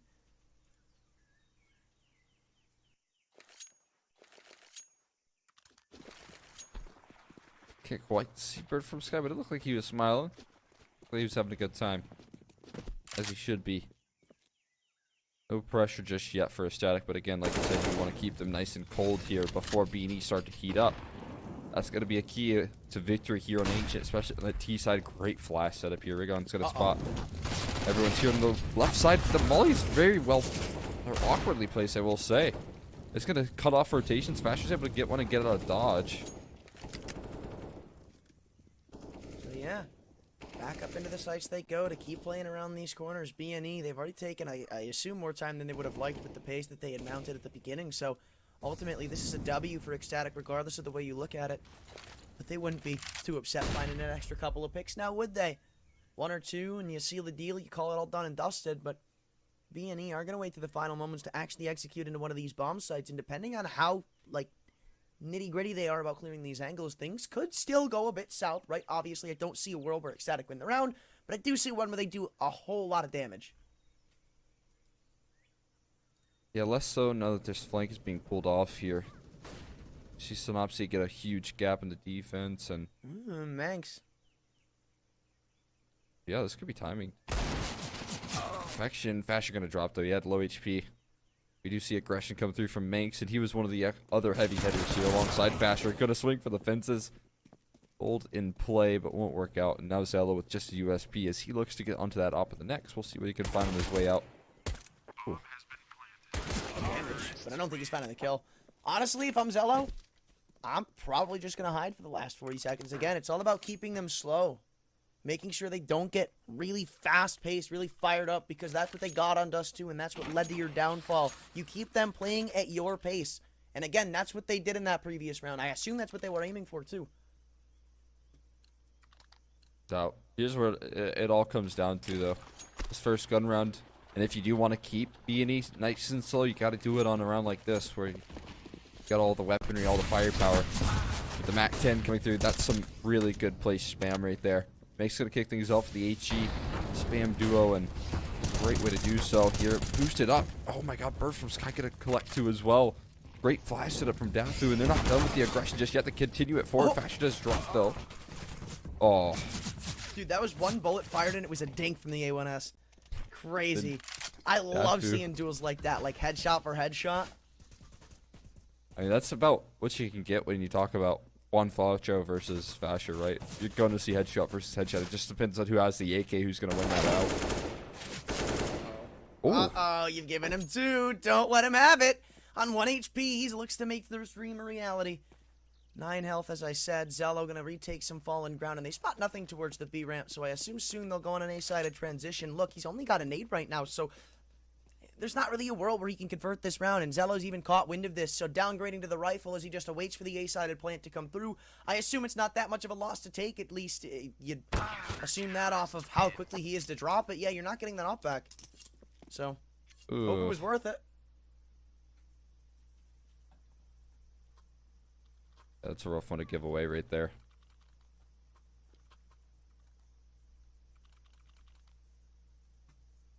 Well, this needs to be a start of something. This has to be their CT side coming to form, actually becoming shapeful. So, Now the big test actually begins. Is there without the AWP? I don't think we saw it go good for that much. In fact, it was really just Bird from Sky picking up the previous round. But it's a hit you have to take, and an L you've got to come along with. So what can they do without it? We're about to find out. Utility, maybe a bit in their favor as you take a glance over at the belts of BNE, and there's next to nothing on GNX and Regon. Center, well, he's telling the same story as they're isolated by a couple of smokes over towards Cave. It doesn't seem like ecstatic are all that forgiving of giving them this angle. So for the time being, they're just kept out of the B site. They wait, hold on to their map control, and see what BNE do to respond. It's been countless times now where they throw aggression to the win and give away 1-for-1 pick, so that's exactly what ecstatic are playing for. From Sky nearly landing the spam there.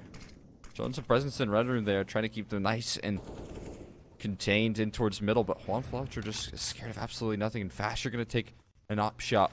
GXX would have liked to find that kill. That HE Utility rolling on in here to try and allow for themselves to get into the bomb site. Back at pillar already being tested. Rigon's going to find the entry. Dafu tries to offer up any sort of recovery, but site compromise here. Fasher looking to come in through the back lanes. Does find a little bit of damage, but they're just locked out of sight, and there's a flank in the mix. No way! What? Zello, that is so beautifully done to ensure no chaos comes with the flank. Now problems arise because that was BNE's ace in the hole. They still know about a player being tucked into the cubby, and to deal with Faster's a pretty big deal. But that's just the lowest HP player of the bunch. Zello, once again, rifle in hand alongside Manx as they look to claw back into this round. But Synopsy and GXX with other intentions get BNE back on the board. Ecstatic. That one round is all they'll get, and maybe, just maybe, this will be the start to what we saw in Dust 2. Yeah, and I guess we can talk about Sinner's impact there in terms of dropping Zello's op 2 rounds prior and, you know, dropping a couple of weapons on the way out. I believe at one point it was a 4v1. Sinner brought it down to a 1v2. So that late round economic damage is going to apply pressure here and now. Would have really liked to convert that a little bit cleaner, but instead they're dealing with MP9s and 5.7s. So not a lot to work with here, but they're going to meet Synopsy head on. Oh. Go away, guys. Everyone, go away. Call it off. Call it off. They're stacked B. Zello. He had success in this position before, so maybe a bit on high alert. BNE, they've still got a hard posted on this Regon. Oh my lord. Thanking his lucky stars he didn't fall to the USP. Still extra damage to be in third one. Flacho already a bit low. Dafu coming walks into the angle, and I'm surprised Regon walks away with a double there, but maybe thankfully for BNE as that's almost a credit to all of their success. There's no kits and 2 smokes. Yeah, sure, you can cover off the bomb, but you've got to find these picks one way or another. Walking into the crossfire faster is just a bit too late on the angle and the timing. So BNE, well, they'll avoid destruction. They'll avoid a lost round. And Faster, I assume it's in his best interest to just keep his AK, but seemingly a bit too overzealous on these peaks are ecstatic. Sticking around a little bit too long here. Still doesn't give themselves that much of a comforting bite. It's another timeout called from ecstatic, and I know what they're trying to do right now, right? You know it. They don't want to allow for Bad News Eagles to keep up this pace, to keep up this level of play, where they're finding all the entries necessary, where they're stringing rounds together very quickly, because that can snowball into a disastrous T side, or rather CT side for yourself. And I feel like it's kind of already led that way, right? 5 rounds on the T side of Ancient is so much. There's plenty of more opportunities to get more. We didn't see all that much of their Ancient CT side, if I'm going to be completely honest with you. Like, we think back to what we saw against Apeks yesterday, and yeah, sure, like, they ended up winning at 16-5. They didn't drop a CT-sided round, but at the same time, I don't feel like we really got to see the best of Apeks in that game. Whereas they were going to be battle-tested, they were going to actually put up a good fight, because going into it, when you're down 10-5, going into the T side of Ancient, you're probably a bit more early in the dump. So maybe this is what's to be expected of the ecstatic T side. I think the offense is what you're supposed to keep an eye on. Good defense offered up here so far. Nade's going to actually find out one. And Zello didn't get caught falling asleep. Regon somehow able to walk away with another. That's going to be bomb plant. They're confirmed now. Punching in those numbers and off angle has to cover the ramp side, though, as both ecstatic members here left on B. In fact, everyone is going to be heading in for a flank here. This is going to be insane. How are you going to read this here? They do seem to do so. Sinners, he offers up one and a second headshot. Now Zello found last man standing with an AWP, but how's he going to pull this one back? This round is lost because of Manx. He had Regon not even with a gun out, not looking at him. You can't get more of an advantage. I'm telling you, bro, A1S users can't spray. Ecstatic pay for it with the round 6-1 BNE in a round they should have never been in. Somehow swing it back, and zello just happy to hold on to the up. Yeah, you're getting shades of dust too right now in the form in which nothing works. Yeah. No matter how good a round starts, the conversion, the threat from B&E is always going to be there. It's always going to be pulled back right now. And now Sinner, who I feel like never really got a chance on Vertigo. He was always rotating in from the B site. He was always trying to, anchor that side of things, and then didn't really need to be called upon on Dust. Is having a really good map 3 in some of the late round situations.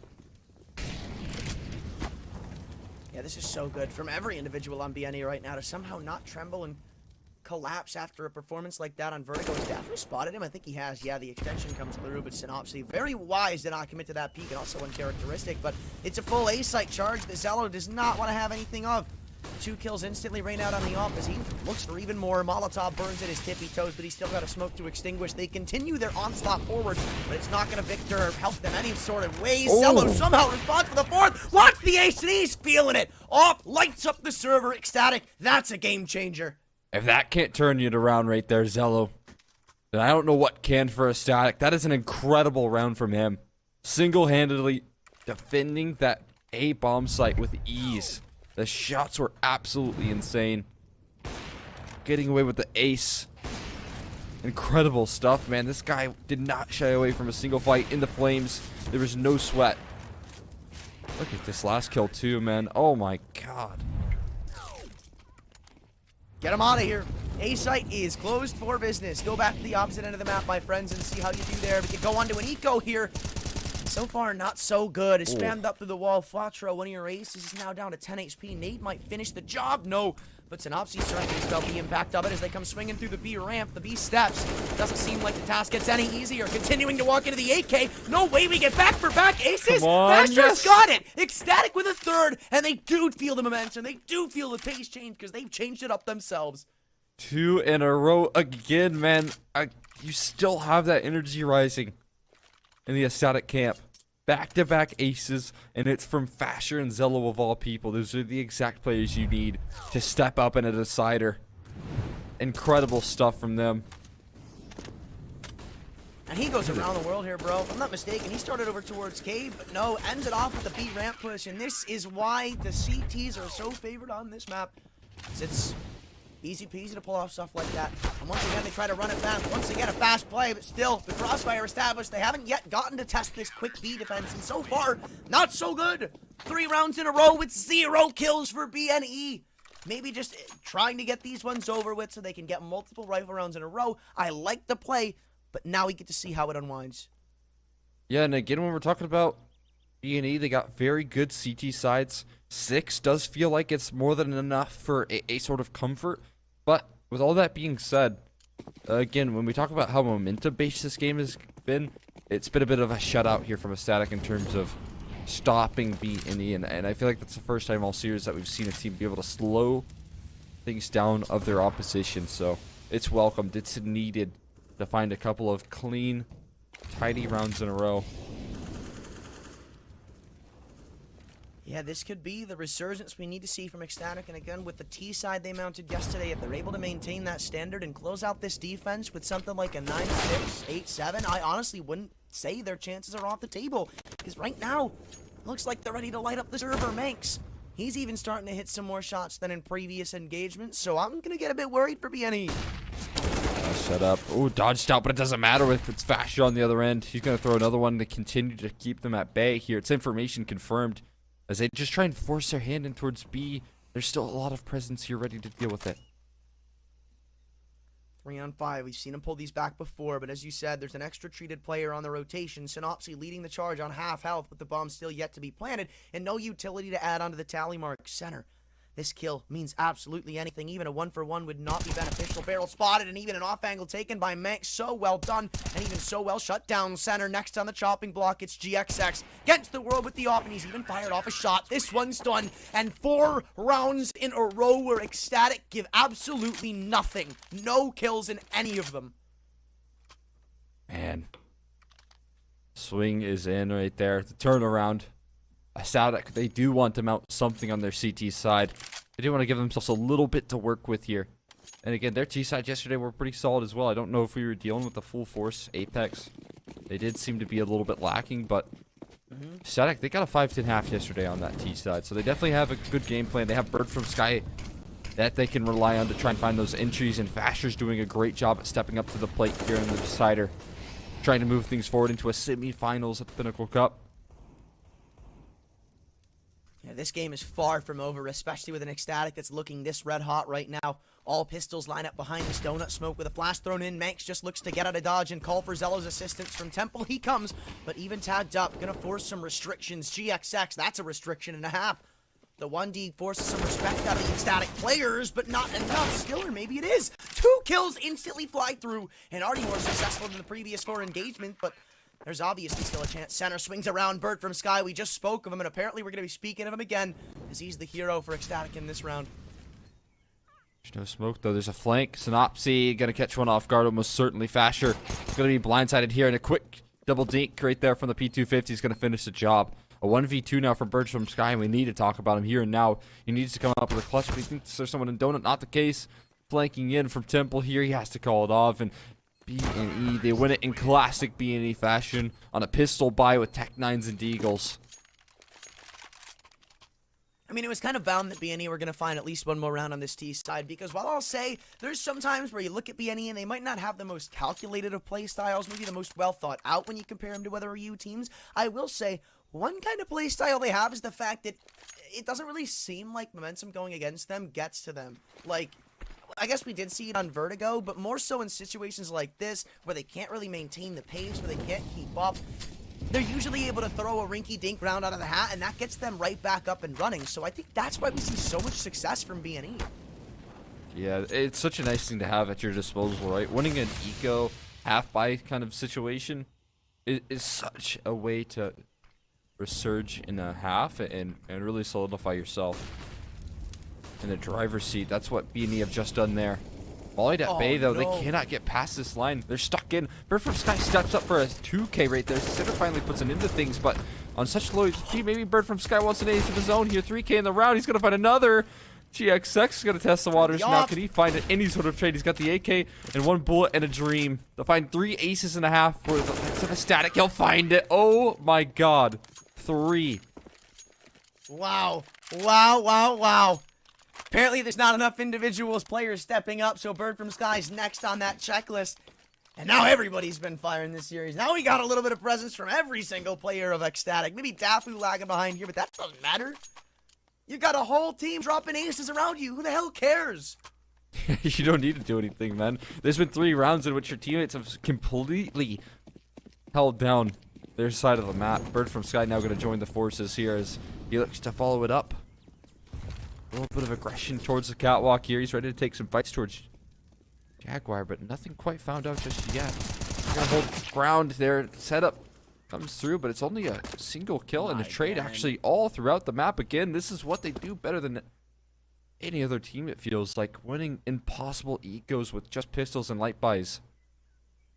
There is simply no way. Surely not. Faster. Oh, I thought he was dead to rights. Usually you'd see players like GXX swing right back out, try to finish their food. But no, more disciplined approach, knowing that SKADE are ready, they're positioned well, and they're easily able to counter things like this. Now with that temple smoke coming through, Dafu, maybe he turns his attention back around in towards this A site, because that's the game plan for BNE right now.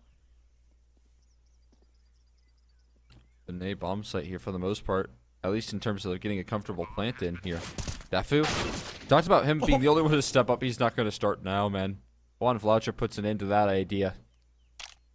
They're going for it, but it's going to be unsuccessful, or so I'd assume. Yeah, Faster, his only chance in this round was if he kept holding the line, and GXX's flank will prove to be a bit too much. Now Zello's only hope is to cover these exits. Maybe ensure they don't get to save all this weaponry, force a couple of rebuys that I think is going to matter in the last round. I think it just more matters that you hold on to this op and they don't get it. Still hanging around. I mean, next round's the last of the half, so no real worries in the money sense, but now you're giving them an no op. luck. That's a good point, I'd yeah. argue they couldn't have afforded it, right? Especially if you want to get utility out, which you need. Well, GXX did have 6K. But yeah, I'm with you either way, right? Like, the point still stands. You definitely are going to bolster that buy up just slightly, and that's a big deal. Especially when you talk about already a winning half here on the T side of Ancient. Bad News Eagle's going to be really, really confident with that fact.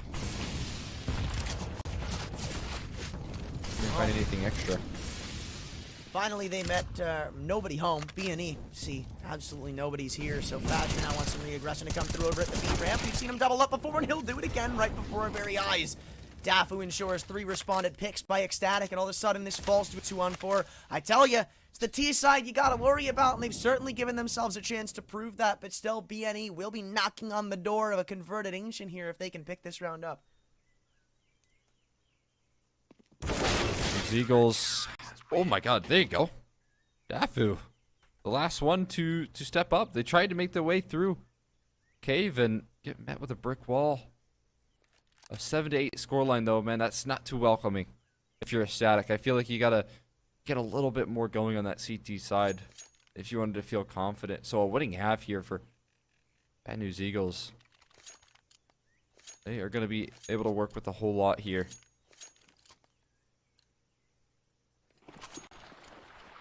Well, now it's just the pistols.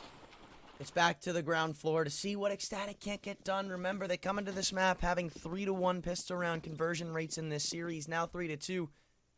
And BNE, obviously, look, it's as close as it could be in the competitive scoreline, but I don't know. I still feel like either one of these teams picking up a pistol tells a big story, and Zello and GXX are both interestingly putting up fights for their own teams. Synopsy still with the response on ramp, but it's chaos in the B site, and it looks like ecstatic come out the favorite center. He's still here with a kit and no armor. Aim punch, it's a big deal, especially when you're in a clutch, when you're against these Glocks that like to pitter-patter away at your health in the chest. They know about Dafu still being around the pillar. Well, they do now, but the health starting to drain. I don't think there's really that much of a chance here as he's just jiggling out, hoping that he'll come swinging in. But Bertrand Sky's the one to do the final blow. Ecstatic tie this game up on the T side. Definitely going to help out right there. Closing out that pistol is welcomed from the ecstatic camp, as they want to get things rolling. I mean, they want to try and take that momentum back in their favor. But here's that force buy in play instantly called in from the Bad News Eagles here. We'll see if it's good to offer up a defense. A lot of utility bolstering this buy as well. Juan Floucher with a full set. Sinners with quite a bit.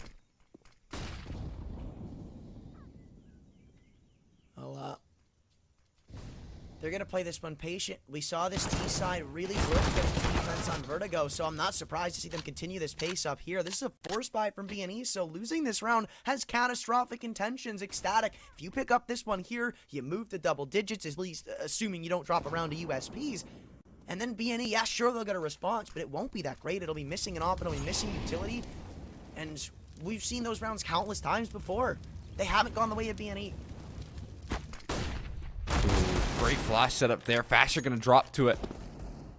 Perfect re-aggression setup right there from the Bad News Eagles camp.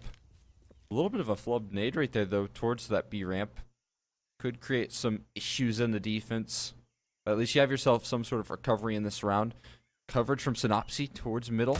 Ready with the Deagle. They're going to walk right into his crosshair, but Dafu doles out a quick headshot.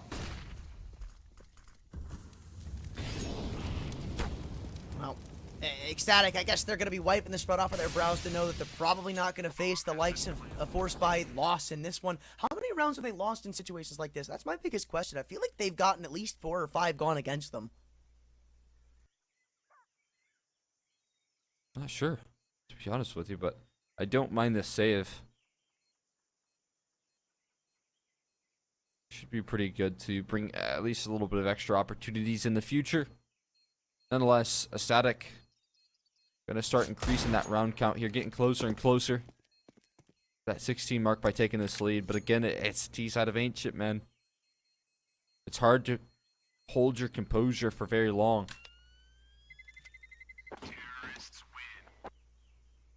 I kind of wonder, because if we think about it, we actually don't have that much info on the BNET or CT sides, do we? Well, I guess we do from Vertigo, but if that's what we're basing it off of, like, yikes, you know? Like, yeah, I don't think we should base it off of Vertigo. That was almost a one-off, and they don't have a lot of history on that map either. a couple of games at the major that they were able to play out, right? But those were all versus, you know, some Brazilian teams. I believe MIBR was in the mix there. And while the win rate is solid on it, I feel like Vertigo is not the most comfortable map for them after that last result. Now, I like this from BNE. It's really proactive with the lackluster set of weaponry they've gotten this round, but still just not enough to deal with faster. At long range, the AK comes out the better of the two, but you've still got a couple of low targets to try to take down. This isn't impossible, and now you've dropped it back. Right to a 4-on-4 we go, with Hell favoring the likes of the CT side. Not so much anymore. GXX, it's a little unlucky. That's for sure. They're going to try and execute in towards A. That's a Temple Smoke actually thrown out from mid. Which is a pretty cool lineup right there. But they have to deal with Rigon, who clotheslines the first here. Trying to find a whole lot more, but the utility overwhelms right there. Temple is compromised by CT. GXX is hanging around here, looking to deny a bomb plant, but they are able to get those numbers punched in safely. Isn't undoable, though. BNE, all they don't have to get, what they have is a chance, and that's what they'll take. Look at the low health on both of the remaining players. GXX with a MAC 10-2 could cause problems. No, I just had to go and say it, didn't I? All up to Synopsy, and the timer is starting to tick to a worrying margin. I really don't think there's chances for him to get back into this round, just considering if they play their timer right, like all Dapu has to do is hide and not give himself up, and this round should be done. But look, there's still time to get the full 10-second defuse in. He's on 1 health, flash throw through. He can only hope the player on the box to play for the timing, but there's just not enough. By the skin of their teeth, ECSTATIC close it out, and BNE just barely can't grab it. Such a sick play as well, man. Synopsy made the perfect read. He gets a jumping AK. 1 HP for Dafu, but he just buys enough time. Still, I feel like in some sense you got to be happy with that, even though it was a loss. That was, you know, a couple saved deagles and a little reinvestment there, but for the most part, a big eco and a lot of damage done. So you consider that mission accomplished here as you head into your first CT gun round. If you can win this one, instantly ECSTATIC are going to be broken, and you'll be right back in the driver's seat once again. Yeah, there's a lot of implications for this round for both teams, right? ECSTATIC, obviously, the fact that their backs are against the wall money-wise is one of them, but the same story goes for BNE. You can't really afford to drop a round like this. We speak of not wanting to let either one of these teams get started and get that ball rolling, but it already seems like it's gotten a bit too far out of hand. The slope is completely downhill, and that ball will not stop moving. BNE. This is their chance to stop that fire, to put it out and give themselves a chance in this game, because without a conversion here, I feel like their chance is entirely to just drastically to run out. Asher was able to kick proceedings off. He spammed through the wall right there. Oh my god. Extremely Scary. close to another. But still, that's a free opening with such little done for it. Now, there's going to be some ramping aggression, but oh my god. Same game Zella's plan. going to cover. It's the same thing. Like, they find entry picks here or there, it doesn't really matter, but they just wait for re-aggression to come through. Look at that, completely dry peek from the B steps, and ECSTATIC get themselves a free frag, and now into a 5-on-3, they can go anywhere. Yeah, and even further information confirmed from Manx. I don't know if he saw that, but on the jiggle, he catches an HE, spots one out towards middle. Now, B is still pretty heftily stacked. There's still 2 players here, so it's kind of best case scenario if that's where ECSTATIC want to line in. 4 Bad News Eagles. They've got the op of GXX, and they've got an effective rifler right next to him in Synopsy, but they are going to test the waters here. Op shot only good for a connection, but not the kill. GXX sticks around, but it's going to be falling victim to the attack right there, to the crunch of that B bomb site, and ECSTATIC confirm 11. I love the angle Fasher's playing right now. It just tickles me in the right place. Like, oh, I love it. It's got everything that's cool about an angle. Like, it's a super tiny angle. It's risky to play there, but it still favors you when you take a fight. Like, Fair enough. you only get to see just the tip of their head, and it's like, well, that can be frustrating to some people. I like seeing when someone dies at an angle like that. It just shows you how good one player is. Well, speak the devil, huh? But it's so satisfying to get kills in those, like, tiny headshot angles. Like, backside dust too, you know what I'm talking about? Oh god, I hate that spot. I love Yeah, it. I mean, I hate it, but Yeah, I'm with you. I get what you're coming from. That is a really solid angle. Definitely one that favors you. He's probably going to be a big Fasher highlight reel. The way he kicks off proceedings. And then the 2 entries afterwards, man. I mean, again, you need your star players to rise up in this fashion if you want a chance at closing out a decider versus a team with Bad News Eagles experience and with their recent level of play, and Faster stepping up. I mean, obviously, there are still going to be future investments for BNE, but yeah, you've got all these players individually stepping up for ecstatic. The game plan seemingly hasn't blundered them yet. So, there's not really that much of a reason for me to hold on to that hope that BNE are going to be able to close this out.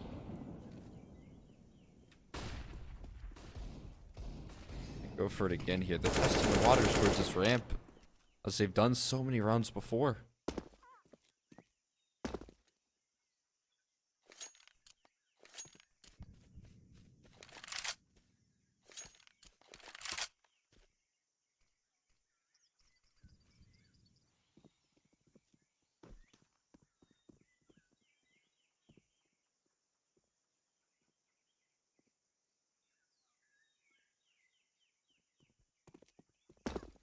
So, 40 seconds left though. I feel like Static might need to pull the pin on this one. Now they have allowed for Bad News Eagles to kind of play into their hands at the moment. A full execute into only 2 players. At one point, Bad News Eagles had the site stacked up. Still have good cave control and find an opening pick right there. Bird from Sky gonna drop, and that's a rifle retrieve. They're gonna struggle to punch in the numbers, but now should be safe and sound to do so. Juan Flaucho, a rude awakening that has been recovered in jungle. Jaguar rather, and he'll go down.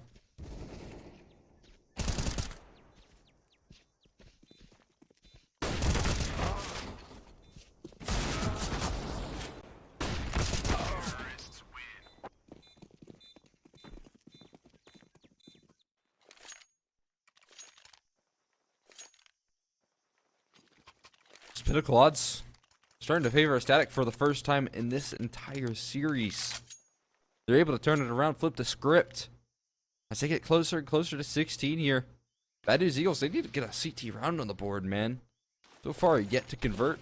Another gun round in play here, which is nice, but it's all about gathering a little bit of steam for them, and so far it's been nothing. Look at this read. They're going to run in towards A, and there's no one home. Oh my God, Bird from Sky, you dirty dog. He brought the book back in the house again.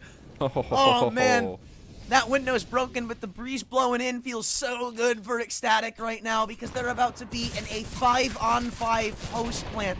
And they've even got temple control. Usually setups like this fail because you have no spot to play the post plant from, but no, they've got plenty of utility to keep temple out of the equation for the entirety of the round. They can deeply establish themselves with these crossfires, and BNE, they're running out of it themselves. Smoke on the bomb, but still a molly to be responded upon, even swinging deep, spotting no one. The flank soon to activate as they all come blistering in from CT spawn. GXX with a bit of a trade, but Zello, he's got a perfect line for this bomb. The tap comes through and he's gonna fire off a shot, rattle it off. Nobody is on it just yet, but somebody's gonna have to stick it here shortly, swinging left and right from the fences. It's just not enough. BNE, so just give up another one.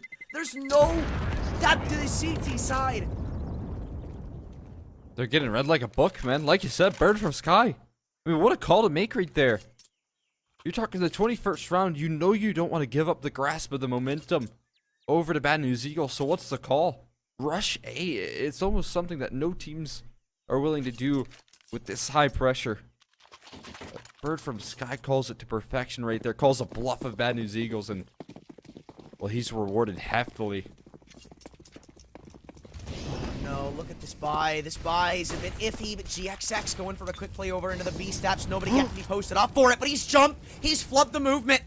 And now he's given up the play. They know exactly what's up, but maybe not the weapon of choice with it.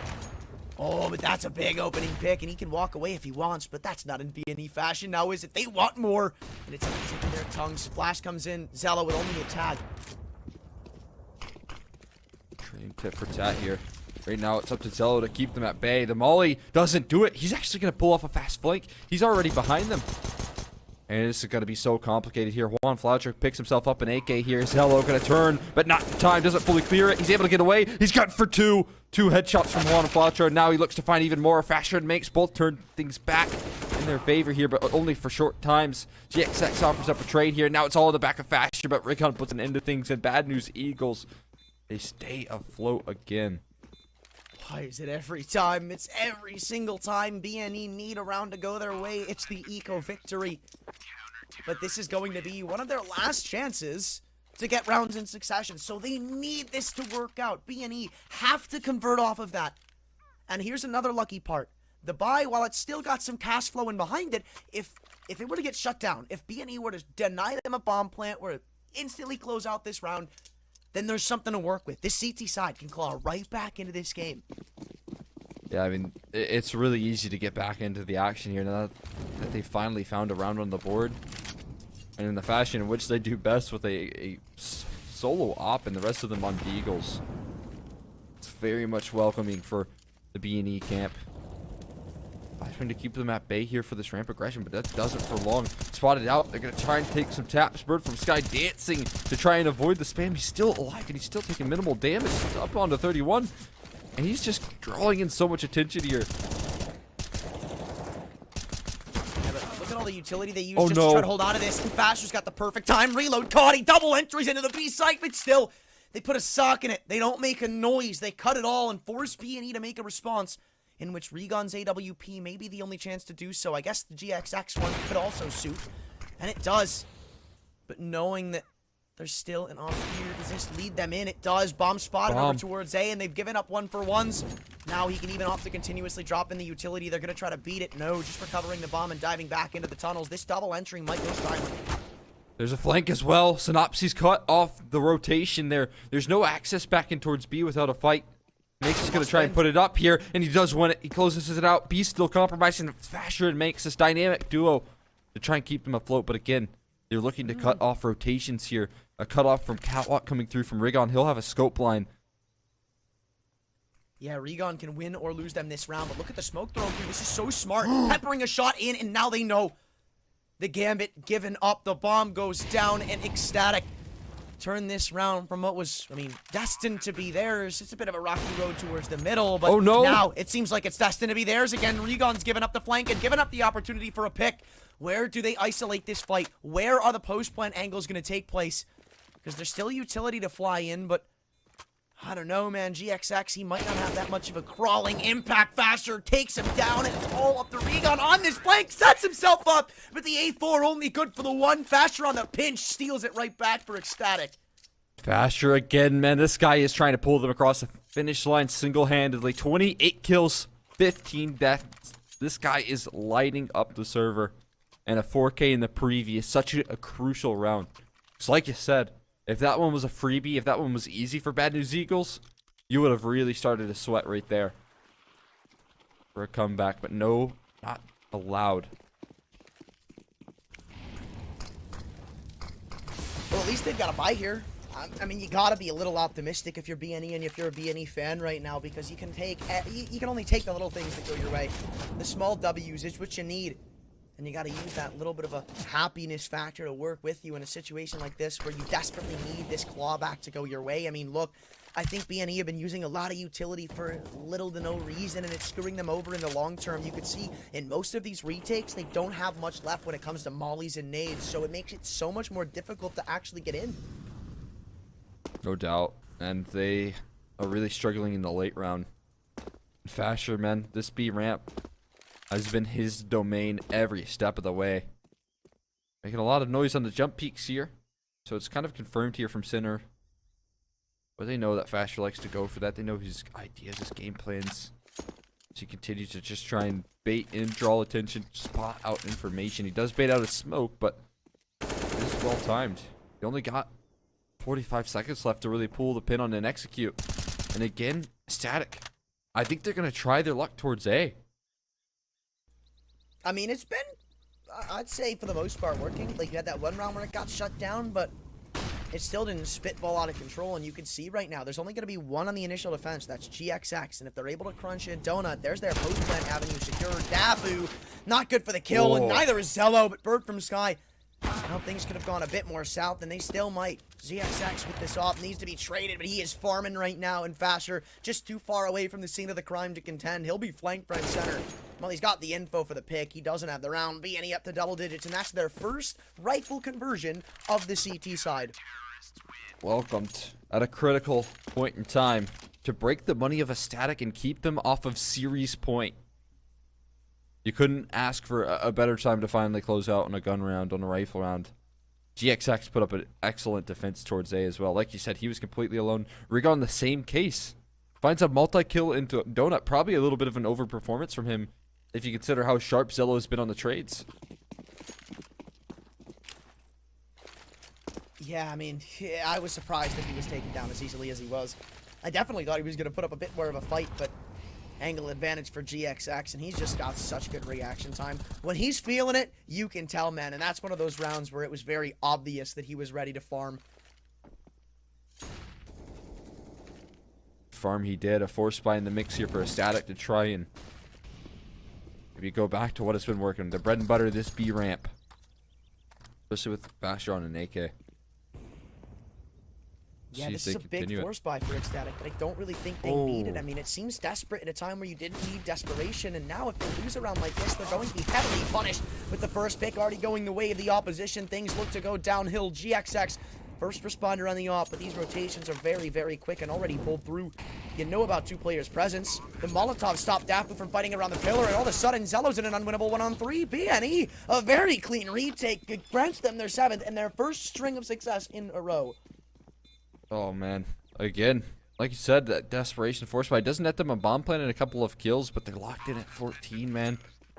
And those CT side comebacks, they feel more and more likely now that you're finally finding success after long last, and you're locking SKADE in at 14. You're keeping them off of that crucial scoreline. Well, oh well. Stuck at a brick wall who's named 14 rounds. BNE are starting to slowly inch their way back into this map. And if they aren't able to, like, drop any players here, that's going to lead to some problems. Because you need to work against the money at this stage. When BNE start to fit into their groove, if you give them every advantage in the book, well, they're a team that's been very known to be hard to stop. Oh, got some slight investment here. Synopsy able to mow through all of them. 3 kills in the round right there. No ace for him, but he'll still take it happily. He'll still likely convert this one. A rifle retreat for Bird from Sky. It's all about doing some economic damage here. Keeping things tame. But coverage offered up. Oh, no. Things could become a bit pricey. An op shot misses. Dafu finds 2 kills off the back of that. It's been recovered. Bird from Sky gonna grab that. A rifle in Dafu's hands as well. Surely this one doesn't go wrong. Surely not. It's 4-on-5 though, and Bird from Sky on the op. He could potentially drop the CT players that are gonna walk in. And Bird from Sky's got the tripwire bomb still on the back of Dafu. But he's too hard pressed on holding for the catwalk. Way. One, is he gonna come walking in? Yes, he is. Gives up the angle advantage. And when he drops on the head, no way. Somehow, Hard Flockstro finds the kill. But a nade, dunked in, could do it. Bird from Sky for the top rope. Doubles down, and Eco wins from SKADE. A taste of BNE's own medicine at the worst possible time. That's a 2-on-4. A 2-on-4. I cannot believe my eyes. I cannot believe my eyes, and neither can Bad News Eagles. Man, what was that? From Bird from Sky to get them series point in an impossible round. No words. It's unbelievable when you think of how many times those force buys went against them, how much it's given BNE and how much space it's created for them to, at the penultimate point in the series, close out one of your own. BNE, boy, are they going to be in the depths right now. Oh my god. He's gonna go in. He's gonna go off the back of that. He does go down though. A much needed trade from GXX. We'll keep things contained here for the now, but there's a whole lot more to do. There's a whole lot more behind Bird from Sky to deal with, and they're all heading in towards B. This is raw conditioning we're seeing right now. SKADE in almost every single one of these situations where they found opening picks, especially when it's Bird from Sky over towards B. They've called it off, they've cut noise, they've gone A. And because they've done that, GXX, who's always the biggest worry for me, at least if you're going against BNE, is on the wrong side of the map to try to contain, so they go in for a quick BXX, and it doesn't initially work. So now the mid play comes through, and jumping apart, Manx will get caught. Trade delivered, but you still got the man of the hour on the A site.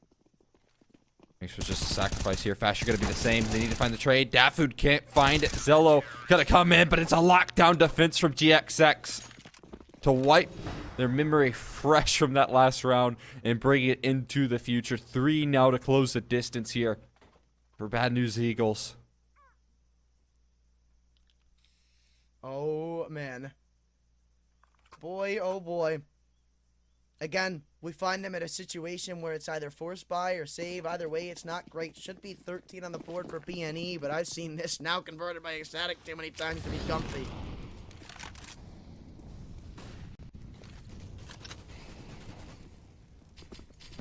I mean, they've honestly converted it with less, right? Yeah.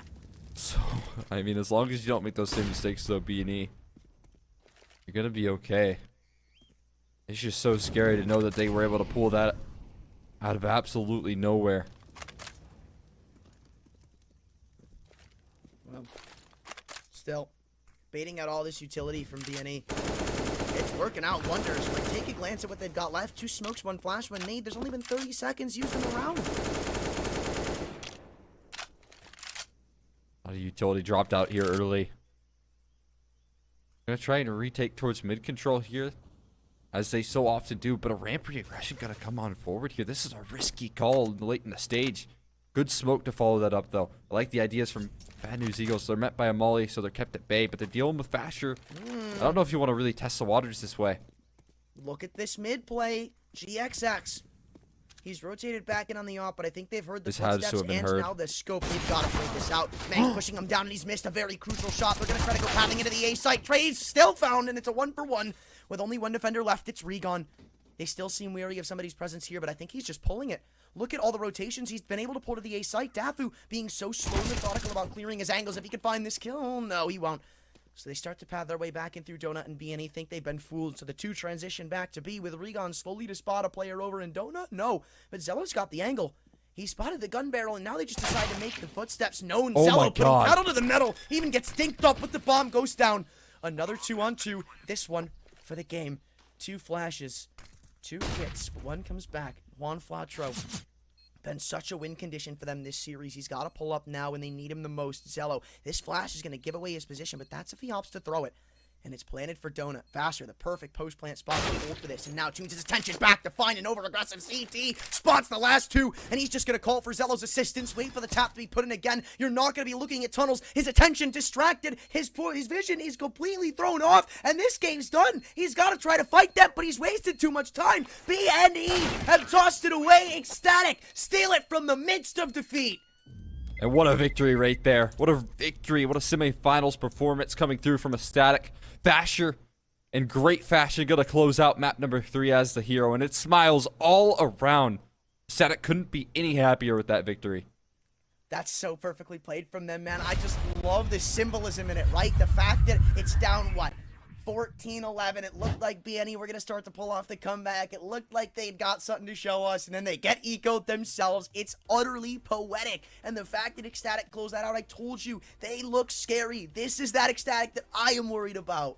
You have to be, man. They're so absolutely incredible. And again, it's another reverse sweep on the day, right? Where they look phenomenal on map 2 and fight tooth and nail for that decider, man. And again, when you have that little X factor, you have Fasher with 30 bomb performance in the decider, man. I really just don't know if there's many teams that can deal with this level of resurgence and resilience that ecstatic can offer up. And it's especially surprising to see after that Dust 2 performance, a 16-4 finish. You'd have counted ecstatic out of it, but no, absolutely not. You would be a fool to think that when they went on to Vertigo, it is a flip of a switch. They instantly turn it around, and then they go on to look like the dominant force. Look, the fact is they close it out and still a bit of a closer showing, but man, you gotta give it up for them. I mean, respect to them for being able to take down one of the top 16 teams at the major. Yeah, it's just an exciting performance from them, right? Semifinals entrance in, taking down Bad News Eagles, taking down Apeks, which I would say is one of the rising teams right now. And we weren't sure what sort of form we were going to see after that first map. I mean, both you and I were talking about, you know, how exactly is ecstatic going to look in this series? Did we kind of over expect from them? Did we think that maybe they were better than they really are? But right there, they've just proven that that is not the case, that they are deserving of this semifinals matchup. And honestly, when you take a look at Eternal Fire, they're in good form as well, but it's going to make for these semifinals to be really entertaining. Right, both of these teams have fought tooth and nail to try to get this spot. Like, neither one of these paths are easy whatsoever. Eternal Fire obviously coming in at the invite of the other side of the semifinal. You've got them over SKADE. those guys, I want to say, they're on and off. Like, SKADE can be one of the scariest teams in Tier 2 or one of the most non-threatening. I feel like it's night and day depending on the day we see them. I mean, you even look before that when they got to Eternal Fire, they destroyed GamerLegion, who was not easy to destroy, might I add. And flip side is ECSTATIC over Apeks, BNE. Bro, everybody here has been tested. Yeah, I mean, it's been a really competitive, series of events right now. Pinnacle offering up a lot of good teams. I mean, even when we talk about Spirit having an early exit in this event, these guys were semifinalists of the major. But with all that being said, let's say a quick goodbye to Anthrain here and hello to Bird from Sky, who I will be getting a chance to talk with here. Bird from Sky, after that incredible victory, man, how are you feeling? I'm feeling good. It was nice. I can see the cam is a little bit off, but yeah. Yeah, really good. Very rough start when you get totally destroyed. I felt like we had a few rounds where we could win them on the first map, but I think the second and the third map, I felt like we were a little bit unlucky, a little bit bad as well. Like we took a little bit bad individual decisions, including myself. But the second map was like super clean, and the third one was like a little bit up and down. But it was nice to get the win. Like I think we stick to our game plan. So yeah, I mean, walk me through what was said in between map 1 and map 2, because I think one thing that you all do great is show a real level of resilience. So I mean, what was said in between those first and second maps to flip the script a little bit and completely turn things around? I think on map 1 we should have won, like I said, a little more rounds, and everyone was maybe a little bit down, but we also knew that it was gonna be a hard map, even though I think we have played a pretty fucking good Dust 2 lately, especially when we've been practicing. It didn't go our way, and to be honest, they are also just individually on point. Like some of the rounds where it's just like one guy going out killing 2 or 3, and then the round is just over. It's just very hard to play against, and yeah, they played really well under the Dust 2, to be honest, in my opinion. Yeah, and I got one last question for you. I mean, what's it like to have, Fasher have such an incredible performance there on that decider and that T side specifically, where he was really able to close it out? I mean, what's it like to have him to rely on when all else fails, really? I think it's something you kind of get used to a little bit.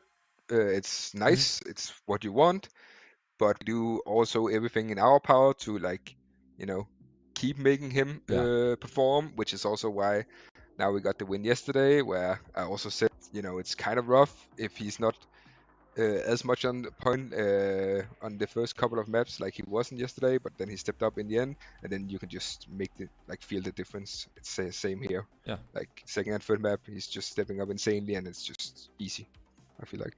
Yeah. Thank you so much, Bird from Sky. Congratulations on the semi-final entrance for you all. I'm very excited to see you all in the future, and hope that we get to chat soon. Yeah, you're welcome, and thanks for having me. Alrighty. Say goodbye to Bird from Sky, and hello again to Anthrain. An incredible interview right there from the ECSTATIC IGL, and an incredible series that we've just gotten to see. I absolutely love hearing from IGLs, man. The brains behind the brawn, the whole study behind the operation. It's always the most interesting what they've got to say. They bring up the best points. I mean, I even thought, I like the point where he makes about Fasher. It's really comfortable to rely on. You essentially build a reliance of Fasher dropping frags like that. And I think the reason that ECSTATIC have had a lot of success recently is because while he does have that consistent success, they maybe have tried to gravitate a little bit away from relying on that. Obviously, you heard him say, let's try to set him up more. Let's make sure he can keep dropping performances like that. But when he doesn't, they've always got that second or third man in line now to pick up the pace. Yeah, and one of them being Bird from Sky. I think he actually had a really good decider map as well in terms of some of the individual efforts and the calling, man. You got to give him credit. I mean, that one round where we were talking about, I believe 26, and he just decides to walk in towards a very incredible read. Right, Bird from Sky, always good with the reads, and ECSTATIC are always good with the wins and the upsets, because we head into our last quarterfinal after seeing them take down the Titans in BNA. We've still got one more banger of a series for you today, so stick around.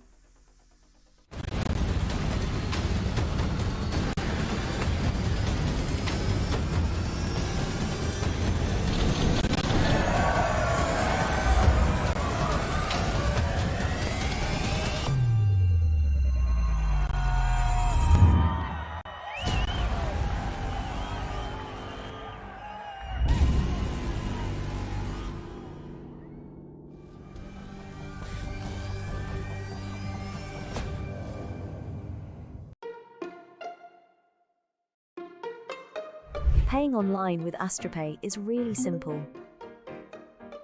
From the merchant site, choose AstroPay as your payment option. Then, type your mobile number, enter the confirmation code, and select your preferred payment method.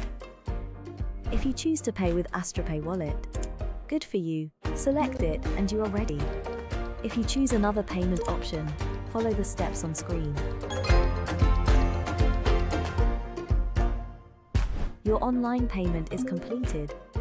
Get the app in your favorite store or visit us at www.astropay.com.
Hello, ladies and gentlemen, and welcome back to the Pinnacle Cup IV. Well underway with the playoffs as we get going with our final game of the day, our final quarterfinal, and it sees Movistar Riders taking on Isurus. Winner advances to the semis, where they will take on Team Finest. So it's going to be a tough game for whoever gets through. I'm Zerfer, joined by Ted. Ted, mate, how are you feeling about this? Really good, actually. I think we've had a banger of a day so far. Taking a look at the bracket, I think we're gonna take a look at it right now as well. The games have been looking quite interesting. You know, there has been a couple upsets in there. I feel like no one expected. First of all, no one expected Spirit to lose yesterday. But yeah, we're gonna take a look at the lower part of the bracket. Eternal Fire beating SKADE 2-0. That's a really big statement from the Turkish team. Downside, SKADIC managed to take down Bad News Seagulls after all the hype that there was. Bad News Seagulls making it to the legend stage of the major, winning the first map even 16-4, and then the reverse sweep from Bird from Sky and company.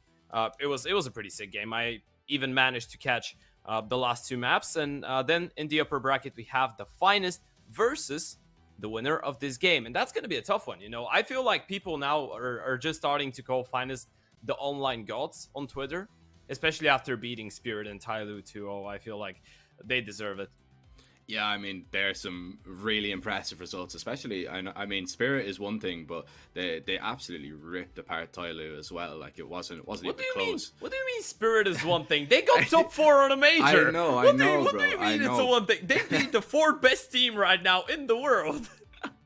I know that, of course, man. It's incredible. It really, really is. And Finest, they're going to be a tough opponent for whoever goes through. We're going to have a quick look at the lineups and see who's going to be facing off today. I believe we'll be looking at Movistar first of all. And Movistar as a team, Ted, you know, they've been a little bit disappointing as of late. You know, of course, they'll be disappointed that they missed out on the major. They got to the Dallas closed qualifiers only to lose out 0-2 to Apeks and Mouse as well. Yeah. So it's been kind of a disappointing start to the year for them and the start to the season, but they're looking to turn it around here, and especially because they are filling in now for, I believe it was Entropiq or maybe even Navi for IEM Dallas. They got invited over that, so they will end up playing there in the end, but they'll be looking to turn around these pretty disappointing results. Yeah, in the end of the day, Movistar is a team that I actually don't think that they've had a disappointing year so far, and making it into the quarterfinals of Pro League proves that. I feel like they had a really decent run. You know, some might argue that they did beat majority of the teams that they did go through were tier 2, but they did beat players now known as Cloud9, obviously. So yeah, I feel like they're one of the teams that is just performing better when they play against tier 1 oppositions. They're really familiar with the structured way, and well, that could give a little bit of a chance to our David in this fight, because I'm looking at this one like a David versus Goliath, and our David, well, they've been fairly successful since arriving in Europe, haven't they? Yeah, I mean, they've looked pretty good, looked pretty strong. We've watched them yesterday. Of course, we got the chance to cast them when they took on K23. Now it was a K23 without Norbert and Fame, so they had a coach and a stand-in for that one, but Isurus, they played quite well. I can't really say that they didn't. They beat the team that was out in front of them, had some pretty decent results. The only team that they've lost to so far in this event has actually been Team Finest. So, and they won a map of them. Yeah, and they took a map. So, you know, I know for a fact Isurus would love to get past Movistar Riders today and set up a little bit of a rematch, a little bit of they'd be out for blood, you know. So I'm excited to see that, but man, do I think it's going to happen? That's a whole other story. We're going to jump into the veto and see what maps we are going to face off on today. And this is a little bit of a disappointing one for Isurus, because as we know, Movistar Riders, their permaban is one of Isurus's best map, if not their best map. Yeah, those two, we saw them yesterday. I feel like they looked really well. I would have loved to see them against a better opposition, or at least the K23 without their coach on those two. But hey, not meant to be. Movistar just perb and ban it. We have the Mirage from Movistar. I feel like it's a pretty standard pick from them. They're a team that loves Mirage, which is kind of odd, by the way. They're one of the most structured teams that actually like playing Mirage. Then we get the new counter pick by Isurus. Now, this is the risky one. I feel like up to this day, going for an Ancient or a Nuke pick as your second vetoing, it holds a little bit of a risk, right? if Movistar Riders get a good start on Mirage, if they get things rolling on the CT side of Nuke, we know that they've been struggling T side Nuke recently. And, well, I say recently, this is their first match post-major, but before that, they were struggling on the T side of Nuke. Might have been fixed, but the thing is that you might not even get to see those struggles if they get a good enough start on Nuke. And then if we get to it, it's going to be an Overpass. I feel like Overpass is maybe the most balanced map in this veto, in terms of both teams being able to perform on both sides as well, because I feel like Nuke is going to be CT side, Movistar sided, but when they go for the switch, it could go the other way around. But yeah, I feel like this is a fair veto. I think that both teams have something to be happy about, considering that, as you pointed out, Isurus don't really get to play one of their favorite maps. Yeah, I think Isurus need to get a result on Nuke, though. They really do. I don't see a world where they take down Movistar on Mirage. I think they're just too strong on it. But, you know, Movistar Riders, as you said, their T side hasn't been great. They struggled on it.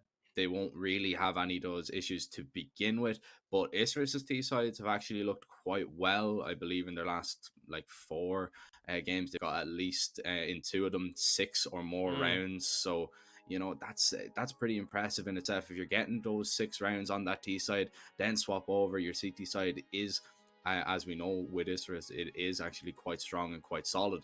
So it really all depends. It really all depends what we see in the first half, but we have to focus on Mirage, which is going to be the first map. It should be coming up very soon. We should be jumping into that rather short, but I'm going to ask you, Ted, a little quick fire prediction.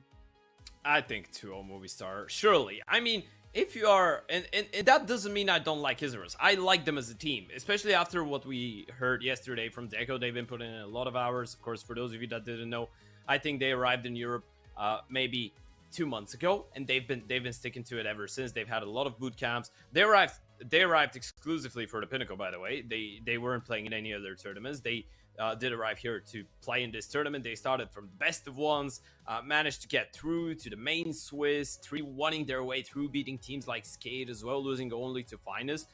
I feel like they've achieved a lot, and I feel like at this point they just have to play without any pressure if they want to show us the best out of them. On the other side, though, this is a game that Movistar need to win. We spoke about their, well, I don't want to call them poor results, but they're going to be disappointed with how things went past Pro League and pre-Pro League for the major qualifiers. So I feel like they need to dominate this tournament, man. I feel like they absolutely need to at least make it into a final just to get that confidence high up. Yeah, I think they would be one of the favorites. Now, of course, you know, Spirit are gone, so you know you're looking at this as these guys should be, if not the top dogs that everybody should be, you know, a little bit fearful of. And I wonder, are we going to see that Movistar Riders, or are we going to see a little bit of a lackluster one? I know Isurus, you know, you spoke to Deco yesterday. He was very, very confident going into this. You know, they have something to show. They have something to prove. As a lot of NA teams and Brazilian teams, when they do come over to Europe, they try their best, you know, it's always the question, how do they match up against the top EU teams? But they've showed their hand, and you know they've got a few aces up their sleeves. They really do. Now, is it gonna be their day? Man, I really don't know. I forced you to make a prediction, but man, I cannot split these teams whatsoever, just because it's been a while. It has been a while for Movistar since they have been in an official setting, and you just wonder, is there going to be that little bit of a ring rust or server rust there for the Movistar Riders? I think it's been a month since their last official on Mirage in particular. So, you know, is that going to be a factor, do you think? Well, I believe that in their scenario, they're a team that doesn't play that many games, right? Yeah. They're a team that loves playing certain tournaments, but when they do play them, they actually do well. So I feel like they've spent this month not just chilling, not just having a break. Maybe they've had a little bit of a break to enjoy the major as well and or some of the games. But as Isurus pointed out yesterday, they've been spending this last month trying to learn from the teams over at the major and trying to evolve their game plan. So when they go out of the major, they know that a lot of the teams that participated are going to be burned out. I think this is maybe what happened to Spirit. A lot of the teams are going to be tired. You've had a couple weeks to refresh. You've had a couple weeks to practice as well. I feel like Movistar didn't really get out of... Well, of course we're going to see, but I would assume that they haven't went out of shape that much.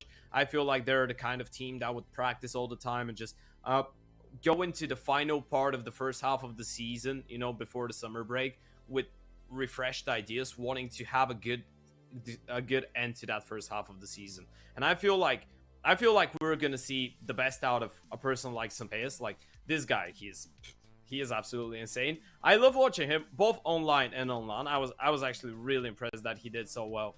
On LAN as well. And I just feel like that's gonna be a little bit too much. I feel like the structure, I feel like just simply individually, Movistar are just on a little bit of a higher level. But of course, we're gonna find out. I like the Isurus guys. I feel like they're on a good path to success. They just don't rely on one or two people to carry the team, and that's the reason that we see this really odd phenomenon where your lowest rated player is actually GamerLegion, who's your opener. He's got the best KD that's past 3 months, best KD in the team, and he's currently at 1.01 rating, if I'm not mistaken. Your highest rated player is at 1.05. That just shows you how balanced everything is, and that they're just focusing on the team structure. They're just focusing on making things work. No one really cares about their stats. No one really cares about their ratings. And we know from interviews that we've heard from really big players that this is the way to go. This is how you need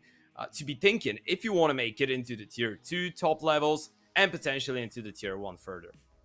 Yeah, I mean, it's all to do with it's a team game at the end of the day. And that was something, is GamerLegion going to be able to be up to the test that Sampeus is going to bring to him? Because we know how good Sampeus actually is. GamerLegion, a young opera, I believe he's 20 years of age. You highlighted even 19. I feel like I think he's gonna turn 20 later this year, which just shows it. Like, yeah, he was born in what? He was born in 2002. This is how young he is. Yeah, like it's crazy, to see that he's playing at that level. But it looks like everybody is in the server, and we will wait no longer. We're going to be jumping into Mirage right about now. Woo! It's the rounds on Mirage. Oh god, how I miss Brokey. Pinnacle odds 1.35 Movistar, 3.27 Isurus. Of course, if you want to take advantage of those, head over to Pinnacle Cup 22 is the thing that you need, and of course, make sure that you're at least over 18, or at least 18 years of age. Yeah. Question for SKADE. Destiny is actually going to go down. Sampeus with the opener. Didn't really take that long to get his name on the scoreboard. Already starting things off nicely. Movistar Riders to get that kill. They stopped that little bit of early aggression, and they just slow it down completely. There's GamerLegion. They knew eventually the peak was going to come in, so they just froze for a second, Movistar. But GamerLegion just won that 1v1. So we move back into a little bit of a fair fight. Smoke towards top connector as Movistar Riders. They're going to be making their way out Palace shortly. And Ali really is the only player here to defend. Yeah, they just slowed down after getting the first kill, and that's made Isurus not being sure what's going on. Death is going on. What a nice headshot onto Ali. Sampeus with another. This best round is just done for. Yeah, Isurus do actually quite nicely to get that into a 4v4, but Ali not given a chance there whatsoever. The USP peak from Dex. A lovely headshot found. Oh, and Sampeus is not missing so far today. 4 kills for him in the pistol. A beautiful way to start, and that is a scary prospect if you're Isurus right now. Sampeus, I believe he only shot maybe 5 or 6 bullets there, got 4 quick kills, and Movistar Riders started off with a 1-0 lead. I know I might have overhyped him just a little bit, but I wasn't expecting that even from the pistol round from Sampeus. That's a really worrying sign for Isurus. Now, they're obviously going to go for the force buy, scout for GamerLegion, a couple pistols, a couple smokes and flashes to work with, but Movistar, they're just sticking to the basics, just run B. GamerLegion lands the tag onto Mopaz, the first player out. He's going to be quite low, and he's going to be tagged down to 0 with that headshot from Noxia. Davigi trying to work his way around that smoke, as Neko has put up that defense just for a while, has delayed Movistar a little bit for the rotations of Isurus to get on in, and they are close by, but they're in a 2v4, quite outnumbered, quite overwhelmed, and in end they will be taken down. 2-0 Movistar, get over that hurdle without really any issues, but Isurus, they had some nice protocols there. Just get the smokes down, try and delay for as long as possible. But the Galils, the AKs, the MAC-10s just simply overwhelmed them. Yeah, they actually did a decent amount of damage right there. I mean, we saw that one player went down and 4 players were below the 50 HP mark. So, yeah, this is one of those rounds where just a couple more accurate bullets could actually change the outcome of the entire round. But in the end of the day, it's going to be just the eco coming in. Movistar will have a really good chance to try and build up their economy from early on. And get a pretty decent start on the T side. Now, this is what we expect from them. This is one of their best maps. You pointed out, Mirage. It's a pretty comfort pick for them. They've played it 6 times past 3 months. They did beat, in their last 3 matchups, they beat Sango, ENCE, and Liquid. Yeah, these are the names we're speaking about. Their only loss was actually against players, and surprise, surprise, they've actually played 2 Brazilian teams on this map. It was Godsend and OL Nation, both 16-12 victories. So yeah. Movistar, historically, pretty successful against the South American region. Pretty successful so far as well. 3 unanswered rounds from Movistar, but the buy is gonna look quite good for Isurus now. And if you guys want to make your money go that little bit further, if you want to pay and withdraw fast and easy online, AstroPay is the way to go. You can check that out by clicking the banner down below the stream. As we get into this gun round, Gafolo has the AWP out. No op in the hands of Sampayas just yet. Movistar Riders, look at this. They're going straight towards B. No presence elsewhere on the map. And it's just going to be a quick and fast little B pop. Gets the first man out and he will reach that there. Deco will find that kill. Damage being done to Noxic. Can't manage to connect with that AWP. Deco just trying to look through the fire and flames to maybe find something, but he's not able to. Gafolo strikes, drops the bomb, and Gafolo with another. There's a second. Destiny now, and this is looking great for Isurus. The rotates are here. Everybody is here, but Mopaz, he's still clicking heads. The AK in his hand as he goes searching for a 3rd kill, looking for the hat-trick. He's going to need 4 to win it, and he is not going to find anything more than 2. Deco takes him down. Isurus will pick up their first CT round with a lovely reaction from the CT side. Yeah, that was a really good round. I'm actually impressed by the fact that they hold on to the second AWP. They have the balls to do so. I'm actually impressed by the fact that they were so comfortable with playing from the back to the side. Obviously, Gafol, that was an insane play. That's the game changer. Him just jumping through the smoke, going towards backside, getting those 2 kills. It allows the rest to, and the remaining of the players to arrive. And did you see how quick actually Isurus were to clear out middle? They were 100% sure that there was no lurks, no plan B coming in from Movistar. They could focus fully in. Now, with the double AWP on the CT side, that's going to open up a lot of space. They know that Movistar is a team that loves going for those contact and surprise plays. Well, when you have the double AWP, that's the perfect way to counter that.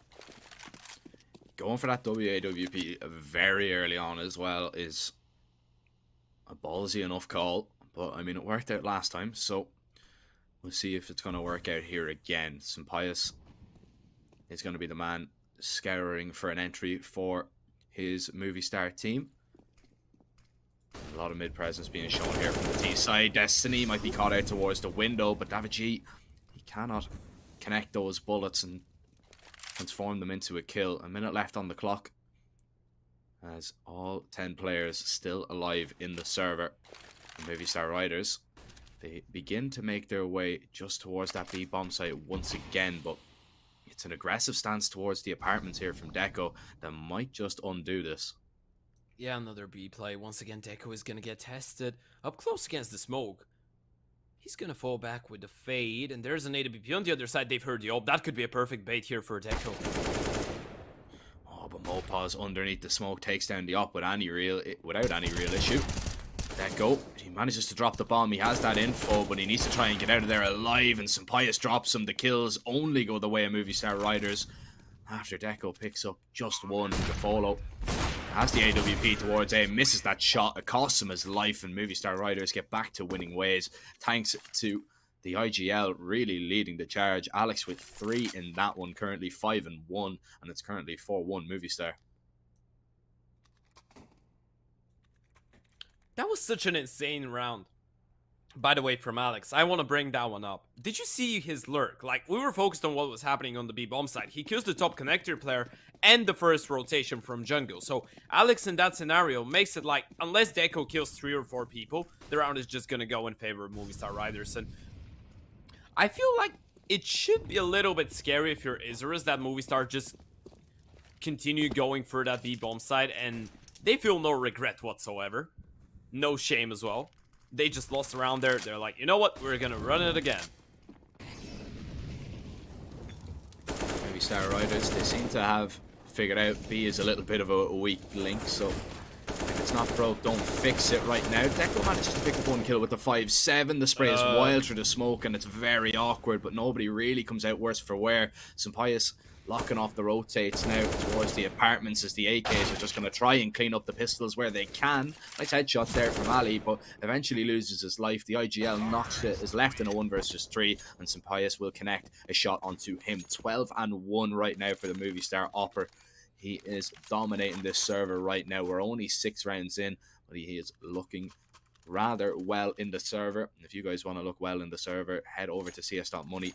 40% top-up bonus over there on millions of skins as well, so make sure you get involved with that. As we see another round coming up, buy round once again. Gafolo has the AWP, but no double up in the equation for Isurus.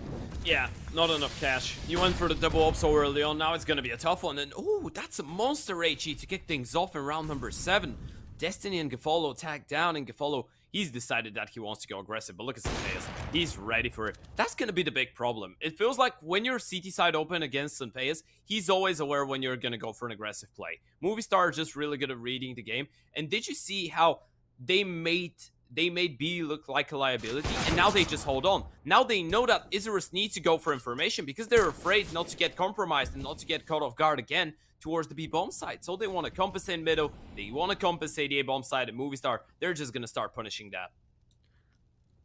Sampaius a little bit unlucky there, landed the tag onto Deco, not able to get the kill. Oh, it's a beautiful headshot onto Noxit from Alex. Just seen him peering over the bricks and decided to tear his head clean off. Destiny looking for the double spray. You'll only get 1 and it will get instantly refragged. Deco tagged down from that op shot early on, and now he finds himself in a 1 versus 3 that he will have no chance in going for, and he knows that, so it's a save on the cards from him. It's another Movistar Riders round, and it's been pretty much smooth sailing here, Ted, from the Movistar Rider boys. They haven't looked too tested, too challenged whatsoever. And No. Deco, he needs to be a little bit careful because Movistar Riders, they look like they're proactively going for the hunt, but he might just be able to hang on. Yeah, I feel like at this point Movistar are just in the heads of Isurus with that B-bomb side. This is the problem when everything works out from the get-go for the T side so well, and they're not even clutch rounds, not even close. You know what I mean? They've been really convincing, and they've just been hard targeting one area on the map, so now Isurus are going to try and compensate for that. They realized that they had an AWP, they had a double setup, they had so many players towards the B-bomb side, managed to win 1 round, alright, but you did lose 5 in the process. So now, you're going to be always overthinking. That B-bomb side is always going to be towards the back of your mind. And when Movistar just hold on, you know that you need to compensate for losing B so easily with some other map control. So Movistar, they just expect the aggression to come through from the CT side. That's just textbook T side start.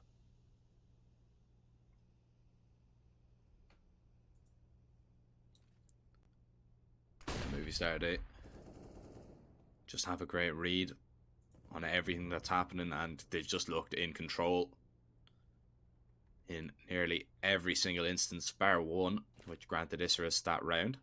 There's still a rifle in this round, though. Deco, Yeah. 2 or short. There is still that hero rifle, so there is chances, and we all know what the Deagles can do. Now, Yeah. triple setup towards connector here, and it is the priority focus towards middle from the CTs, but as we see on Movistar, it's just a very passive default, isn't it? Yeah, Noxus is just waiting with the flash from short. He's just hoping that Movistar go out middle and he's going to be able to catch somebody off guard with the flash. And he might actually get the chance to do so. If they run through the smoke, there could be a good chance. There's the flash. Destiny finds 1. Alex and Davy G, though, they answer back. And Alex, he decides, you know what? I don't want those fights. I just want to focus on staying alive. He needs to make his way out of there because he's going to get overwhelmed. Alex was in a whole lot of trouble there. Now, Mopaz gets himself into a really good position. He's towards top ticket, and I don't know if Isurus realised that he's there. Oh, Gafolo up, drops him up as regardless, and Noxia finds that next kill onto Deaths. Isurus, they only had one rifle in that round, but it was the Deagles and that flash to do the majority of the work. They make it look relatively simple, but it was anything but that. Movistar really just played right into the Brazilian-Argentinian hands in that one. You can see the odds popping up on your screen right now. Movistar is still the favourites. If you want to take advantage of them, you can click the banner down below the stream and head over to Pinnacle, sign up using code CUP22, and it's a perfect chance to do so right now because we are going to have a little bit of a round restart. Not quite sure what the issue is. Let's hope it doesn't persist for too long. We want to keep the flow of this game going, Ted, because it's been quite enjoyable. I haven't really been too disappointed with what we've seen so far. And Isurus, although they are 6-2 down, they look like they have a little bit of fight in them. Yeah, that's the thing with Isurus, right? You can see that maybe they're not on the level of some of the teams yet in Europe, but they have nice ideas. You know, they're using rounds. That little detail with the game yesterday on Inferno when they used the flash that they saw from Brokey from the major, like the one from second middle where you get on top of the roof. Those little details really impressed me because it shows that they're up with the meta and they know what they should be doing to be modern. But yeah, so far GamerLegion just been having nightmares about Sampayas, and that's a really disappointing way to kick things off in another buy round after you've just won an eco. Yeah, I mean, you do so well to win that eco, and then not even, 15, 20 seconds into the round, you've lost 2 players, you've lost the off, and GamerLegion and Deaths has just lurked his way past the smoke. Deco completely unaware, and he gets taken down. Alex with a Mac 10, adding insult to injury, and knocks it. He is towards ladder. He does have an AK to work with, but man, 5 kills is a little bit of a tall order. Doesn't even spot Daviji there. Oh, now he does. Realizing that is a player. Lines up the headshot. Take your time. Don't want to rush anything. Don't want to rush into imminent death, but eventually he will. Alex with the headshot as Movistar take a 7-2 lead. Now, the good thing is at least Isurus have a little bit of money to fall back on because they did win that eco, so it's not an absolute disaster, but you really want to see the CT side start putting up consecutive rounds, or else this one is going to be done relatively quickly. Yeah, right, and you need someone to put a stop to Sampayas. Right now he's sitting on 14-3, I believe. He's been having a really good game, and this is only the T side of Mirage. I know that this is an all-person paradise, especially if they just wait and the CTs are just pushing into them. But once we switch on the CT side, I feel like we're going to see the full potential of Sampayas. And so far, half his potential, or at least 80% of it, has been 14-3. So I don't want to imagine what 100% feels like. Well, I want to imagine. I want to see it. Isurus don't want to see it, though. So they need to fight back. And this round is going to be a nice chance. And execute a really straightforward one. Alex, he's going to be the first one to fall. Yeah, Ali's had a nightmare start so far for Isurus. 1-10. Struggled really to get going. There's a massive spray through the smoke there. Not 1, but 2. Destiny gives the advantage to the Isurus side. Mobiles get himself into a really good position. Blinded, and Deco just runs right on through. GamerLegion at least gets the trade to keep the man advantage intact. And Pius eventually misses a shot and knocks in Destiny. They will take him down, but Destiny, with a little bit of good fortune through the smoke, is the best way that I can describe it, gives Isurus a third. Yeah, surely this is a round that they don't win without that double kill through the smoke, right? But the spam, well, I mean, it was absolutely perfect. And then the flash towards CT was good as well. Yes, the player from Movistar gets 1 kill, but he was fully blinded and refragged instantly by the AWP of GamerLegion. And once again, Isurus, alright, they're not being able to crunch consecutive rounds, or at least they haven't been able to do so yet. But they're keeping the T-side economy low. And take a look at that investment for Movistar. It's just the lightly armored deco with a couple... Well, it's just 1 Mac 10. No, it's 2 Mac 10s, and one of them is already low on HP. Yeah, I was looking at that. I was like, please, somebody put out that Molotov. He is burning to his death. 4 HP. Taken down anyway, regardless, so it doesn't really matter. Alex manages to find 1 kill with the Mac 10, but that is about the height of it. Isurus will finally get those consecutive rounds that I was talking about. 2 in a row for them. 4 on the board now as well. Money a little bit of an issue for Movistar, as they will have to go for a little bit of a half buy, I assume, here. And they're actually going to take attack to just have a little bit of a talk about it, because they don't have a lot to invest. I mean, they can get out some AKs if they want, but surely it's just the better option to go for a little bit of a half buy here, a little bit of a set play, maybe catch Isurus off guard like they did to them with the Deagles and Connector. Yeah, I think you go for a lightly armored deco, and why not just gifts and pay as a hero AK? I mean, someone is gonna have money to drop him an AWP in the next round, so you're gonna be alright. I think he's gonna be well enough to have an AK on his own. He's been feeling it so far, so I feel like why not just give him a chance to do some damage in a round like that? But hey, we're gonna figure it out. The investment is coming through. A lot of utility will be invested probably in that round, and as we're seeing is being thrown over, it's gonna be majority pistols, if not mainly. Yeah, it's gonna be only pistols. It's actually not such a tough investment, right? Yeah, they're not that heavily going for it. I mean, two sets of armor. Now, it really matters who picks up the rifles if they do find the kills. Oh, Ali gets dinked up, but at least manages to find one before he's taken down. Destiny swings through that jungle smoke to find a kill and backs away to safety. Now, the M4 has been picked up by David G. He is one of the players with armor. He's the only player now left with armor as Alex has already fallen. The bomb plant here is actually a pretty good result here for Movistar, regardless of what else happens in the round. But if they get a little bit of good fortune, if they isolate a fight or two, you never know, they could turn this round completely on its head. But those 2 kills surely should seal it. Deaths with a Glock as he has the Glock weasel in his hand. He's trying to weasel in the corner and weasel around out of this one, but he won't be able to do so. Destiny swings to take him down, and Isurus, they will get a 5th cut. Movistar Riders lead to 2. Yeah, Ali is really having a terrible game so far. He's having a nightmare on Mirage, and it's not even his fault. He's just not being given a chance. He's 2-12 right now. He just got insta-dinked by a pistol through the box and finished off while he was fully blinded. But yeah, that's a good round for the Spanish guys. I feel like getting the bomb plant and doing some minor damage was good enough. The double AWP returns, though. You know, it's absolutely impossible, I think, to watch a South American team without a double op. It doesn't just work. It's not programmed in their DNA. I mean, the op makes the game easy. Just point, click, you know, it's quite simple. I think that's what you're supposed to do with an AK as well. Yeah, every single other gun. True, but, you know, just one bullet will do it, you know what I mean? Just don't have to aim for the head. It's okay. Slows the game down, Ted, you know what I mean? Yeah. People are going to mouth in chat saying, opping is easy, question mark. Yeah, no, it is definitely not. It actually is. Jack is a really good oper. I've seen it. Better believe. Definitely Bet not. on it.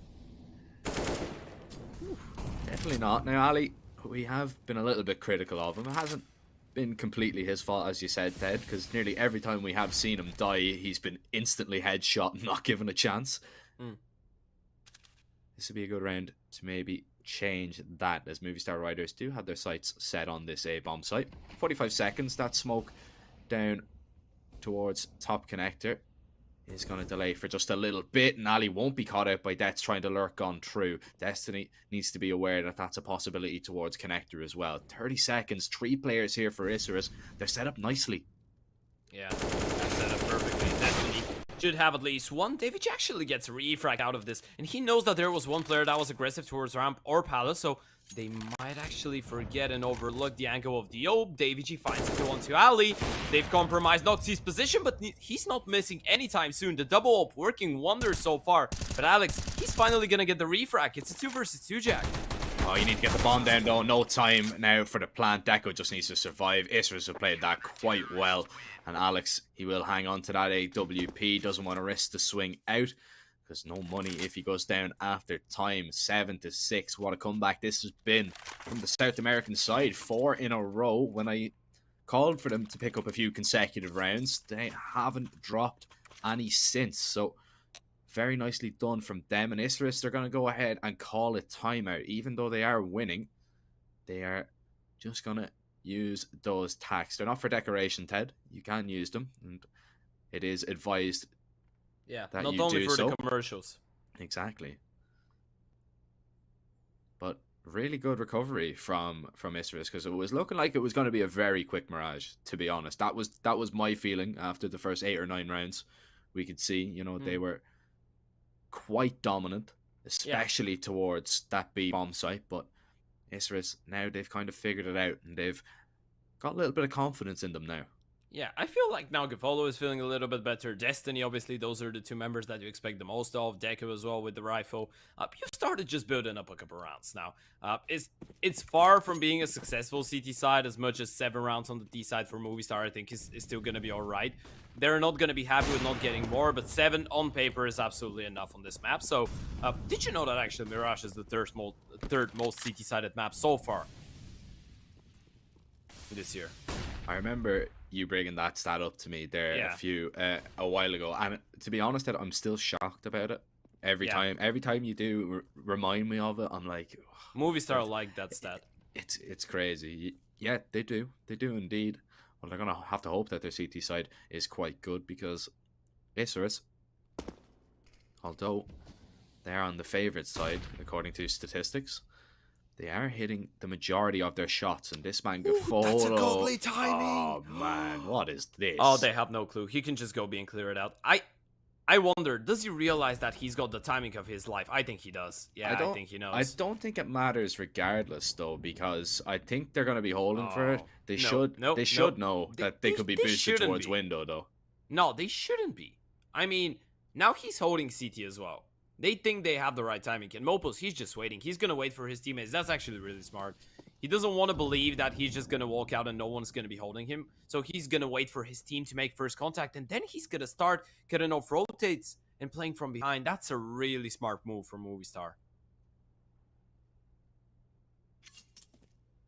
Noxia gets down and backs away. Now this is Mopaz's chance to strike. Does he even go for the knife? No. Decides to find the kill, looking for the second player. Figures out where Deco is because of the 8k bullets, and Sampayas takes him down. Round done and dusted.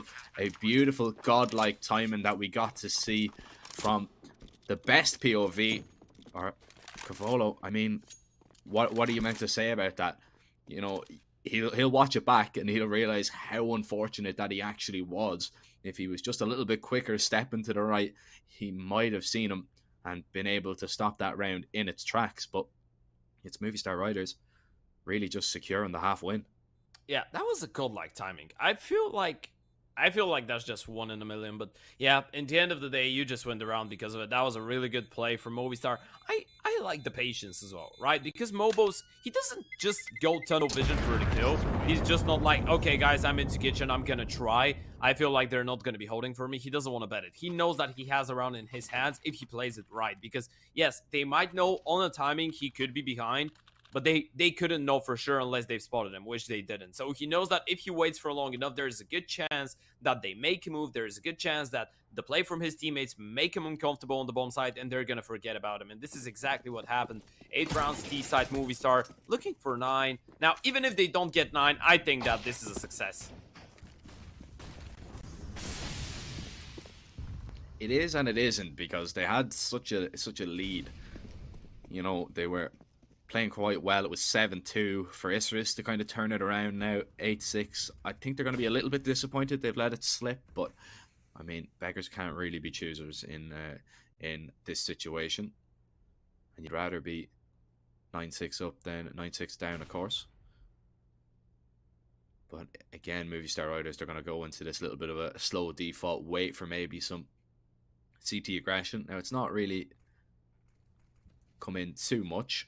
We see Gafolo with that aggressive angle towards the ramp, and he could be rewarded. The bomb is slowly making its way there. Death's carrying it, and will he meet his imminent death? That is the question. Hasn't peeked into the scope just yet. His teammate just cleared above. He's going to drop on down. Doesn't matter. Gafolo is not going to miss that. Headshot landed. Advantage to Isurus, and that's the bomb dropped as well. So the more information that the CT side now have, Mopaz makes his way out of Palace, only finds 1 before Destiny puts a stop to him, but the bomb has been acquired by Sampayas. He's going to make his way back, and Movistar Riders are going to try and poke a hole in this B bomb site. Oh no, that's a godlike timing again. Noxy, he doesn't realize it. He has no clue that someone has crossed over towards short. This is really good. Now they've been spotted, but do they know there's a player behind him? Deco, he just needs to stay alive. He just needs to wait for Noxy. And the IGL peeks out. He misses the timing, but does not miss his opportunity to find 2 kills. Sampayas connects onto him to take him down, but has no idea the Silence bullets were just a nuisance to him there. Didn't know where he was getting shot from, didn't know where to look, and in the end he goes down. It's 7 for Isurus. It's as close as half in Counter-Strike as you are going to get. 8-7 as we swap over now and see what the South Americans can bring on the T side. But a really good recovery all in all. Yeah, absolutely. That double kill from Noxy is really, really massive. And I like the idea. It was intentional. Noxy just let them go. He was like, yeah, no way they hard clear me like that into window. So I'm just letting them go. I know that my teammate is going to spot them. He's going to try and play maximum damage Deco as if he's alone. And that's going to set up a perfect bait. And now Isurus, they get a good chance at actually getting a good start on that T side and making this one a fair game.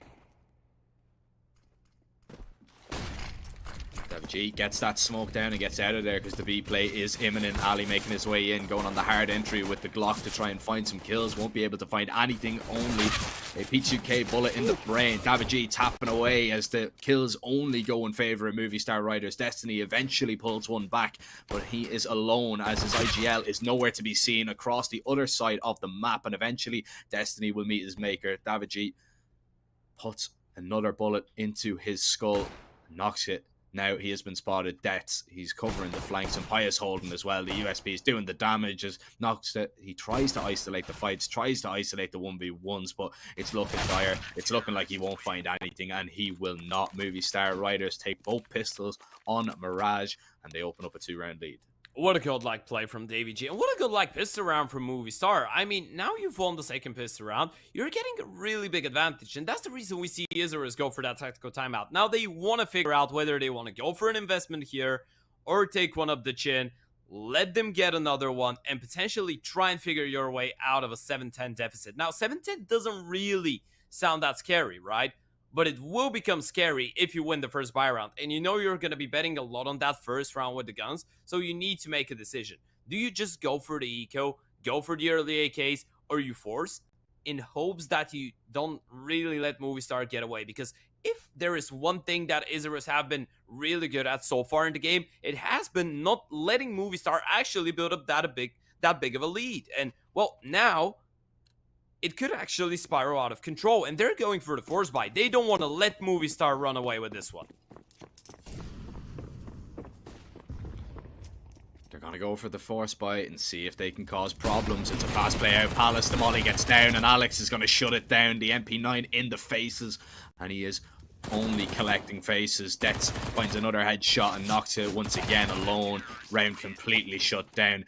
And it looked like it was only a Glock eco, but that was everything Isurus had invested in that round, and you don't even get a chance to get onto the bomb site. Movistar, they get into double figures, and they continue to extend their advantage. They're the heavy favorites according to Pinnacle right now. If you want to click the banner down below the stream and head over, you can sign up using code CUP22. Make sure you're gambling responsibly, of course, and make sure you're 18 years of age or over. Now, sadly, Isurus only have a few upgraded pistols and a few Glocks in the ranks, no utility whatsoever. So this is an ideal situation for those SMGs on Movistar. They want to put them in the positions to find the most kills, as they will rack up the most cash, but Isurus just being a little bit difficult right now.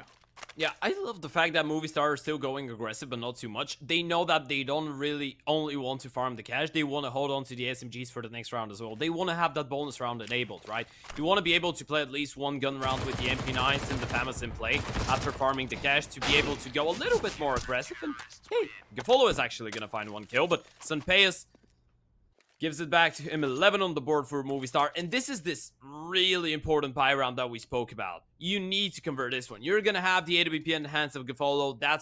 That's what you get because of the decision to go for the force buy. You let him build up the cash. Now he has the big green. He can try and challenge. And there's no up on the other side. What I'm looking at, though, is a bonus round coming in from the CT side. So Movistar, they might try and end this one before Isurus even have realized that they have this buy round.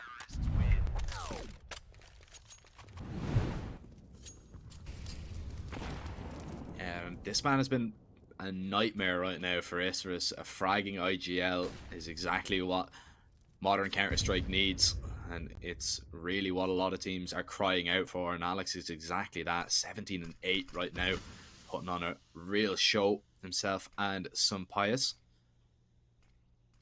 as Isurus are looking to kind of steal the show, and that would be nothing short of a result in this game if they could do so. But it's proving rather difficult on Movistar's pick. Yeah, look at the aggression as well. They have so much information towards the apps. They've let go of short completely. They have 3 people towards the A-bomb side and a 4th one in jungle ready to support as well. And the quick position from Alex. He's going to be able to deploy that smoke as soon as he spots someone. Does deploy it. Now he can focus on Connector. Now he can focus on Palace. This is a really good setup for Movistar right now. And not only that, Mopos, he's in a position where he can just quickly push under and be right there. Alex once again finds the opening pick, gets that little bit aggressive, and shuts down that little bit of a Palace pronged attack. Noxia gets a refrag onto Sampayas into Connector, but still with a man disadvantage, and they don't know if they should commit to A or just stall it for a little moment, and that's exactly what they're going to do. They're going to stall it for the minute. Oh, Alex has been spotted out, and Ali does get the better of him, but there's still a surprise waiting on top balcony here, and that is going to be Deaths. Ali, does he realize that that player is here? But the fake is being sold perfectly, and well, Movistar are taking a hook, line and sinker. They flanked round towards A. They take down Ali at least, but 2 players here towards the B site. David G gets one, the bomb does go down. Noxia manages to find the kill, but 5 HP, and the time ran out. My oh my, I didn't even notice that. I thought they just about had it, but not to be. Movistar get 4 in a row, and it's just going from bad to worse now. Yeah, that was a really ballsy call from Isurus to go for the last second rotate over towards the B-bomb side. I feel like they had enough time. Not sure what happened there. Maybe they tried to be a little bit more quiet than what they should have had to be if they wanted to make it in time. But yeah, in the end of the day, Movistar, they played it really well. Even the kill that they got, yes, okay, Noxie manages to hold on to that AWP. The rest can still go for the armors and the Digos. They can still invest something in utility, but now it's 12-7. You haven't picked up a single round on the T side, and things are going to start looking a little bit scary from now on. I feel like now we're going to start looking at Movistar Riders just playing up to their full potential. It's going to be really tough to break the seal right now for Isurus. The South Americans looking to switch things up. A best round victory was what got them started in the first half. Maybe they can mimic that and do it again here. Well, Noxia has a pretty big pistol in his hands right now. Don't remember the last time I seen a pistol with a scope on it. Yeah, it's huge. Oh, you haven't played COD? True. Everything has a scope in COD, even the knife. Imagine how ridiculous that'd look. Yeah, an axe with a scope. Ah, Noxia tries to push past the smoke. He is going to be taken down as the silent M4 is just putting these pistols and that AWP into the blender right now, and it is only doom that Isurus meet in the apartments. 13-7. Movistar have played this quite spectacularly since we swapped over, but this is one of the last chances that Isurus are going to have to turn this one around. Up on Gafolo, we'll see what he can do with it, but he's been rather quiet since the first half switch. Yeah, look at the odds as well. They're heavily in favor of Movistar, and understandably so. I mean, Movistar, they've been playing a really good game so far, and just now they're getting comfortable on the CT side. Just now we're starting to see how Isurus could struggle T. And look at that constant aggression towards Palace. Mopos did that on the bonus round, alright, but if you're Destiny, you're not going to be expecting him to just go straight into your face. And this is what Movistar are doing right now. They're trying to make Isurus just feel really uncomfortable and pressured, but Deco, apparently he works good under pressure. A 1-for-1, and now Isurus, they've made Movistar respect them just a little bit.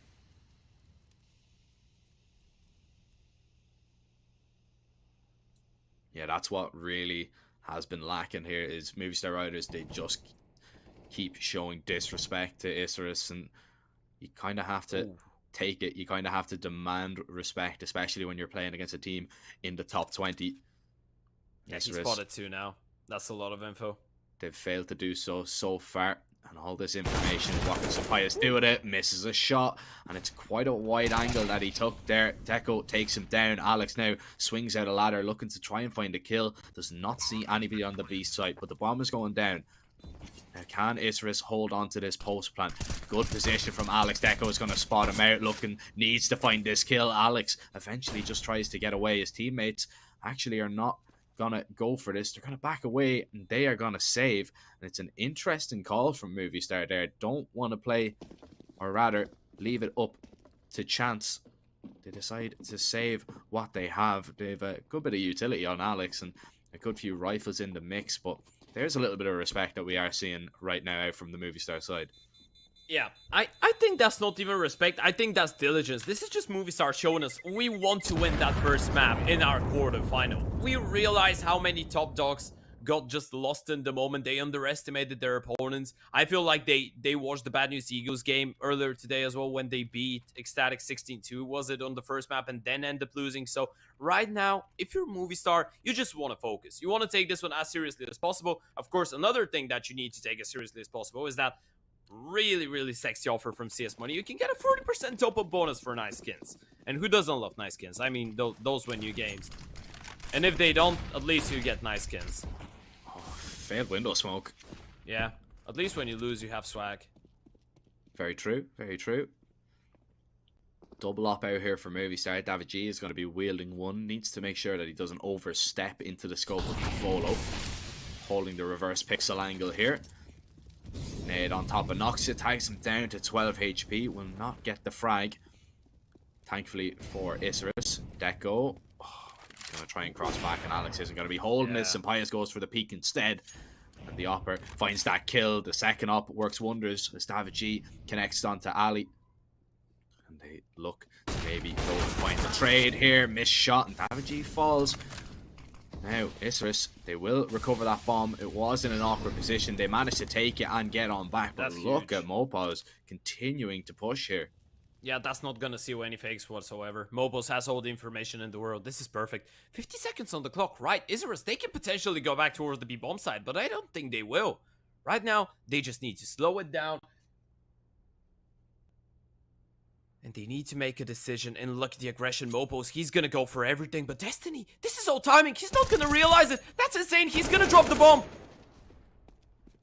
Now they know exactly what's happening. They're going to run out and try and take some space onto this B bomb site in Destiny. He's not going to be challenged just yet. Alex is the closest man here. Destiny's already out, but he's taking a lot of damage, down to 12 HP. Alex doesn't need to peek whatsoever. He can just wait for the plant, and even his Opper is going to do more than that because he's going to find the kill. Noxa is just going to stick it. Alex takes him down, and it's 14 for Movistar as they get back to winning ways. 2 more needed to take their map pick. Isurus, they are going to have to go for this. They're going to have to go for the buy here.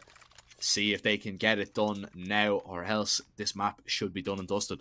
Yeah, that's the difference when you know that you're playing against a team that has played against tier 1 oppositions. Every single empt that you leave and you give to them, they're going to use. You have no idea there's even a possibility. That's not the first time this happens. I mean, remember the first half when we saw that amazing clerk from Alex?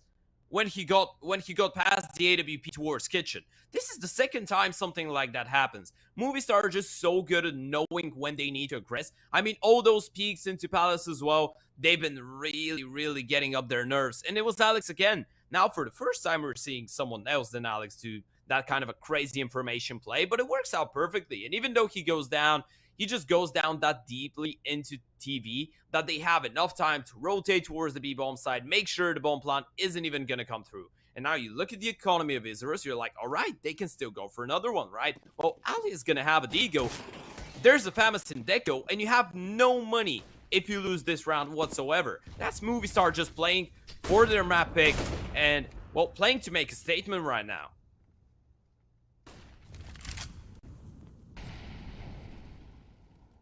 What a statement it is. They have not come to mess about, Ted. They want this semi-final and possibly even the bragging rights of being the Pinnacle Cup winners. Not only that, the prize pool as well is not something to be sneered at. Nice kill from Noxia to open things up, as this is exactly what Isurus need. They need to get that man advantage intact, and they have done so. Now, will it be thrown away is the next question, because Movistar Riders, they might try and get that little bit aggressive. We can see the stack towards this A site, nobody covering the B bomb site from Movistar. They're taking a little bit of a risk, a little bit of a gamble, and Daviji eventually gets that refrag. The IGL was tagged down low, and he's going to be taken down. Timing not going to favour Deco in that regard whatsoever, as the bomb is going to make its way towards A. Movistar. They're set up nicely still. They've rotated it, one player over to cover B, and a second is on his way there. Sampayas is going to be the first point of contact, 30 seconds left though. Not a lot of time. Yeah, surely the ramp player doesn't peek first, though. If he peeks first, he's just gonna go down. The timing is perfect for Devs. He's gonna pick up the first, spawns the second as well. Sampayas, he can just hide right now. They have nothing to isolate him with. Bardis, one flash, and that's not gonna do enough. Gefolo, he gets one refrag, but that should be way too much. Devs is gonna drop him 15 on the board. Movistar Riders looking like the tough team that they should be, and looking to book their spot into the next round, or at least get a map advantage in that scenario. Map advantage, definitely likely. Yeah. We do go on to Isurus' pick next. It's going to be Nuke. And it's not like Movistar are a stranger to Nuke, but their recent results have not been great on that map. It's the T side, of course, Ted, that we were talking about in the pregame that they struggle on. You might look at their most recent game on it and think, well, they got 16-2'd by Apeks, but Nuke is one of those maps that if you don't get going on your T side and you just get absolutely destroyed, it's very difficult to get back into it. And they did not pick up a T round in that game. They got, you know what I 15 old, so I feel like Movistar have figured out that they shouldn't be picking Nuke anymore, but they should be still playing Nuke. You know what I mean? Yeah, like leave it as a decider, or let the opponents pick it, and then you're really comfortable with it. And people actually forget that this used to be your perma pick for some time. Flash out towards the ramp. Dets is close. He gets one, but he is going to be taken down. Alex drops Destiny as he makes his way out Palace, and this is looking like it's done right now. Unless Noxie and Gefolo can have something to say about it. Sampayas pulls the trigger, completely blind because of that smoke, but it doesn't matter. He still manages to connect. He still manages to find the kill, and a 1v3 from the young Opper. Gefolo is needed to keep Isurus alive and in Mirage, but only with a Galil, as he sneaks his way out connector. He has got a little bit of a timing. He can go towards B if he wants, but Movistar, they're slowly but surely clearing out that A bomb site. Gefolo, he might just slip the net completely though, make his way all the way here, but Sampayas is close by, and now the penny is beginning to drop. He realizes what's gonna happen, or what could happen. Now, is he going to be ready for the flick? No, he is not. Gefolo, he's going to punch the numbers in. He is going to get a plant. And this 1v2 is still very possible. He actually has quite a big time gap to move wherever he wants to. This is a really good play from him. He's repositioned. If he gets the first kill and manages to drop down before he gets refragged, that's really big. But now they spotted him. He's actually going to be able to jump down. He's played this one perfectly. They might not be ready for it. Peeks round the corner, finds the first kill, the headshot, and backs away to safety. Daviji still searching for him, looking for the kill, and a Gefolo 1v3 was not very probable, but it is very possible. And they stay alive. What a round from Gefolo there. Man, oh man, when you need somebody to step up, your statistically worst player in the last 3 months, your Opper, does it with a Galil. Keeps Isurus alive to get another bite of the cherry here again. They need 6 more rounds, but they have to play perfect Counter-Strike Ted. Very, very difficult to do so against a Movistar Riders team who have nearly been picture perfect. Yeah, and they're going to go really quickly with this one as well. It's going to be an A execute, really straightforward. They might have won the previous round, but they have no money to go on the back of. Oh, that's just about missing the bullets. Is he going to be cleared? Yes, he is. Ali finds that headshot. Sampayas gets a refrag, and Alex gets 2 through the smoke. Destiny did the exact same thing on the CT side as well. The spam was perfect. A double kill, and Destiny takes a lot of nade damage. Oh, Sampayas drops the bomb, and surely not another clutch here. Surely not a 1v4 from Destiny. He gets 1 kill, but spam through the smoke one more time. Alex didn't see any of his victims in that round, but it does not matter. The tracers from the M4 just were enough right through that smoke to find 3 quick kills, and it's a little bit of a desperate look on the Isurus faces right now. They know they're in a little bit of bother, a little bit of trouble, because Movistar, they are a map up. Ladies and gentlemen, we're going to send it to a short break. We'll be right back with map 2. Make sure you don't go anywhere.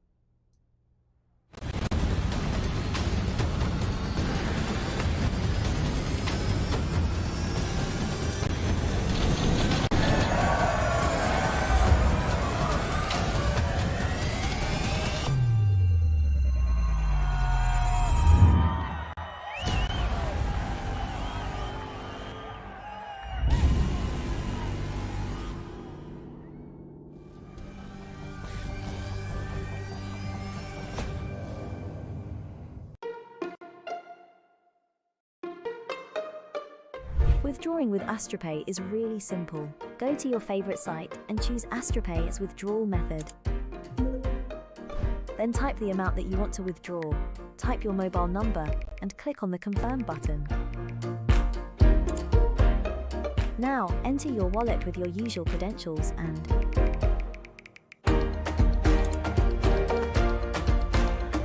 your money is available in your wallet now.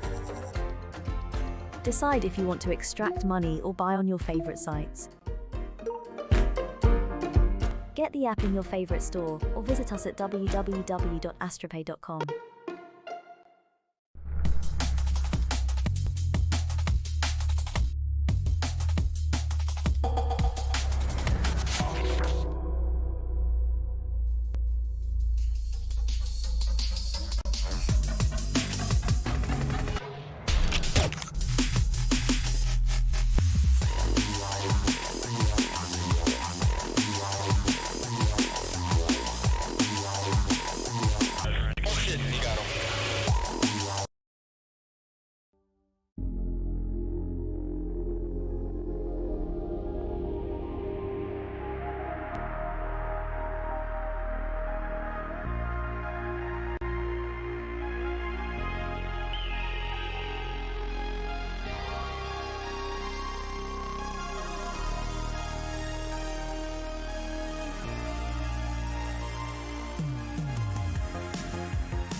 Hello, ladies and gentlemen, and welcome back to the Pinnacle Cup IV playoffs, our last quarter-final of the day, and it is between Movistar Riders and Isurus. Movistar Riders, a map advantage now start on the CT side of Nuke. Isurus need to hope for a decent T side to turn this map deficit around, or else it could be them eliminated from the tournament. And starting things off, it is the Julies, the Yihas, to find that opening kill for some Pious.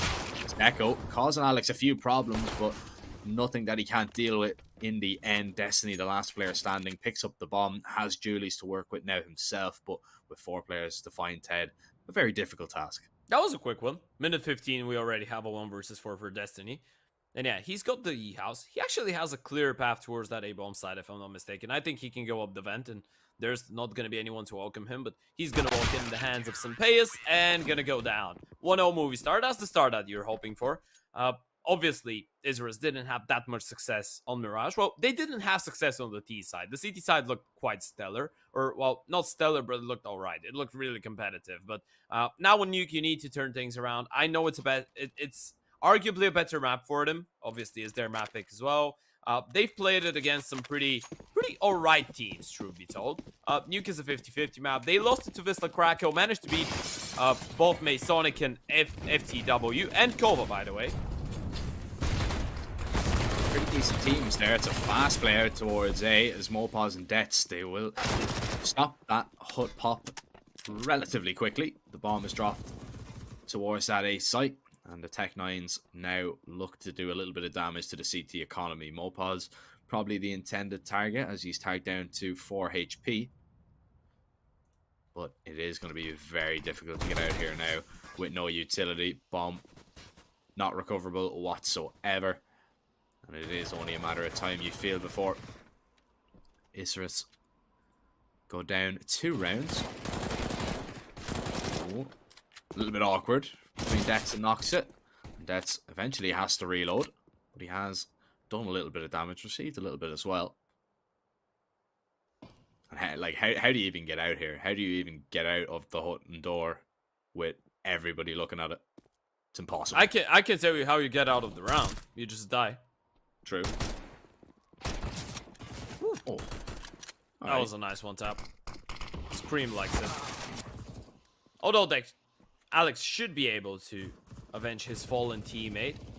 I like the fact that they're in the 2 versus 5 and they're still trying to do some damage. It's not like they've given up. It's not like they're like, you know what, we're just gonna run out and die. We know that this one is done and over with. Yes, you get 1 kill, but 1 kill is still alright. You still make them reinvest. Now, the problem is that Movistar is still gonna have that bonus round. We see the Famas bringing in. We actually have 2 Famases. We have an MP9 in the mix still. No AWP yet for some Payas. Obviously, he doesn't need it in that round. It's just going to be the pistols. So, yeah, they're going to have the chance to farm some cash. Potentially hold on to as many guns as possible to have that bonus enabled. Once we get into the first buy round, pretty much the same that they did do on Mirage, and it worked out quite well. The aggression towards Palace, I think it was Alex with the MP9. Got them the first kill then. They're going to try something similar here. Unless they lose against the Eco. Not even a lightly armored one. It's an airly armored one, you know? Their armor is made of thin air. Much like their chances in the round as well. Freestyled it. Whoa. Very thin. Yeah, probably. You never know. I mean, you can see just the position here towards ramp. The space between Daviji and the oncoming traffic is that was the ugliest FAMAS I've ever seen, by the way. Yeah. Ugliest FAMAS I've ever seen. I mean, it is an ugly gun, like, in general. Is that a tree? Is that a tree during fall? I think it is. Whoa! Okay. He fell. Definitely fell. Knocks it. Doesn't matter about the space that Daviji was trying to create between the pistols and himself. The Deagle bullet to the brain. Splatters brain matter all along the wall, much like Mopaz is doing to Isurus, who try and get onto that B bomb site. Now, they have got themselves in a 2 versus 3 with very limited investment, done a lot of damage to the economy. Nox is in a really good position here. Only the leg's going to be spotted from Dets, and he finally figures out where he's being shot from. and decides he does not want to peek into that angle once again. Bomb acquired from Noxit as noise has been made to rotate up. Now, nobody has heard this, and time is of the essence. As there are only 10 seconds, Cavolo is just going to run and swing into singles, and Pius is going to be ready, and he's going to take down both of them. Movistar 3-0. An unanswered start so far, but we do have a buy coming up for the first time for Isurus. Yeah, speaking about buys, if you wanna pay online fast and easy, and withdraw money, of course, you can do that via AstroPay. Pretty decent, guys. You can click the banner below the stream. First buy round though, Jack. I think we forgot it. This is actually a quarterfinal. Loser of this map, if it is Isurus, they're getting eliminated from the tournament. And Movistar, they're gonna go through to the semis to face the Online Gods team finest. So this one actually is high stakes. This is the first time that Isurus is actually playing to stay in the tournament since the first round elimination game. So they're familiar with the pressure, but not against such a nice team, not against such a strong opposition. And look at the aggression from Sampayas. He has no idea that Ali is up close though. Yeah, I don't know if he overcommits into this angle. Oh, they have no clue. Oh, Gafolo goes down. Sampayas was alone though, so nobody gonna be refragging there whatsoever. That's a 4v4. Alex sees nothing towards outside, and this game has given us some nice timings to look at, right? I mean, Mopaz seems to realize that there could be a player down here. But the timing again not going to favor him as he's clearing the close angle. Noxit swings out from the secret angle. He picks up another. Now, David G isolated above that site, looking to try and find the kills on the players making their way down the ramp. Big nade onto Destiny, just discourages it a little bit. And actually, Isurus are going to go back up towards A. Dets is in the rafters here. Is he going to be ready? Ali swings up to heaven. There's one. Dets gets the second. There's the bomb dropped. Now Dets knows even fell down on the side exactly where maybe the third player is coming from. Well, Destiny's made noise, doesn't matter. He still manages to find the kill. Is he ready for Alex? No, he is not. 4-0 Movistar Riders. Isurus do take a lot of names with them and make 3 players rebuy, but not the result that they're after. Yeah, that was a really good damage round from the T side. I like the fact that they were versatile enough to go back from the V-bomb side, run straight towards heaven, but it was kind of a last second decision, and most of the time Movistar haven't been over-rotating. This is one thing that Isurus needs to realize, and I think they have realized it by now, that Movistar is the team that goes for the retake once the bomb has been planted. They're not a team that just goes proactive all the time, just rotating between bomb sites. Yes, they might push somewhere, they might go for some kind of an information and into play, but most of the time they know on the back of their heads that there is a possibility of that happening. There is a possibility of the T's going back, going for a last second rotate, and most of the time they have a plan B on the defense. Or a plan A, which includes Alex killing with headshots. Bam, bam. Yeah, he's really impressed me. I mean, with the numbers he's been putting up as an IGL in that last game especially. Very good at finding the entry, in fact, especially on the CT side. You know, with those little aggressive pushes towards Palace. Yeah. Just peeking, taking fights. And right now, he's been given the freedom to do so. 5-0. Look at those odds. 15.47 for Isurus. So, Pinnacle seem to have made up their mind. It even gets worse for Isurus as well. So, if you want to check them out, you can head over by clicking the banner below the stream. Sign up using code CUP22. Make sure you're gambling responsibly, of course. You have to be 18 years of age or over. Alex finding these kills through the smoke. A lot of smoke kills we've seen today, Ted. Yeah. Wonder why people want the M4 to get nerfed. And I'm not speaking about the A4. A1S. I'd hate that, to be honest. What? I'd hate that. If they nerfed it? Yeah. I think they just need to find the balance. But hey, Volvo and balance hasn't been the best combination of words for the past couple of years. But yeah, I feel like people are just starting to get used to the meta. It's always really risky. That's why we noted up on Nuke. It's always really really painful when you have Nuke as your map pick and it's a second map and you get demoralized on map number 1 and then your opponent start on the CT side, and yeah, we're gonna see a boost here. Doesn't spot anything, but I assume they're gonna go for the up close boost as well and try and find the upper. Oh, never mind. Well, found him. Yeah. He's behind the red box. And, well, Ali found him as well. And he is still behind the red box. TYLOO can't seem to find him now. That smoke gives a little bit of space for Sampayas to reposition. And he is going to do exactly that. Trying to dodge these flashes. Smoke goes out. It's going to be a little bit of a lurk smoke that maybe Isurus can try and walk around if they want to. 30 seconds and they are quite confined here because we see an outside push from Gavin G. Dets finds that kill onto TYLOO above the site, and they are really on a ticking time bomb. Noxa is going to be forced back because of that Molotov, and he's just going to run on through right to Dets' door. He is going to be holding from the backside. He gets 3, and Movistar Riders get 6, and a relatively clean one there as well. Not really being pushed to their limits whatsoever, Movistar are. And I mean, Ted, this is what we kind of expected. You know, this is what we were kind of fearful of as well, was that if Isurus do struggle to get going on the T side, it could be a very quick nuke.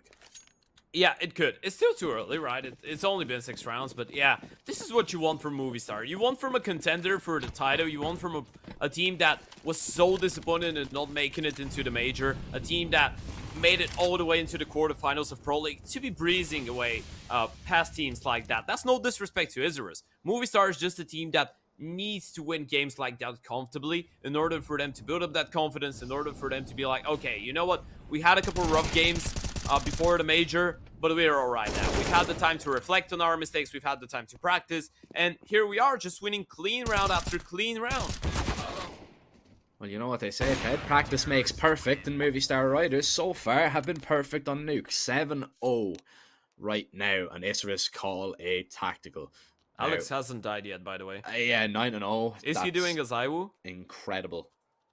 I actually still cannot believe that happened, by the way. Like, I know he didn't have like a spectacular amount of kills. It was 11. Yeah, it was 11-0. But just the fact that he did not die throughout a whole game at a major, that is incredible. Yeah. Like that should not be happening. Yeah. Oh, don't you worry, Ted. We did not miss an opportunity to take the mick out of NACS. You know what's the thing though? I start making a difference between South American CS and North American CS because there really is. 100%. At this point, I feel like South America is the stronger brother. They're still brothers, but South America is the big bro, and NA is just a little bit lost right now. But I'm sure they're gonna find the right path. Yeah, they just need to, eat their vegetables. They'll grow up good and strong. Yeah, do your homework. That's important as well. You never know. They might get a win. They might get somebody to win at least one game at the next major. Okay, now we're being harsh. I love NA. NA is a really good region. And truth be told, Canada did win a major via twist. So, truth. Yeah. I know. To be fair, we just want to see more NA teams there, like, putting up a fight. But it's difficult. It is difficult because, I mean... You know what's cool, though? We're starting to see regions, like countries that we haven't seen before. Like Argentina and Isurus as well. Yeah. I mean, did you know Isurus was actually an all-Argentinian lineup for some time? And then they decided to add the triple Brazilian duo. So they would add to Deco, Noxy, and the coach. And yeah, now it's 3-3. It's like a vitality thing. Yeah, and they continue to improve and continue to impress. And they're going to try and do that exactly in this round. This is the most competitive round that we've really seen so far. But just as I say that, turns to dust as Movistar will get yet another. And we kind of glanced over that one a little bit. Isurus were creating a little bit of space for themselves to work with, finding a few kills, but in the end, all roads lead to an 8th round for Movistar Riders. Now, investment can come in from Isurus. It's not advised to, and they're going to call another timeout. So, really struggling. Really kind of being put under pressure here. I just want to point out one thing. Every single turn that they decide to make on the T side just leads them into the AWP of Sampayas. He is 10-1 right now, and every single kill, I feel like most of his kills are with the AWP, just holding for a P. He's always rotated towards the right position, and this is when you know that the communication is going well for the CT side, right? Because your open nuke is he just relies so much on the comms being alright and having the bigger picture painted out by his teammates on what the opponents are doing and which angles he should be holding, how many players he should be expecting in certain scenarios, what guns, and so on and so on. So far, Sunpayas has been really good at just reading their game. There is a reason for him, I guess, to be the highest rated player from this team on Nuke.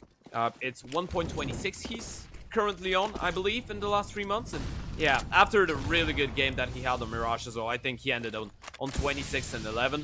He's just continuing with the form. G, a lot of damage to the second player there as they try and push through the ramp defense. They have done exactly that, but they've lost another player in Sunpayas picking up that kill. Now, Mopaz is down. He's the only player down on B for the moment as the presence is being shown. He's going to tuck himself into the corner here. Is he going to be cleared out? The silencer 100% spotted there.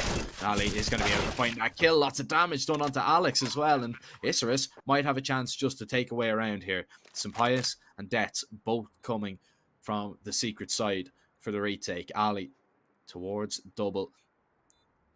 He's going to be the first man to try and hold and try and stop. Flash goes in. Door's going to be closed. Ali still manages to find a kill, completely blind. Dets gets one. Dets gets a second. And Destiny has been spotted out. Tags the player down low. Dets will not get another kill. And Destiny will hold on. It's a first round for Isurus. Finally, they get something to work with. Finally, they get something on the board. And is this going to be now the tide turning in the favor of Isurus? Can they continue to build off this one?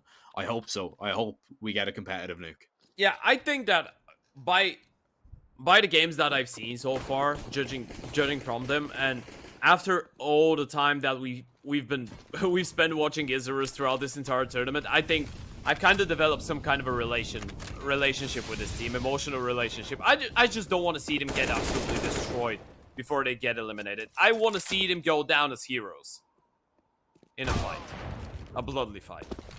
It's been really bloody so far. It's been bloody ugly for Isurus so far. Ali making no secret of going down the vent there. Makes a little bit of noise. Bomb's going to be planted, and Isurus will get into a post-plant situation. Now, Movistar, they do have a decision if they want to go for this. G is going to try and find an opening kill. Nearly gets a second, but one is all he comes away with. Destiny puts that molly down.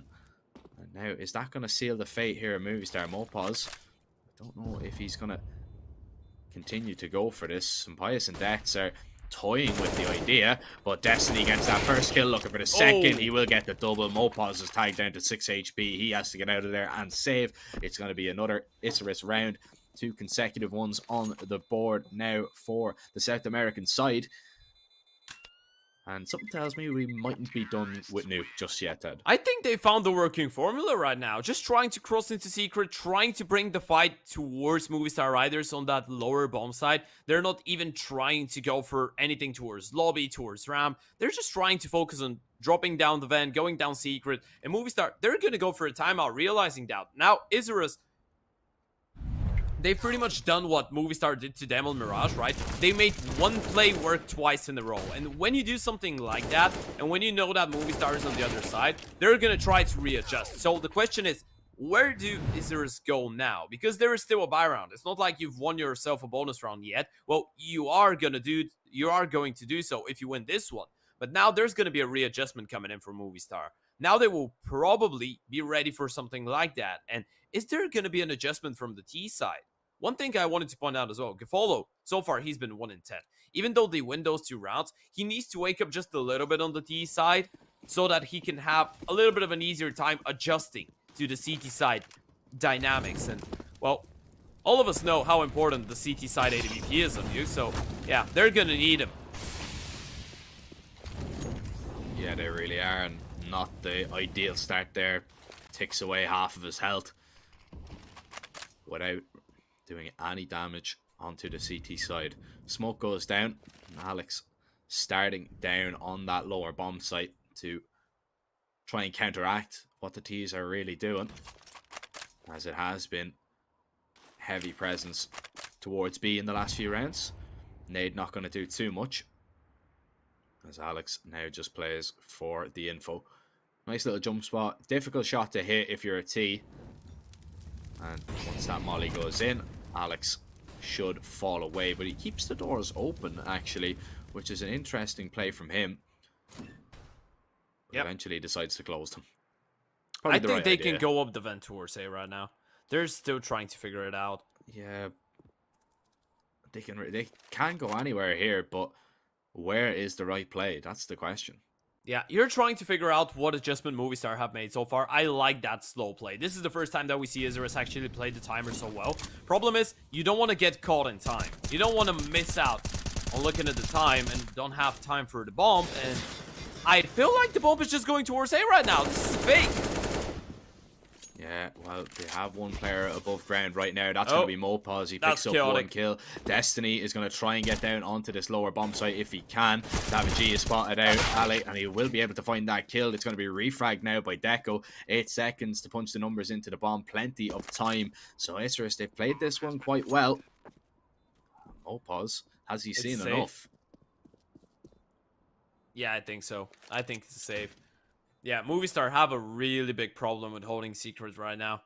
They just can't seem to understand how to do it. And you know, I wonder, are we gonna see something FaZe Clan-ish, BlameF-ish? Like, try to send one player above towards outside, maybe through the smokes with a flash, try some aggression towards back red, try to have a setup with the AWP as well. They haven't been trying to throw any grenades, haven't been trying to spam, haven't been trying to get the AWP in a good position that much. I mean, we had it in one round and it was really successful, but now Isurus, they've been doing a really good job of just exploiting one weak part of the map for Movistar Riders, and they've won a 3-round, well, 3-round, I was gonna say a 3-round lead, but yeah, I guess their deficit is just a little bit lower now, and or a little bit smaller. And when you look at the money on the CT side, they can actually go for another reinvestment, but those risks are starting to get really big. Okay, it's not a reinvestment, it's just Mopos with a hero M4. Still though, Isurus, they can actually mount up a pretty respectful score here.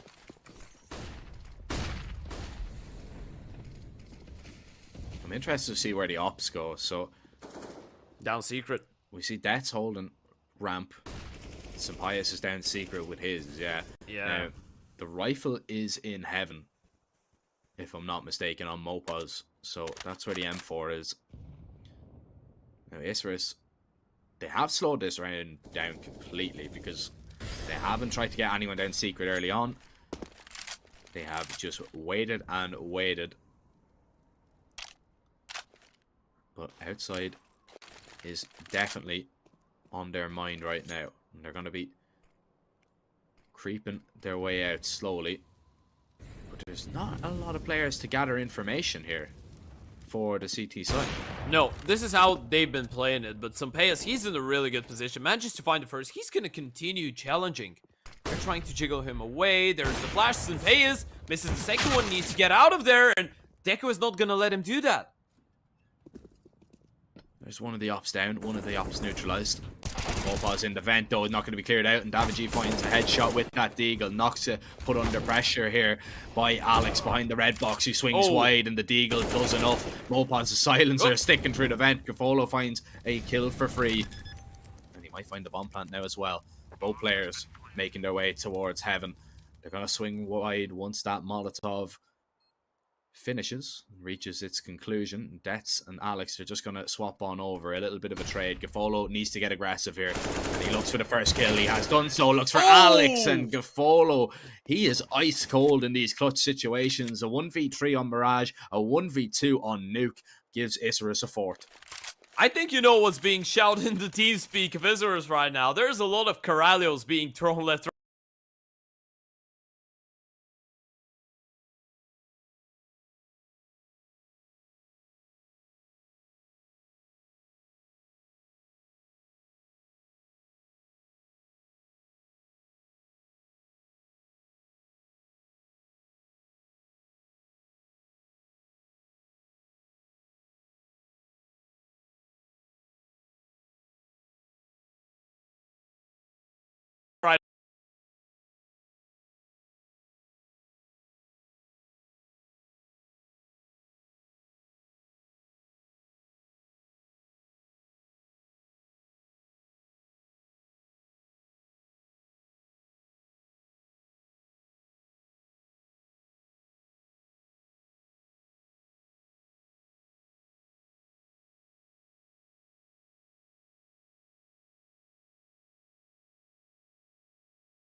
it's kind of the exact same thing that we were seeing on Mirage, right? I mean, we saw that Movistar Riders dominated the opening rounds, and then all of a sudden Isurus started playing. They just needed that 1 or 2 rounds to get going, and now they are steamrolling this T side, 6 already. And Movistar, Ted, we talked about it in the pregame, these guys struggle on their T side. You know, it's they usually win their games on Nuke because they pick up 11, 12 rounds on the CT side, Alex? but that's not possible.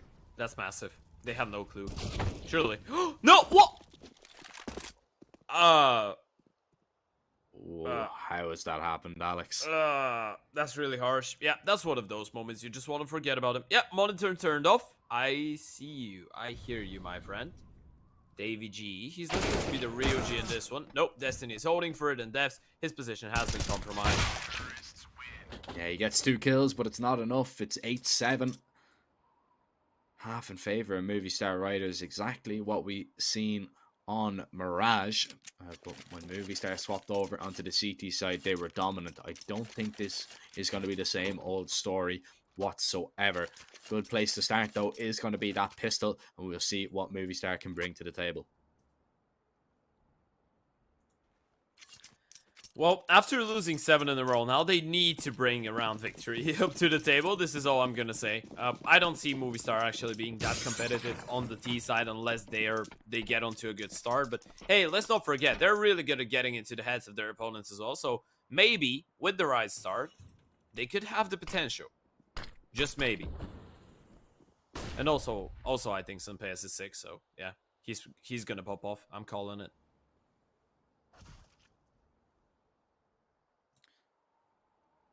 Noxia starts this one off nicely, finds that opening headshot.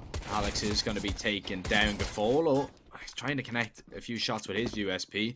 He does connect a few, but no bullets will land a kill. Now, up the vent comes Deco. He just pre-fires and tags Sampayas there. Not going to do too much in terms of health. Mopaz, he has a chance here. He swings out, catches Deco in the back, blindsides completely. Sampayas will pick up one before he's taken down as well. The trades are coming in. Noxia now drops David G. The bomb is going to be planted here. The CTs are just going to try and rush the side. Mopaz, the last player standing, and Ali with a double is going to make sure that Isurus pick up their first pistol in this series. 8-8, and we're level. That's 8 in a row now for Isurus. That's been an insane game from them. What a resurgence. I mean, after an 8-0 start for Movistar Riders, did you think that we were going to see an 8-8 score? Because I didn't.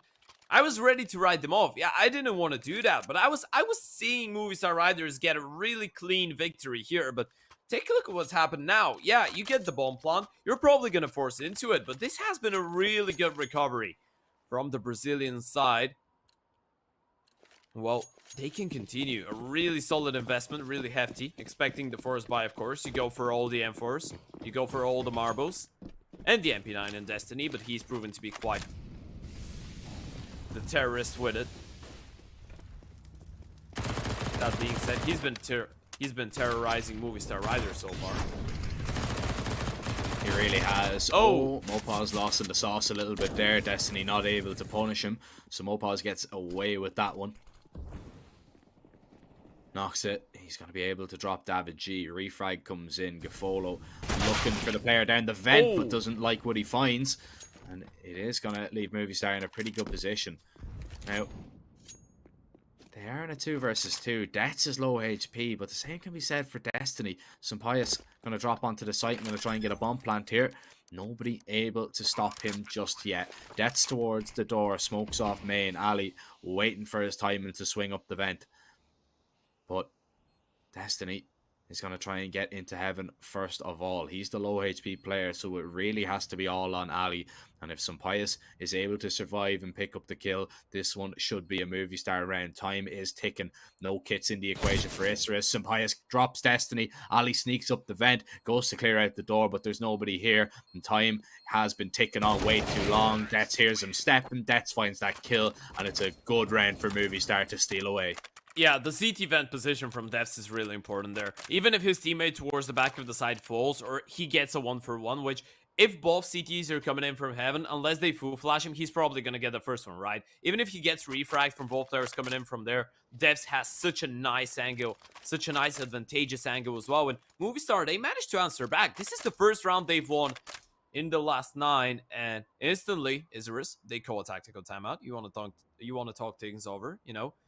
You're moving onto the CT side in a pretty equal score, but still, you don't want to let Movistar Riders start building up that initial lead that they had in the first half here as well on the T, even though they're on the offense. It could be a little bit harsher, but yeah, considering now you're going to have only the pistols and the scout for Kefalo, this could pretty much run into an 11-8, and we saw how 11-8 ended on Mirage. I know it was reverse sides, but still, you don't want to let Movistar Riders get back to their good form once again.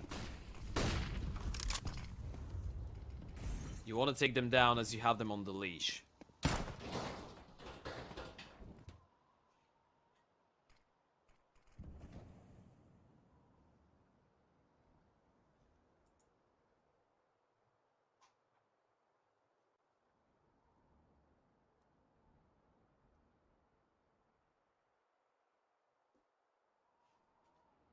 Nine, 8. The force by looking dangerous in this scenario. Movistar Riders, they're going to start closing out the distance slowly but surely. 3 people coming in from secret. The setup doesn't look that bad, but they need the Digos to connect. There's the first one. The 5-7 does drop some payers. Deco, he's going to open up the space now. Goes for more. Decides, you know what? I want to play the man advantage. Oh, and they're going to play it well. Oh, this is looking awkward for Movistar Riders. 2v3 and Dets is above ground. David has to try and recover this bomb and get out of here alive, and he's going to try and make his way up the vent. Now, nobody's going to be able to stop him. The only player above ground for Isurus right now is going to be Kefalo. He's playing towards hell. So, Isurus going to try and acquire what they can. Pick up a few Galils here and there, but the issue is only one player does have armor. He's acquired an AK though. Noxa is going to walk his way in. He's going to be the man looking for the information. Walks slowly, looking for Dets. Tags him down, but he is not going to be able to get the kill. Nade onto the site. He's going to chip away at David G's health as both players swing on wide. David G lands the insta headshot needed to do so. Ali, the man with armor, has to shoot at 2 places at once, but in the end can't get the kill onto 1. David G gets 4. Movistar Riders, they were really put to the test there, but they survived that test and get 10 rounds. It's absolutely crazy how successful Devs is in those clutch scenarios. Every single time he gets put to the test, it doesn't really matter who his companion in the crime is from his teammates. He's always winning the round. That was massive round from David G though. Don't misunderstand me. The fact that he's low on HP and still gets the double kill, absolutely massive. He's playing his heart out right now in those rounds. And Movistar Riders, they go for the tactical timeout, knowing that there's going to be an eco on the other side now, but going for really hefty investment. They need to make sure they don't lose anybody in this one, and they need to make sure that they're onto a good start on the T side. We saw how their good start of the CT side spiral out of control, and they let Isurus back into the game. Now they need to put him back at bay. There's some warning signs there from Movistar, right? I mean, yeah, like that's you're getting fortunate. You are getting fortunate that you have somebody to recover around like that, because that one should have been done and dusted. That one should have been lost.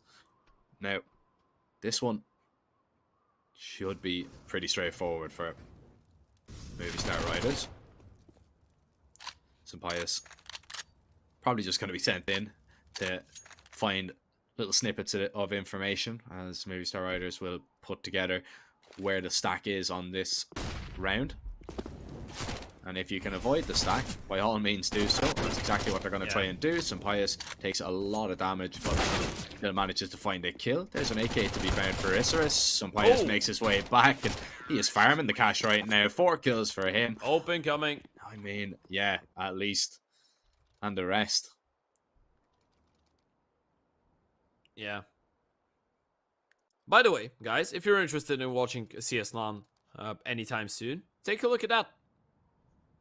We're hosting the Pinnacle Cup Championship in the beginning of June. That's going to be a really cool tournament. We have a couple major teams, and we have a couple teams that were disappointed they didn't make it into the major.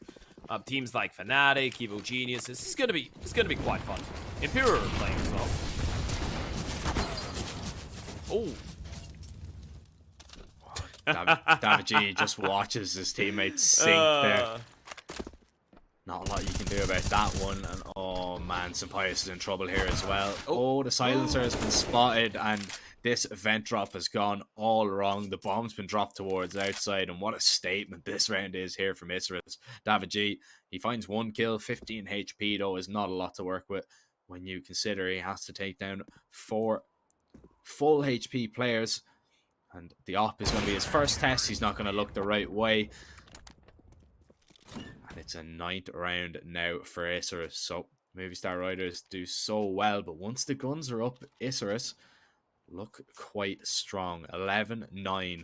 Still very, very close. And the odds continue to get just that little bit closer.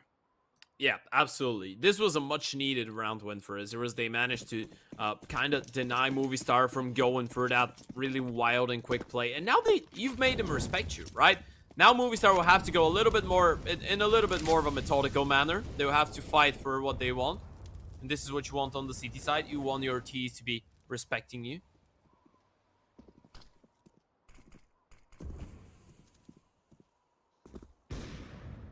Oh. You've demanded the respect, but you've peeked right into Sampaius. He is not going to miss an opportunity to find that kill, and Death clears underneath Silo. It's all gone wrong for Isurus here, as Ali tries to pull the round back into his team's favour. 1 kill is a good place to start, but a lot more required. Alex headshot onto Destiny as he tries to sneak his way up secret, but Alex knows all the tricks of the trade. He's an outside and secret player himself. He knows what might be coming, and he's going to be ready for it. A minute left on the clock. Deco and Ali with it all to do to turn this round on its head. It's going to be difficult to do so. And Movistar Riders, they'll make their way back towards the lobby. Might just try and make their way out to this A-bomb site. Yeah, Alex is the first man that they need to take care of. If they manage to drop Alex, oh, Deco has no idea. He has no clue. Alex, he's played this one perfectly. Deco, he's going to walk straight into main, but they're going ramp, aren't they? That's a really awkward round for Isurus. They have a person down B though. Ali, he's in a really good spot. He's going to drop the first one. That might force them back to panic rotation towards the bomb side, but Alex, he's found the kill, and now surely Ali doesn't have anything that he can do in his power to turn around the round, and he's probably gonna just have to hold on to what he's got. Yeah, that's completely fine. I mean, they send Mopaz in first. You see how far away the bomb was, so Mopaz is just sent in to gather information, and once there is a player there, finds, you know, he goes down. Yes, all right, let's just go towards heaven. We've got a player that can walk into main, and Alex can't really believe his eyes, can't really believe his luck that he's seeing somebody rotate in the vent, finds that kill. That's the round. Signed, sealed, delivered to Movistar Riders. 12-9 is the score, and they're only 4 away from taking the map and the series and booking a place in the semi-final versus Finest tomorrow, and possibly being with a chance to winning the Pinnacle Cup IV. Ali has to try and hang on to the AK, and he will be able to do so. Alex was getting a little bit close. I thought he might just clear it out, but not to be. As we see a reinvestment from the CTs, it's not going to be pretty in terms of weaponry, but yeah, there is some sacrifices that need to be made if you want to get the utility out for that is needed to stop any onslaught on Nuke. Yeah, this buy round actually, when the score is 12-9, you don't really expect the round to have such big value, but this round has a lot, or it will have a lot of impact on how the game goes on from now on. Movistar Riders, they win this one. We're potentially looking at a 14-9 lead. So, yeah, Isurus, they need to make this scrappy buy work out. And I'm saying scrappy just because of, not even because of the weaponry, not only because of the 2 Famases in the MP9, but look at the utility as well, Jack. They have only 1 Molotov and 2 smokes left, and there's minute 25 until the end. Notsy, he's got a great idea with the one-way here. Question is, are they going to let him use it? A lot of Movistar players actually group right towards outside, so he might get a chance, but it's just gonna be the fake. They're gonna go back towards the ramp area, and they might even go back towards A. I mean, they see the smoke there, and Alex, he's gonna be able to spam on through. Again, the tricks of the trade, he knows them too well. Finds that kill and gives the advantage to Movistar again, and it's been a very slow and methodical D side from Movistar. They are not leaving any stone unturned. Now, this might be a little bit of a surprise. Destiny, he's waiting for somebody to walk into his crosshair. Deco's been spotted towards Hut. The flashes go out, but it is the fake. They're going to go towards the ramps, and Pius finds that kill onto Ali. And now this goes from bad to worse here for Isurus. Savage, he's going to try and lurk out. Deco's going to punish him this time. 2 players down. Secret. Oh, Destiny. Oh, they think it's A. Do they think it's A? I think they might just No be backing way. away here. Well, Alex, he finds that kill onto Gapolo. Destiny's going to try and hunt him down. He's going to do exactly that. And Isurus, they're going to have to go for it. Yeah. At this point, you have to go for it, right? You're down 12-9. Nah, they're backing off. No. They want to have at least something. That was a really awkward one. I'm not sure if they were really trying to save it in a 3 versus 4. Bump wasn't even down yet. I feel like they were just giving way too much respect to the AWP of Sampayas. They were thinking, you know what? We go for the swing from door. We're just dead. We have nothing to go into this retake with. And this is the problem, right? If they had grenades, they 100% go for the retake. I mean, yeah, it's a risky one, but it's a winnable one. But when you don't have a single flash, you don't have a single smoke, it's always going to be tough to make such a decision if you're the IGL. And, well, Nocti decides to call the save, decides to call it a day. And a half buy with the 2 hero AKs incoming, but Movistar Riders, they are well aware. After a really shaky and sloppy second part of that first half, they're back to winning ways, and they're in a really good position to get themselves up 14. They're not even going to force behind this. They're going to just buy what they can, wait and see what they can do with the 2 AKs. A lot of pressure put on Deco and Destiny to come up with a result here. Molly towards main.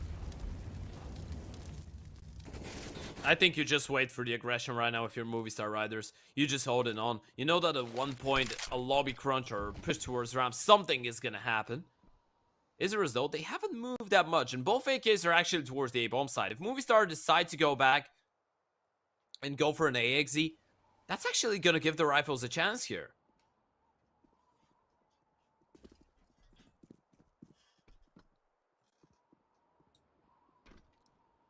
More buzz. If he peeks right into Destiny's waiting arms, that'll be an ideal situation to start things off. Deco gonna get a little bit aggressive himself. An advanced position in towards the hut as Movistar Riders throw late outside smokes. Destiny, oh, he's gonna try and get down. There's one of the rifles. There's Deco with a wild spray. It's only 2. Sampayas puts a stop to it, and Dets luckily helps out his opper there. Knocks it. He's acquired an AK to work with, but he's not gonna be ready for his enemy number. His enemy IGL flanking him from behind. 14-9 Movistar. We were critical of their T side, Ted, but it looks like they've worked on it since the last time we've seen it, because they look very, very good indeed. That was really methodical as well. Initially, they were just waiting for the lobby aggression. They saw that it's not going to come through unless they do something. That's why they throw the ace towards outside. They're trying to force Isurus into a play to give them the advantage. They just simply didn't want to walk into a bomb side without having at least 1 or 2 man advantage. That was a really diligent round for Movistar. Now they can switch up the pace. Look at what Sampayas is doing. He's already towards outside, already taking care of the enemy zone. Manages to find 1 kill, but Alex gets the refrag, and Sampayas again is going to strike into Noxa, and this is looking very problematic indeed for the Isurus side. A 4v2, it's just a really nice change of pace that Movistar have decided to throw into the works, and it's caught Isurus completely off guard. Destiny, he's lurked his way through lobby, he's seen absolutely nothing, and he's going to try and flank somebody towards outside, but he's missed the timings. You feel he might actually catch out the opera, but Sampayas is just ducking his way down secret, just checking the flank, and he's clearing towards main himself. Scopes in, headshot landed. 25-10 for Sampayas, 15-9 for Movistar. Map and series point as well. And is this the last we are going to see of the Brazilian Argentinian side in the Pinnacle Cup IV? Map, series point, and semi-final point for Movistar Riders. This is the Movistar Riders we wanted to see, right? There was a lot of questions because of their recent form, right? Before the major, they haven't really played that many games in the past 2 months, and now They come here looking hot on their heels. Yes, with some questions maybe on the CT side of Nuke, some questions for the Key side of Mirage, but overall a really decent performance. Oh, GameLegion though, he hasn't said his last word. Doesn't hesitate whatsoever, pulls the trigger, finds the kill. Payback. That's how it feels, my guy. Was trying to punish Destiny for closing that door, unable to do so. And now this is going to be interesting for Movistar. Where did they go from here, and how do they react to going a man down? GameLegion just jiggle peeking towards outside in a very advanced position towards back red. He's going to see the smokes, of course, go over now very shortly. And he might just try and catch a player out here. Alex, he's throwing a Molotov. Is he going to check it? Flash goes in. Alex needs to clear this out. GameLegion gets one, but David G has his gun out ready and waiting to trade his IGL. When he does go down, Destiny rotates down towards the lower bomb site as Movistar Riders. They're just going to try and sprint their way there. The FAMAS only collects one kill. Dets gets a refrag, but if you just trade efficiently, this could be good enough. But look at Mopaz. Yeah. Mopaz is the criminal right now, but Noxy knows. They know that this could be a possibility. This is such a smart play, unless Mopaz decides to go around, but no, he's going to go heaven. He's going to go right into the hands of the FAMAS. Doesn't matter though, Mopaz finds the kill. Now Dets is alone. He's got 14 seconds to do it all. Drops down to Ben. Ali's going to be close by. He's been hurt. Needs to try and find the kill. Runs out of bullets. Runs out of ammo. And luckily for Ali, he's able to take him down. It's a wild round. A crazy round towards the end. But Isurus, they come out on top. They stay alive in the Pinnacle Cup IV for at least one more round. What a massive round from GameLegion as well. I mean, finally we see something taking the initiative towards outside. This was something that we missed from Movistar throughout this entire first half. GameLegion does it all alone, being so proactive, finding the first kill onto the AWP of some players, then repositioning behind red. There was no way you would expect the player that just got a kill in main to be back red, ready for another one. That was a really good and proactive round from Movistar Riders, or rather from Isurus. This is what the Brazilians need. This is what they need. They need to put pressure on Movistar. They need to show him no respect. You've already achieved everything that you wanted in this tournament, if not more. It's time to bring the crazy Brazilian style that we know you can.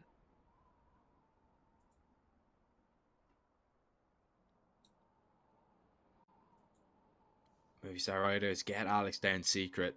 They freeze for the moment. They're looking for maybe some of the hot-blooded play from Isurus, but it's not coming out just yet. The CT side are being very composed.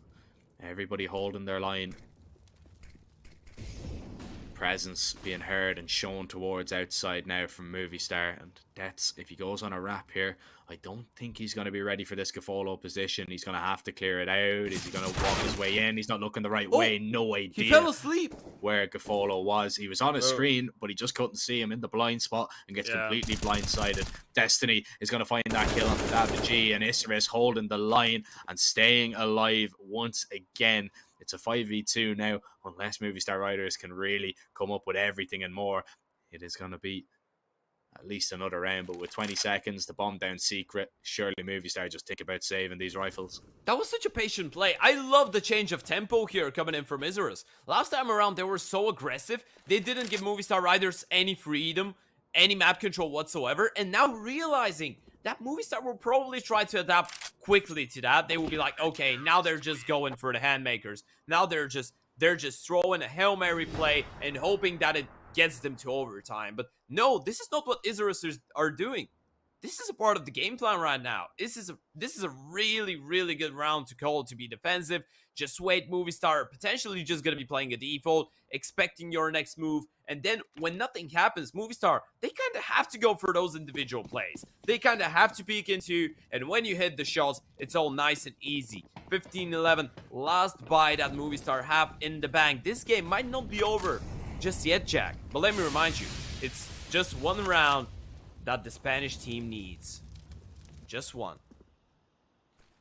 And they get all the marbles. And by that I mean they get to face off finest in the semis. But yeah, all the marbles. The finest marbles in all the land. Nice pun. At least somebody appreciates it, Ted. But Yeah, you can count on me. At least I'm a good liar. well, let's see if Movistar are going to be good liars here and maybe try and sell out a fake. To which Isurus might try and gobble up. Gafolo is going to walk his way up to clear Silo. Oh, he's seen deaths there. And he gets towards back red. Now, is this position going to be cleared out? Surely, right? You've lost 2 rounds now from outside aggression. Surely you clear out everything at this point.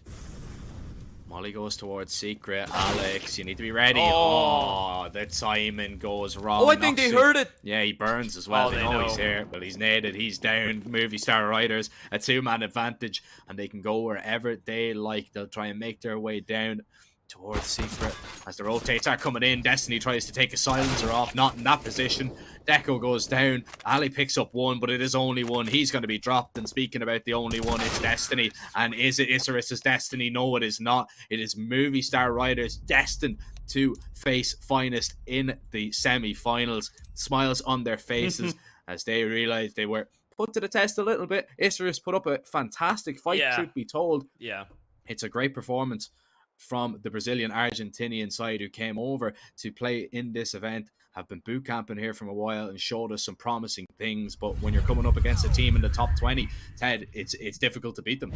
Yeah, that was an impressive game from Isurus. I feel like they did everything that they could in that scenario. They did everything that they could to make it as close as possible. They did put up a fight, truth be told. Whenever Movistar would just go out of focus or make some mistakes or let Isurus get back into the game, they would grab those chances. And this is what you need to be doing in a game like that, right? We're far from the idea that Isurus is a better team overall than Movistar. They don't have 1/10 of their experience on an international level, speaking outside of their own region. But whenever the better team gives you chances, you need to take them. You need to catch them, grab those chances, and make the best out of them. I think this is what Isurus did. They played a really good game, but nonetheless, Movistar, they got a victory that we expected, and they got a victory that they had to.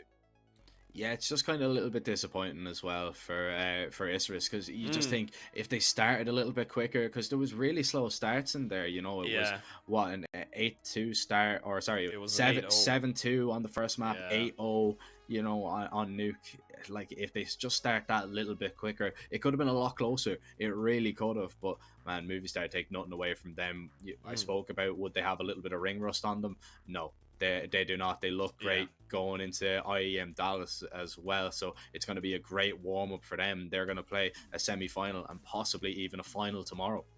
Yeah, absolutely. They are the big favorites going into the tournament, right? Well, Spirit were the big favorites, but we saw how this one ended. So yeah, I guess it's now Movistar left. I think they're the only top 20 team left in the tournament. So it is going to be interesting for them. I feel like they have a really tough fight coming in against Finest. Finest proving to be a really, really good online team. We know that they've been going through a lot of roster changes. They know that they've been kind of made a meme of, and me and you have spoken a lot about this because they've had like over 20 different people play under their organization for the past 365 days. But they finally stuck with the Swedish core, and I feel like this one, of course, without Nurkez, but I feel like this one is working out quite well for them, and Movistar are not gonna have an easy task. And I feel like tomorrow, unless Movistar really show their peak performance, there could be a little bit of a surprise, or at least they could be dropping a map. But there you have it, Jack. The 2 semi-finals, Eternal Fire Ecstatic and Finest Movistar Riders. This one's looking stacked. Yeah, I'm excited for that Eternal Fire Ecstatic game. I think that one is going to go. That one's going to have fireworks in it regardless. And I'm interested to see what Finest can do against another top 20 team, to be honest. You can see there, you know, Team Spirit were the closest game that they've had. TYLOO were absolutely no match for them whatsoever. But man, oh man, that one is going to be an interesting one if we do get there. Of course, again, commiserations to Isurus. They played spectacularly to get here, and not only that, to beat K23 in the playoffs, to get to a quarterfinal. It's a great result for the Brazilian and Argentinian side. Yeah, absolutely. Tomorrow is going to be a really, really interesting day, Jack. I'm not sure if we're actually waiting. Okay, we are ready for an interview. So we're gonna have Davey G, a word with Davey G, to see how he's feeling post that game. Davey, you should be able to hear me now. Yeah, I can hear you. Hello. Okay, first of all, my friend, congratulations on the victory. You went in your first best of 3 post-major. Let me know, how are preparations going for you guys? Because obviously you had a little bit of a tough period right before the break. Yes, we basically didn't qualify for the major before we, I mean, like in the open qualifiers. So since the major was being played, we had like a lot of time to just practice and train different things and touch on different maps, add some new things here and there. So yeah, I guess you can say we had a lot of time, and I think we have been practicing good, and we are on a good level, and we're trying to show it now.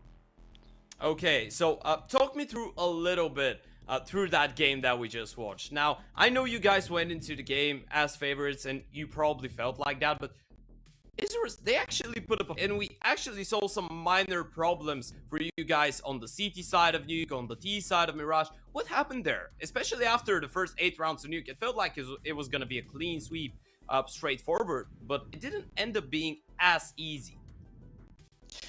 Yeah, we were so hoping for like I guess you can say clean sweep, especially when we were up 8-0 on Nuke, and then we ended up 8-7 if I'm not wrong. But yeah, I don't know what went wrong. I feel like they played so much better after their poses as well. So props to them.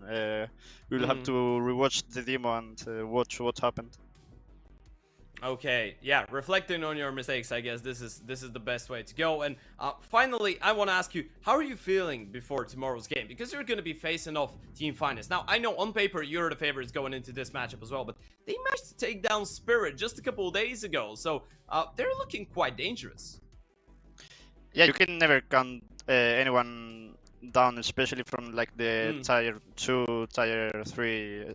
Like every match is gonna be hard, so we just have to give our best, and for sure it's gonna be an interesting match. It's gonna be a hard one, so we will give our best and hopefully we can win. Okay, I wish you good luck. I hope it's gonna be a really interesting game. Thank you again, congratulations on your victory, and I wish you all the best fortune in tomorrow's game. Thank you so much. Thank you. Okay, Jack? Whoa, what an interview. He seemed really calm. It doesn't look like he just won a quarterfinal game. He was just like, yeah, you know what? We're just chilling. Just playing some CS. Yeah, I mean, you know, they were the favorites going into that one, Ted, to be honest. So, you know, it's not really too much of a surprise. Maybe tomorrow. I don't think he was surprised they won either, to be fair. Yeah, I mean, on paper, that should be a game that they should be winning. But, you know, we'll see what they can do tomorrow. Finest, I think it's going to be a little bit of a tougher game. Finest, you know, I still give Movistar the favorites there. Definitely my favorites going into it. Maybe even the favorites for the whole entire event. But we'll see. Finest, man, they've been full of upsets this tournament, so they might upset a few of the riders tomorrow. But ladies and gentlemen, that is all we do have time for today. We'd like to thank all of you for joining us at home, everybody at production as well, all the casters that were involved today, and make sure you join us tomorrow where we will be reaching the final of the Pinnacle Cup IV semi-finals and final taking place tomorrow. So make sure you stop by to see its conclusion. But for now, take care, have a good evening, and we'll see you tomorrow.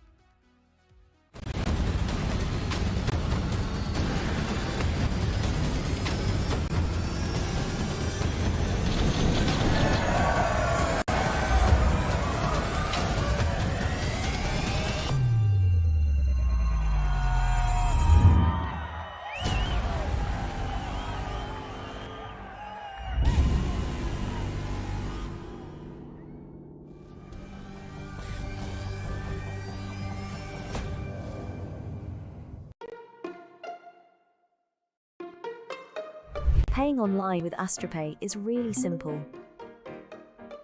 From the merchant site, choose AstroPay as your payment option. Then, type your mobile number, enter the confirmation code, and select your preferred payment method. If you choose to pay with AstroPay Wallet, good for you, select it and you are ready. If you choose another payment option, follow the steps on screen. Your online payment is completed. Get the app in your favorite store or visit us at www.astropay.com.